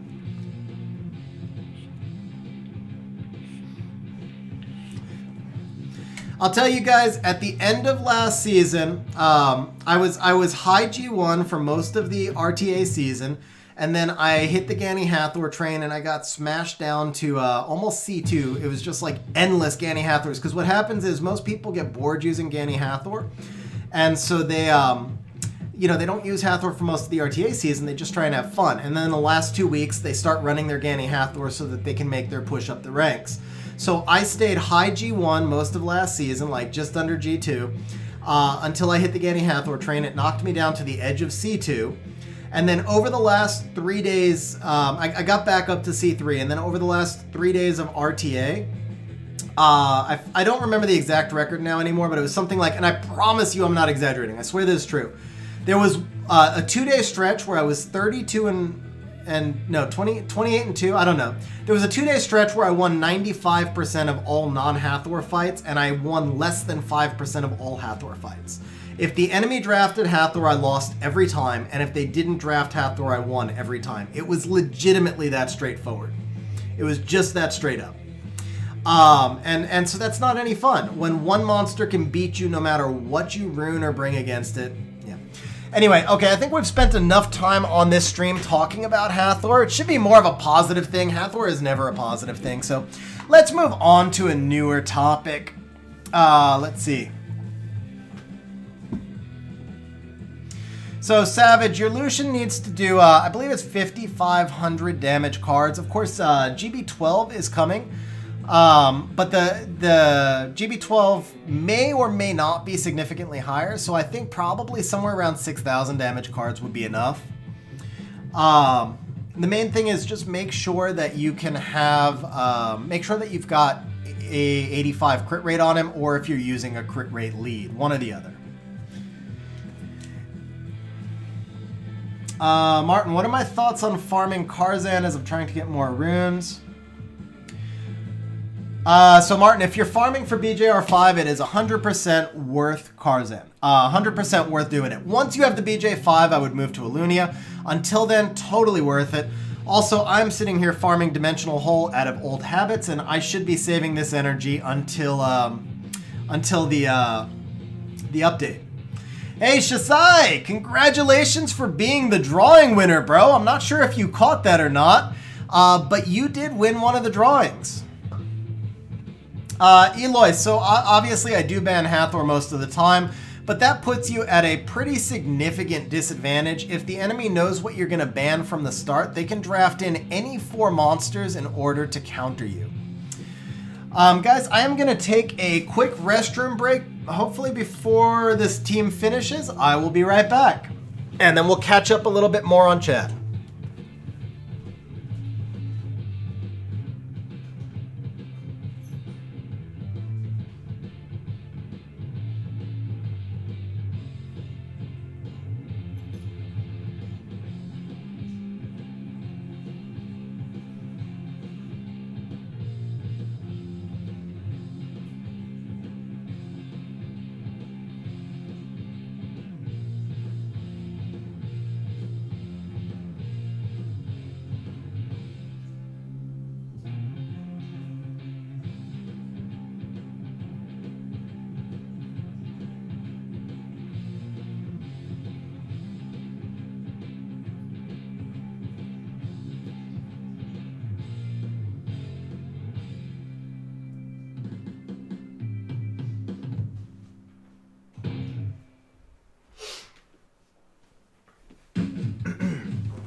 Shasai, so we'll have to talk about the times because it does need to be a stream siege, and I need to be like somewhat coherent.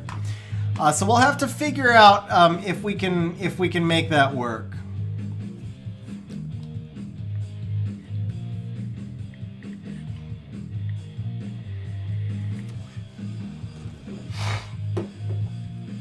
Savage, that sounds to me, and it can't wave clear. So 82, so it's only 82 crit rate. So Savage, maybe you need a little bit more attack. Maybe you just need to scale the crit damage down a little bit and get a little bit more attack. Here, why don't we do this? Let's do this. We still have swap loaded. We'll take a quick look at how much damage you should be doing.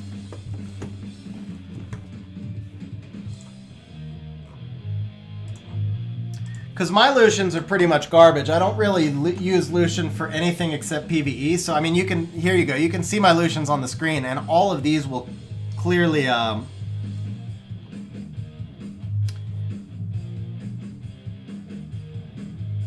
Hey, Ander. Oh, I saw you ask that earlier. So, the girls are good.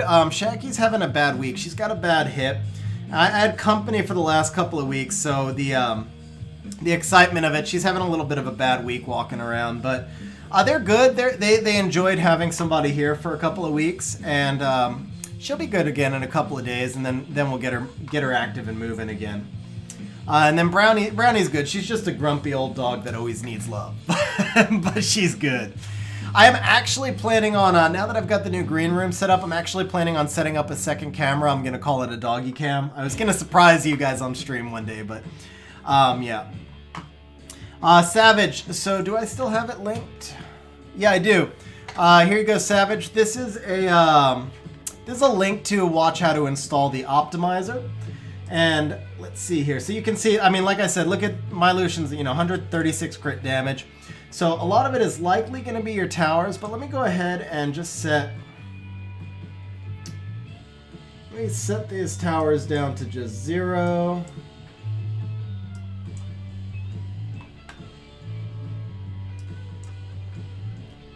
And you actually said level 2 towers, so we'll do level 2, and level 2.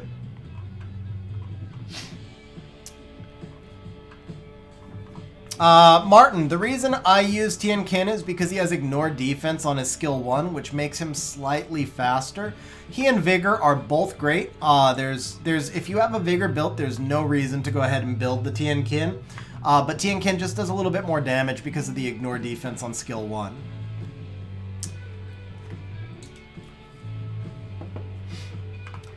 So Savage, they posted, there was a post on Facebook that said it would be there before the end of July as well.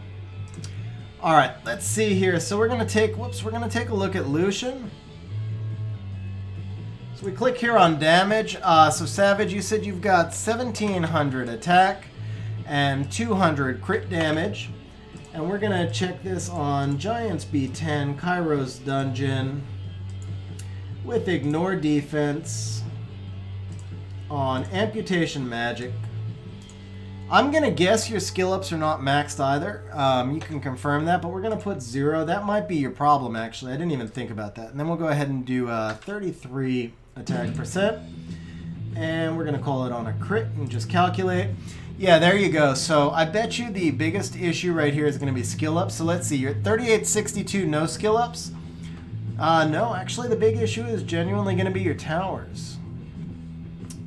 Oh, yeah, no. Let's see here. I guess the problem is going to be your towers, because we're at 4242. So the cheapest one to max out is crit damage. Let's see. If you bring your crit damage up to 5, your win to 3, and your attack to 3.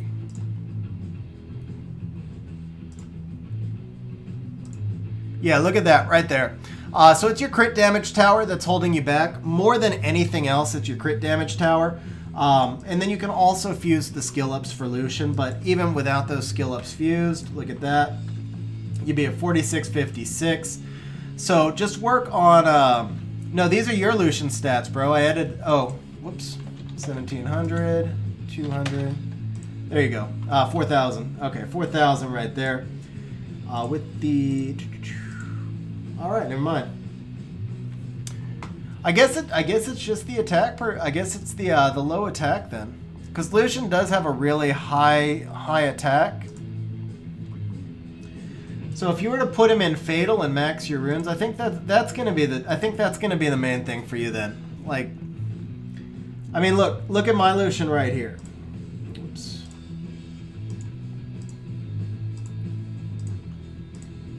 So my Lucian's at 5220. So I mean, it's a combination of the lack of towers, and then the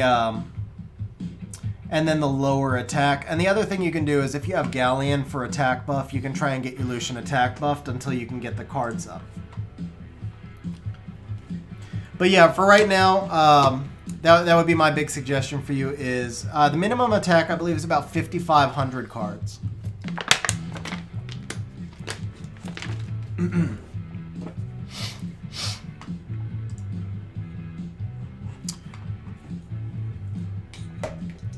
All right, so we went off topic quite a bit on the you will. It starts to come quickly. The big thing is focus on your arena. Those towers really matter, especially the crit damage tower because it's cheap.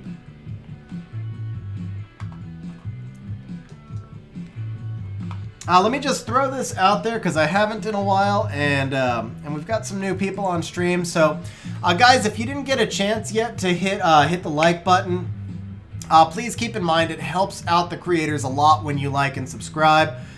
Very much appreciate anybody who pops the like and subscribe buttons. And then also just throw out, if you haven't joined us in Discord yet, Ace and I run a Discord server together. It's a lot of fun, a really nice community. And then we've got quite a few bots in there. There's some games. There's a casino game. There's a text game, things like that. So please feel free to join Discord. I think Mr. Wasted Talent will send that link out to chat. All right, so we are going to jump over. Actually, we never really got that far into the rune cleanup, but it's been a long stream, so I think I'm going to throw this out here. Does anybody else have any other questions or any other content you want to see? Otherwise, I might wrap the stream up. Here. How much would I do if I do plus 1,700? Okay, yeah. So Savage, very important always to do some raid and grind the attacks. I will show you those stats. Let's see, so let's drop this back. You said you're level 2 towers.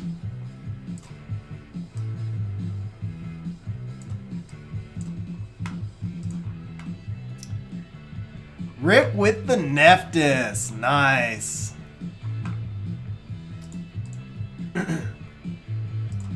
Alright, so if you went to plus 1,700 attack, you'd be 2,400 and 200. You do not have skill ups, and we adjusted the towers properly, so you'd be at 5135, which once you then added a couple of crit damage levels, a couple of levels to your crit damage tower, that would put you pretty close to clearing it. Especially because I don't remember the exact number. I don't remember the exact number it takes to clear. Okay.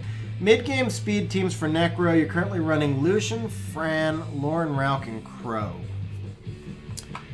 So, mid-game is a big part of the game, and people have different definitions of mid-game.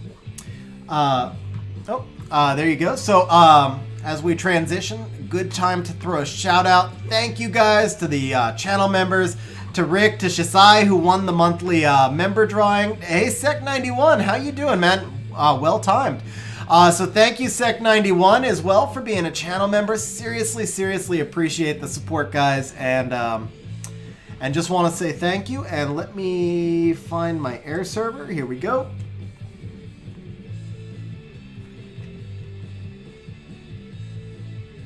No, Rick. Shisai won. It was Shisai and Logan this month. Logan won the dungeon team, and Shisai won the siege. Alright, mid-game speed team for Necro. So the problem is my Necro team is a little bit torn up right now from the videos that I did on Dragons B10 and mid-game per my wow, I love that you know the definition. Okay. So mid-game, let's see, mid-game, okay. That helps me quite a bit. So let me see here. Let me try and remember. Whoops. Let me try and remember what I did back then. As I said, my runes are all torn up, so I don't think I can show you. I don't think I can show you the team as it would work, but I think I can show you the team as I would use it.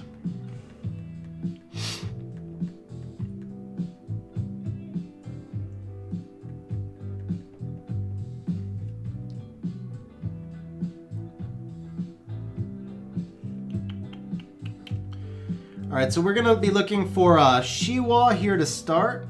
We're going to use the Shayna lead, though. We're going to use one Sabrina and Talia. And, was it? So, Savage, you can fuse. If you fuse the JoJos, you can use those to skill up your Lucian. So I would not use Devils on the Lucian, but I would make a point of fusing the skill ups.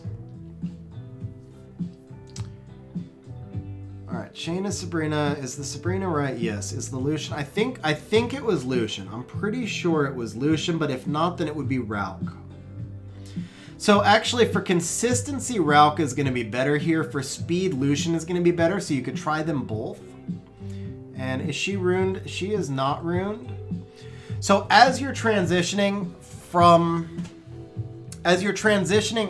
hey Shazai, have a great day at work, and we'll talk on Discord about setting up a time. Okay, so as you're transitioning from your slower teams that use a healer into your speed teams, you would want to do something like this. Hey Askix, have a great night. We'll talk soon. And by the way, thank you also Askix, who is a Patreon supporter, also a channel member. So thank you, bro, for becoming a supporter, man. I really appreciate it. Also, you know what? Way more important than that. We got to give a shout out to Askix. Actually, I don't know if you would want me to shout that out to give you a shout out for that on stream. So I'll do that on the next stream. Let me talk to you in private, because I think it deserves a mention, but I don't want to say anything people don't want me to know. Okay, yeah, let's just forget that last 30 seconds ever happened, and let's go ahead and talk about this dungeon team again. So, as you're moving from the basically sustained teams to a team like this, what you're going to want to do is you're going to... You too, bro. You too, seriously. You're going to want to make sure that you've got a Violent Revenge set on your Shiwa. You're going to ideally have a Revenge set on your Sabrina as well. And then you're going to have a Shield set on your Talia. So the ideal build here is going to be Rage Shield with Talia, Violent Shield or Violent Revenge with Sabrina, Violent Shield or Violent Revenge with Shayna. I just did those two backwards, but the two twins. So your Talia is going to be Rage Shield, and then the other two twins are going to be Violent Shield or Violent Revenge. Your Shiwa is going to be Violent Revenge, and then your Lucian is going to be Rage Shield. So the key here is the more shield sets you get in there, because you have no sustain, the more it's going to help you survive the end boss. The rage sets are going to help you break the shield of the boss. I'm sorry, the revenge sets are going to help you break the shield of the boss. And the actual sequencing of this team is that Lucian goes first. Yeah, fuse JoJo's for Lucian and save the devils. Yeah, exactly. Exactly, Gantoth. So what the shield helps you in two ways. First of all, it helps you not take damage from the Dark Golems. Second, it helps you go into the end boss at full health because you haven't taken damage from the Golems. And then lastly, it also helps you survive the first hit of the boss. Now, I gotta remember, I believe you go Lucian first, Shiwa second, Shayna third, Sabrina fourth, Talia fifth. So you're actually gonna go in. You're gonna go in this exact order. This is the sequence that you want this team to go in. I typically ran all of these monsters at 60 to 70,000 effective HP. If I remember correctly, this team is actually the one that put up my best time. Even though my current team is way faster on average, this team did a 29-second run for me, and I believe it averaged somewhere in the low 40-second range, maybe in the high 30-second range, something like that. Now the key is my Lucian was able to one-shot the waves. If your Lucian cannot one-shot the waves, and we're saying Lucian again, now obviously there's a derp potential here as well, but if your Lucian cannot one-shot the waves, then instead you're going to go with Shayna Rauk combination. and you're going to do it this way instead. But now you may as well just have the Shiwa move first. Obviously, your Shayna is still going to be your leader, but for speed tuning purposes. So your Shayna's your leader, but just thinking about speed tuning purposes, once you bring out that Shayna, now the Shiwa is going to be your lead. Shayna goes second, Route goes third, Sabrina, and then Talia. So those would be the teams. Unfortunately, as I said, my monsters aren't runed and speed tuned, so I can't show you how this team would run. Actually, let's see, 140. 140. Can I? Maybe I can do this with a Sophia. Maybe I can show you how this would run. See, the problem is well, you know what? Let's see here. So Lucian. If we did Lucian, Shannon, this is another team that might work, and I think this is speed tuned. This one might also work, and I think this is speed tuned. And you guys saw my Lucians are in like utter garbage rooms because I don't use them much. So let's see, can he clear? He does clear. There we go.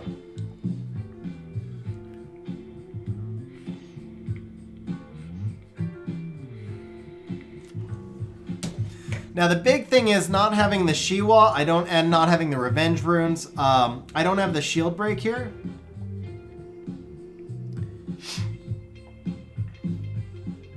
Can Maruna replace Talia for this comp? No, Maruna cannot because she's not a multi-hitter. Maruna does not work here. Yeah, actually, so you could use Lauren and 4 Rauks, but you could also use Kali and 4 Rauks. Or you could use Lucian and 4 Rauks. But now you're talking about building 4 Rauks, basically. So this is not actually my Necro team at all. This is mostly my Dragons B10 team. And if you notice, this Shayna is unskilled. So I actually took my my skilled up Shayna and I'm going to switch her over to PvP. And I'm now using my unskilled Shayna for the dungeons. And you can, you see the runes right here. So we've got Revenge Nemesis Blade. Like, she's in a 2-2 set. The Rauk's actually in pretty good runes. But he doesn't have 100% crit rate in this team because I don't have the crit leader skill. So actually we should probably be doing this, and this, and this should be a slightly more effective team. Hey hey Soap, how you doing? What's going on? Kevin, so Diva could work in this team in place of the Rauk, but she cannot work in place of the Shayna because you really need the reliable defense breaks here.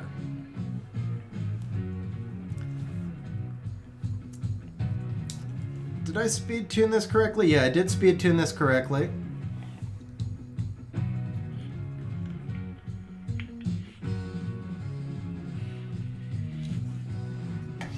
So we needed that attack buff from the Lucian. I would have killed the boss if I was running the Lucian lead right here.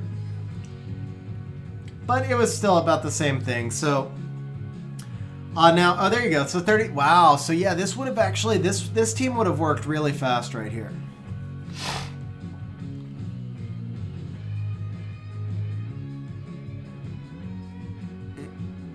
You did what to watching the stream? So Sabrina, Talia, Fran, Lauren.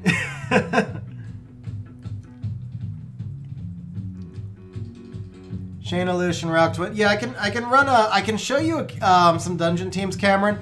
But I will tell you, I actually just did a Dragons B10 video a few days ago, and I cover like 10 different teams in that video. So I'll go over a Dragon team real quick. But what I would recommend is you check that DB10 video because it gives a lot of different options. Real quick, just to show you the runes here. Now, I do have, because this is built for my Fat Julie team, we've got 6 fight sets here. And that is going to be impacting damage. And then the Rauk is in decent runes. Not great, but decent runes. But my Lucian is in total garbage runes. For a Lucian, for my account, these are garbage runes. I understand for some people they're solid, but if we're talking about for like building a Necro B10 team, especially because we're using this Talia lead right here, you could do these stats with 76 crit rate, and he still cleared the waves. And then the Shayna, again, she's in a 2-2 set, decent overall stats, but also notice the speeds. So a big thing is these runes are not that high efficiency because I'm not putting much in the way of speed on them. Herbert, I actually used the Homunculus in the Fire Dungeon, and I have used it in my Giants B10 team before.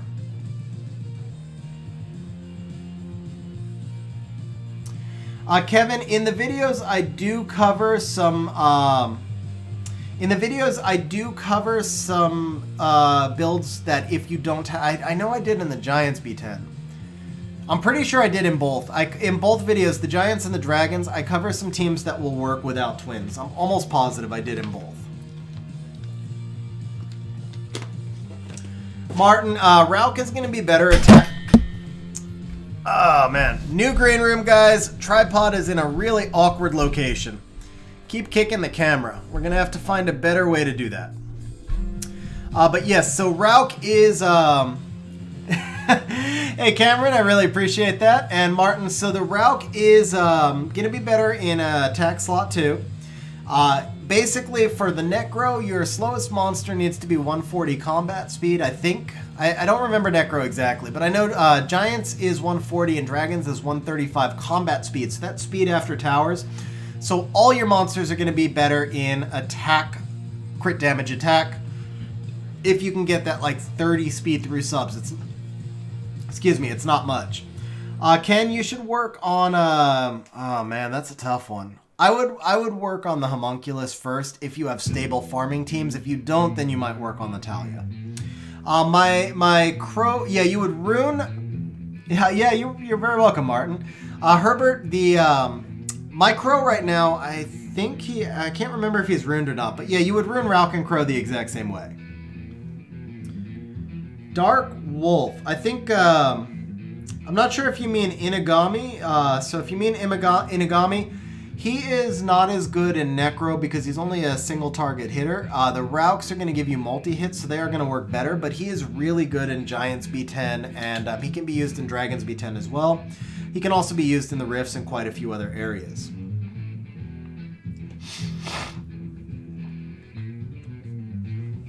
All right, so let's see, Cameron, you've got Shanna, Lucian, Rauk, and Twins. Okay, so first of all, Cameron, you don't want to use Lucian in, you don't want to be using Lucian in Dragons B10 because he's at attribute disadvantage. So for this team, if we're not running a Julie and we're not running a second Talia, what you're going to want to do is run...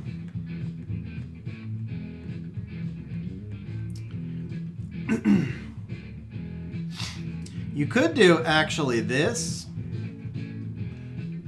Now this way, yeah.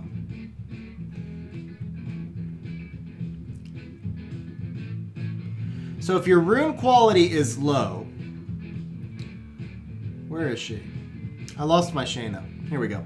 If your rune quality is low, then you could run it like this. So you do the idea here, and let me see if all these monsters are ruined. I think I can run this team. 139, 140. So that's speed tuned. That's speed tuned, and that's. I have another slower Vertihile. Is he slow enough? Yeah, he is. Okay. So you could run this team right here, but you have to do the Vertihile lead, and your monsters have to be a little bit faster in order to lap the boss. So I think you need to be around 160, 170 in order to lap the boss, which is a little bit tougher. But the basic team right here is your Vertihile acts last. So you're going to use the Vertihile lead, but in terms of turn order, what you're going to use is Shayna to do an AoE defense break, Rauk to clear the waves, Shayna to defense break the mid boss, and then your Sabrina and your Talia go, and your Vertihile boosts you back up. So you're saying you're not there yet on the speed, so then you're not going to use the Vertihile. Instead, your best bet here, if you have Lyn, would be to use Lyn. And I think I can run this team speed tuned and show you how it works as well. I think I have a 140 Lyn. Yeah, this is a 140 Lyn. So we go, everybody speed tune. Yeah, here we go.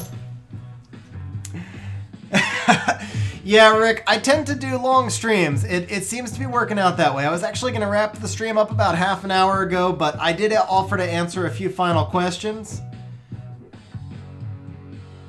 I think I used the unruned Shayna here, guys. I think I used the unruned Shayna.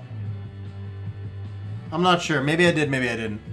But yeah, so Rick, I'll be wrapping up the stream in sometime in the next 15 minutes or so, I think. but I did answer to offer a few last bit of questions.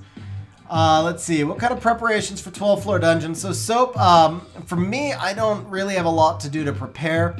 I think for most people, honestly, I would say just stockpile resources, like farm R5 a lot for the next few days, because you're going to need to grind stuff, you're going to need Devilmon, stuff like that.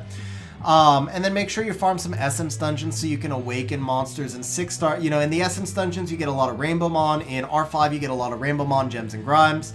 If you can't do R5, do R4. But basically just farm out your gems, farm out your grinds, and farm out your Rainbowmon for the next few days in case you need to 6-star anything new and awaken it and all that. Zeri, should I work on my towers or buff my GB10? Those are different things. They're not mutually exclusive. You should be using all of your arena wings whenever they recharge and then farming your giant speed 10 the rest of the time. If your GB10 is close to 30 seconds, that's honestly a pretty good... I think maybe you're asking me what you should be using your crystals for.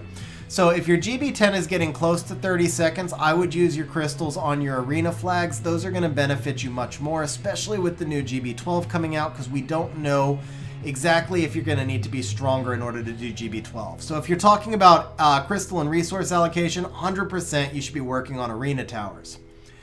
How does the layout of your monsters change the turn order?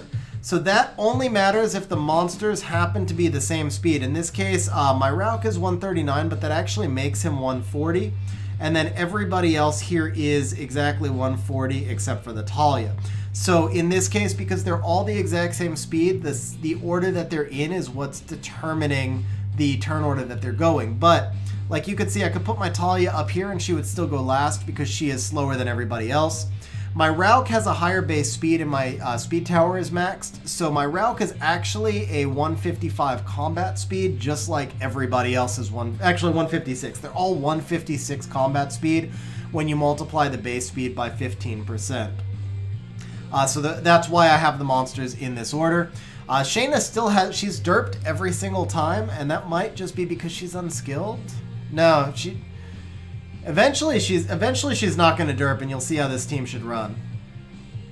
Eventually she's not going to derp, but then again, you can also see she's derped every time, and the team's been stable. So Cameron, this is probably the way that I would go with this team for you. And you've seen all the runes, so if you can do them in attack, crit damage attack, and then especially if your Shayna is skilled up, this team will go much faster when the Shayna doesn't derp, because once she does her AoE defense break, Rauk will clear the entire wave. Alright, let's see. That was your DB10 with Sig in place of Rauk. Yeah, there you go. So I use that team. Hey, Hackalax, let's see. You summoned a Zerath today. Wow. Oh, wait, Zerath, not Zeratu. Never mind. I thought you were saying Zeratu.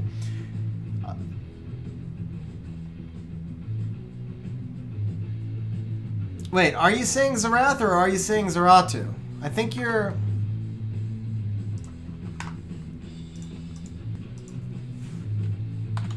Or am I drawing a total blank?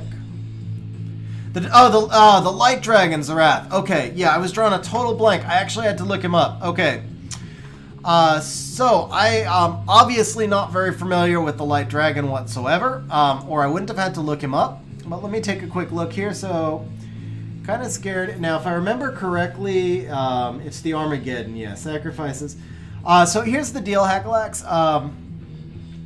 I gotta be honest, I don't see a whole lot of ways that you would be able to use Zerath in early game, and that sucks to hear because he's an LD5. But the thing is, the only way I've ever seen him used really effectively is if he's with a super fast booster, and then because he's super slow, so if he's with a super fast booster, then the booster boosts him up and he can do really big damage. But he needs good runes, and the monsters with him need good runes, and he's just not going to be... He's a PvP monster entirely, so he's just not going to be a focus for you.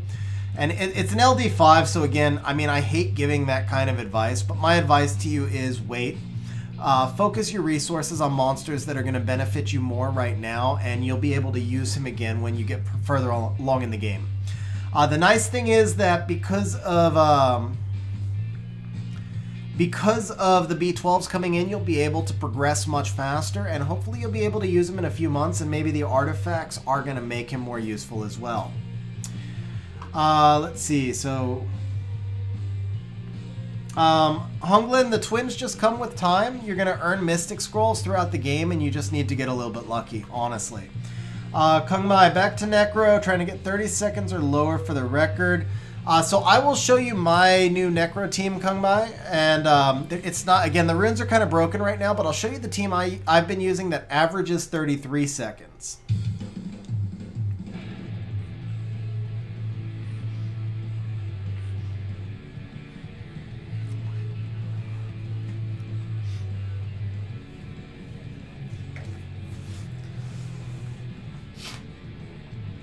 Kevin, I would like to see them shown as a plus. So I would like the integration, but what I would like to see is, like, when I look at this monster, I want to see attack 780, and then in yellow I want to see plus 156, and then in green I want to see plus 1572, so that I can see the tower effect on my stats, but that I see it separately.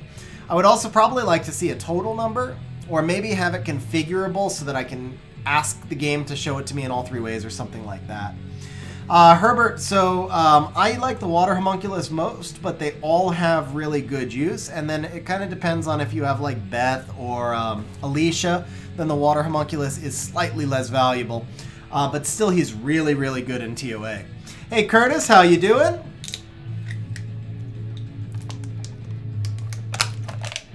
Twin Cardinal, tips for a Lunia team. So that's going to be a longer conversation, and this has been a long stream, so unfortunately I will do one run with my Lunia team, but I don't think I'm going to do a whole breakdown on it. So here's what we're going to do. We're going to wrap up. I'm going to do one run in Lunia, and I'll tell you my team is not 100%. I'm going to show you the runes, but this team does have a fail rate, so it's not necessarily the team that I would recommend.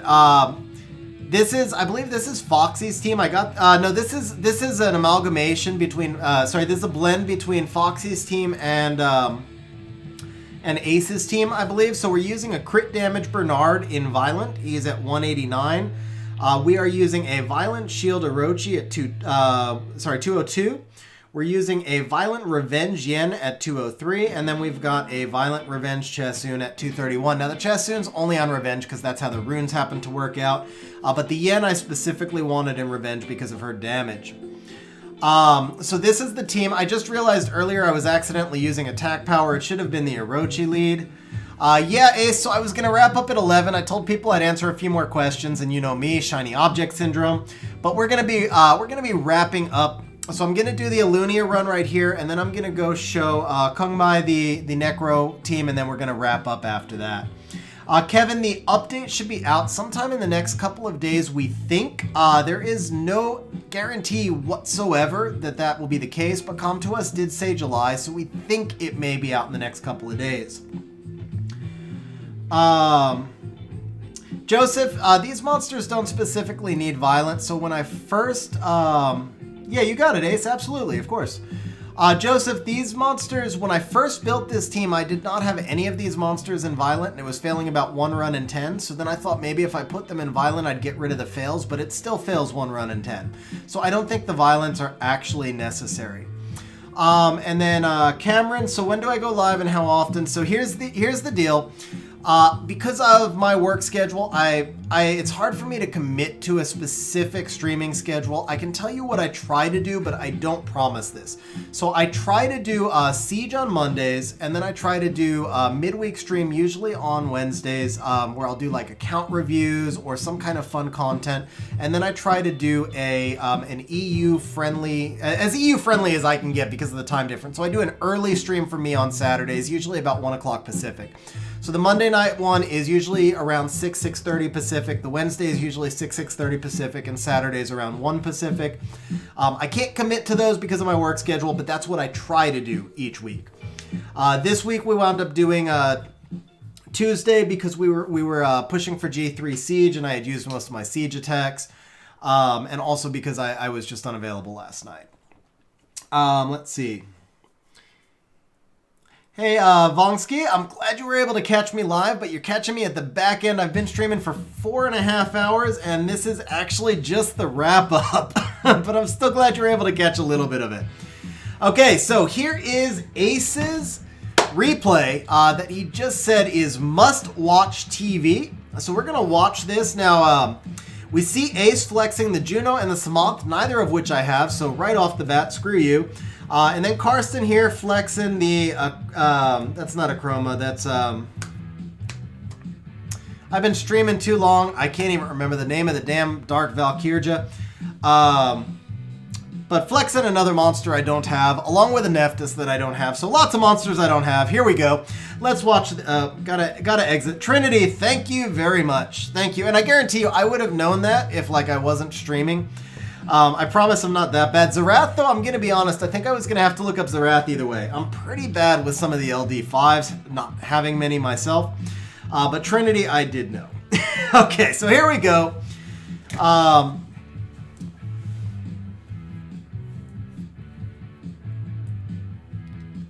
Yeah, Heckleax, I'm sure that Com2us is going to be working on a lot of them.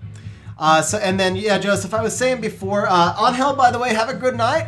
Thanks for staying by for the stream. And yeah, Joseph, like I said, when I switched all those monsters to Violent, it didn't actually change. It still fails about one time in 5 to 10 either way. Okay, so Ace gets, ooh, let's slow this down. So Ace gets outsped and then just freaking wrecked by Nephthys, because that's what Nephthys does. And then Lucian, wow. Tell me you didn't Juno solo. Oh, the Juno solo! I see it already! Oh no! Oh no, the Juno solo! Oh man, that's dirty. Oh, that is dirty. It makes sense though. I mean, everything over there is debuffs and there's no damage except for the Lucian. Oh, well, all right, Khan, I appreciate that. I appreciate being compared to him anyway.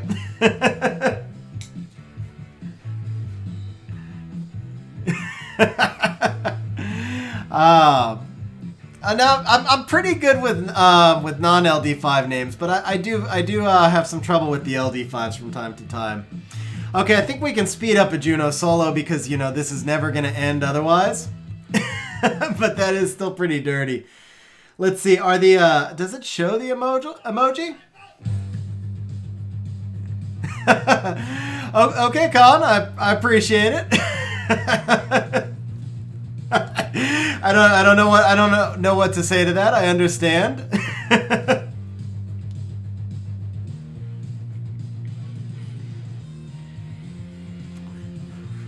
We all have our favorite streamers, so I completely respect that. I mean, we all enjoy different styles.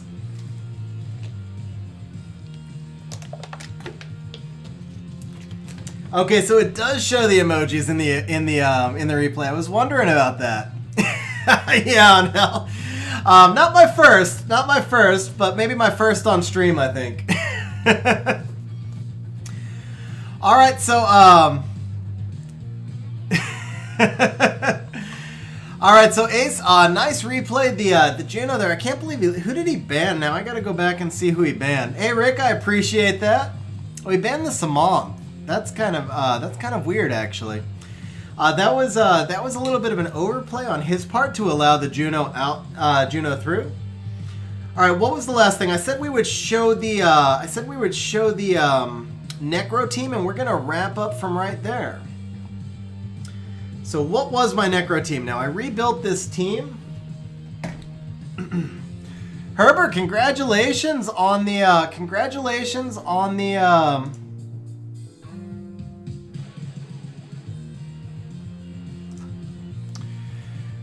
Herbert, congratulations on the Daphnis Nat 5, man. I really love Daphnis. He's actually a lot of fun. So, and that is a monster that you can use kind of earlier in the game as well.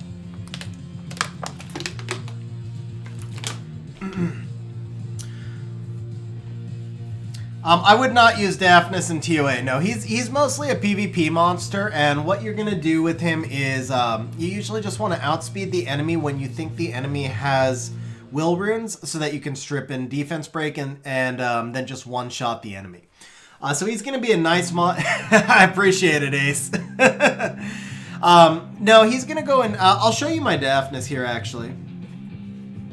Lucian can be used in Necro, but you're only going to want to use one Lucian in Necro. Hey, Cameron, you're very welcome. I hope to catch you on the next one. Pippin, congratulations on the Gildner. I think, personally, I feel like Gildner is one of the most underrated LD5s because everybody craps on him. And I think I would have fun with him. I would use Gildner a lot. Like, he fits my playstyle, and I think he's really good. When I run into him in, like, arena defenses or whatever, okay, maybe not really good. I know he needs a buff, but I think he's really usable. That's what I wanted to say. I think Gildner is, like I said, he needs a little bit more love. He needs a buff, sure, but I think he's usable as is. I would have a lot of fun with him. So congratulations on him, on getting a useful LD5. And here is my Daphnis. Now, obviously, when I run him in RTA, he would have better runes. The main thing with Daphnis, must have high accuracy on him. You want him to hit fast, but you also need him to hit hard, but you also need him to be fast. Now, keep in mind, obviously, you're going to adjust the Daphnis based on stage of game. So, you know, I know you're newer in the game and you don't have these stronger runes, but basically just try and go for really high accuracy and really fast and hit hard for whatever runes you have. So if your Daphnis is 180, that's cool, because if you're in a C3 guild, then 180 is probably going to be competitive. So basically you just want him to be fast based on your stage of game and then put in a lot of accuracy, crit rate, crit damage, and attack. Hey Sam, hey Albertus, how you guys doing? Hey Pippin, how's it going? Herbert, a low G1 guild and a high G1 guild is a huge difference, though. His rune requirements, I would say his rune requirements are medium, because he needs...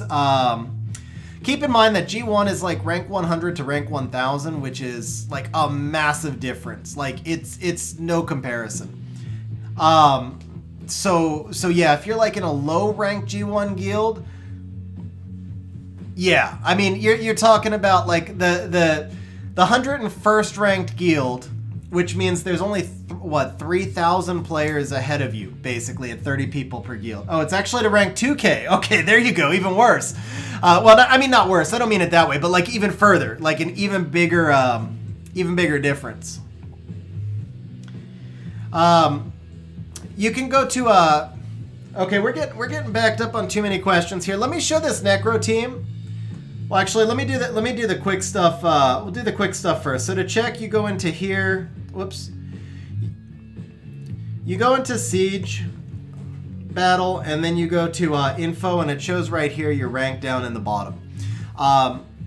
So if you're anywhere below like rank 500, you're facing a whole different level of competition. And then somebody asked, let's see, Hung Yok Yin, and I apologize for pronouncing your name. You asked what the prize drawing was about. I'll just show you since we're getting close to wrapping anyway. We did a drawing for the channel members today. So for one of the channel members, which is Shisai, he won that I'm going to be doing his Siege on stream. And then for another channel member, Logan, he won that I am going to try and build a dungeon team for him after the update. 2 hours though. I'm only going to spend 2 hours on it. So if I can't build the dungeon team, because presumably it'll be like testing on the new dungeons. If I can't do it, then I can't. But I'm going to try. For Ethna, you can go... Actually, Ethna can be really good in a lot of different ways. You're always going to want her on speed crit damage HP or speed crit rate HP, but she's really good in Despair. She's really good in Swift. She's really good in Violent. The Violent is less important, but... the biggest thing is for Ethna, you want to make sure she has a lot of accuracy and she must have 100 crit rate so that she can turn cycle. She's really good. Her two best builds are going to be Swift or Despair, and then usually she's going to be really nice on Will. And then Herbert, I showed you my Daphnis. Somebody asked about Rakan, so I'll go ahead and show you guys the Rakan, and then after that we're going to do this Necro team and then wrap up, because we're on kind of a long stream here. Alright, where is my Rakan? Hey Marco from Brazil, that is awesome! So Ethna could work on Rage, but it wouldn't be my preferred. She could, but that's not really her role. Her role is because she turn cycles, defense break strips, and all that, Rage wouldn't be my first choice for her. So here's my recon. Basically, the big thing is don't forget the accuracy because of the strip and the provoke on his collapse. I wish my recon was a little bit faster, but it's generally speaking pretty hard to build recon fast and give him all the other stats he needs. You're gonna want him on a lot of HP. So mine here, he's on HP, crit damage, HP, and then obviously you need crit rate and crit damage with him as well. He's just very stat hungry, and then you do need to get a little bit of defense on him. People forget defense on too many different monsters. Thank you, sir, Ace. But yeah, as Ace said, Ace and I are both always happy to answer questions whenever we can in Discord. Membership's not required. Members are very, very much appreciated, and we try and do some extra special things for members, but we are happy. I mean, we just generally appreciate the support. We appreciate you guys watching, appreciate you guys liking and subscribing, and so we are always there to try and help when we can. Okay. Necro team, and we're gonna wrap from there. So the team that I'm using now, let me see if I can actually remember this because I broke it apart when we were doing this. Legendary Muffin. Airgar should be the fastest monster on your Rift team. He should be in Violent. That part is very important. The offset doesn't matter. Attack, crit damage, attack if you can. Speed, crit damage, attack if you can't, in order to make him the fastest monster on your team. And remember, you're going to want to make your team fairly slow when you're talking about rifts. So if everybody's in attack, crit damage, attack, it shouldn't be too hard to get the Airgar faster. You will want to make sure that he's got a decent amount of crit rate as well.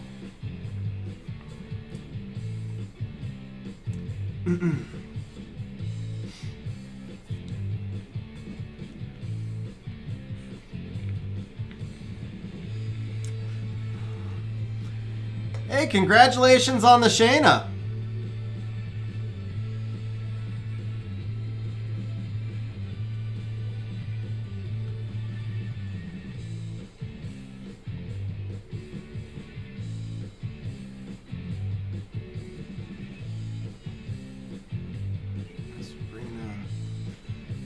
Shayna, Sabrina, Talia. Okay.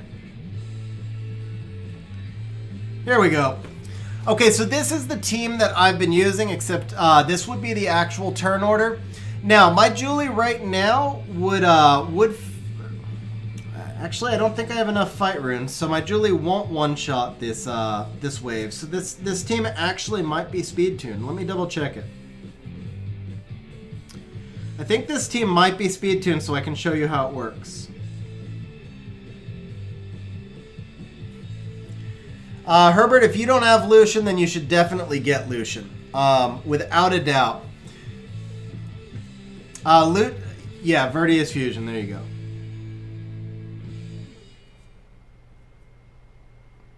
Where is the Shayna?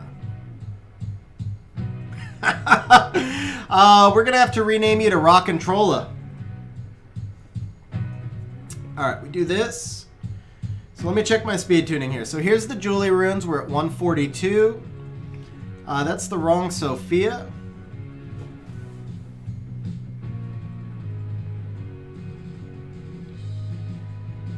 Hey, Twin Cardinal, but getting Bastet is pretty... Bastet is like the single most important monster you could get in early game. So congratulations on the Bastet. That's actually amazing.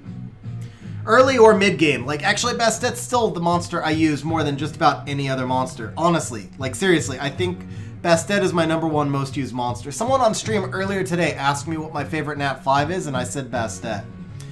By Hydra, so we are figuring the update will be here in the next few days, because Com2Us said July. It's not a guarantee, but we did get, in our Discord server, we have a representative from Com2Us Germany, and he said that he was told by Com2Us that the update should be out in the next couple of days, and then there was also a Facebook post as well. Okay, so here we go. So we've got the Sophia, she's at 140 speed. We've got the Julie at 142. We have got the I need crit rate lead for this, don't I? Yeah. Okay, so we've got the that's the rage fight, so that's the wrong one. So we need the other Talia. And then we need the Sabrina. Here we go. Okay, it took me a while to remember how this team was built. So here we go. We've got the Julie acting first. We have got the Shayna acting second. Sophia third. Sabrina fourth, and Talia last.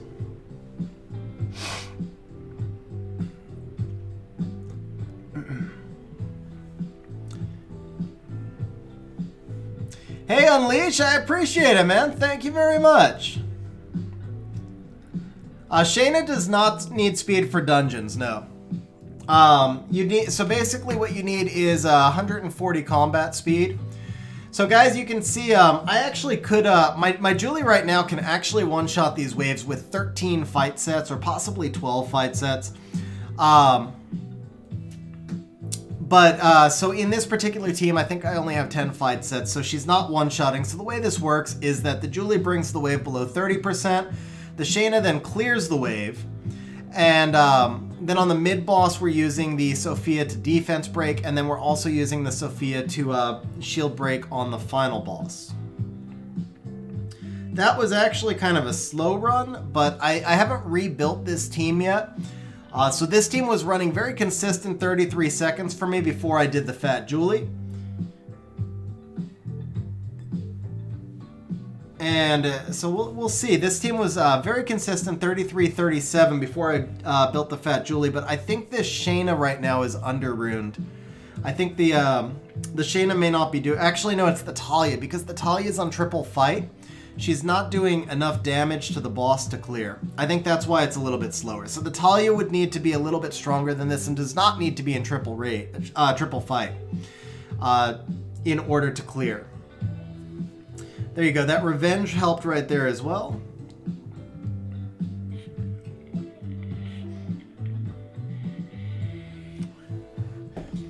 Yeah, so this is basically the team that I would run for Necro. I feel like this is not the right team, though, because that was pretty slow.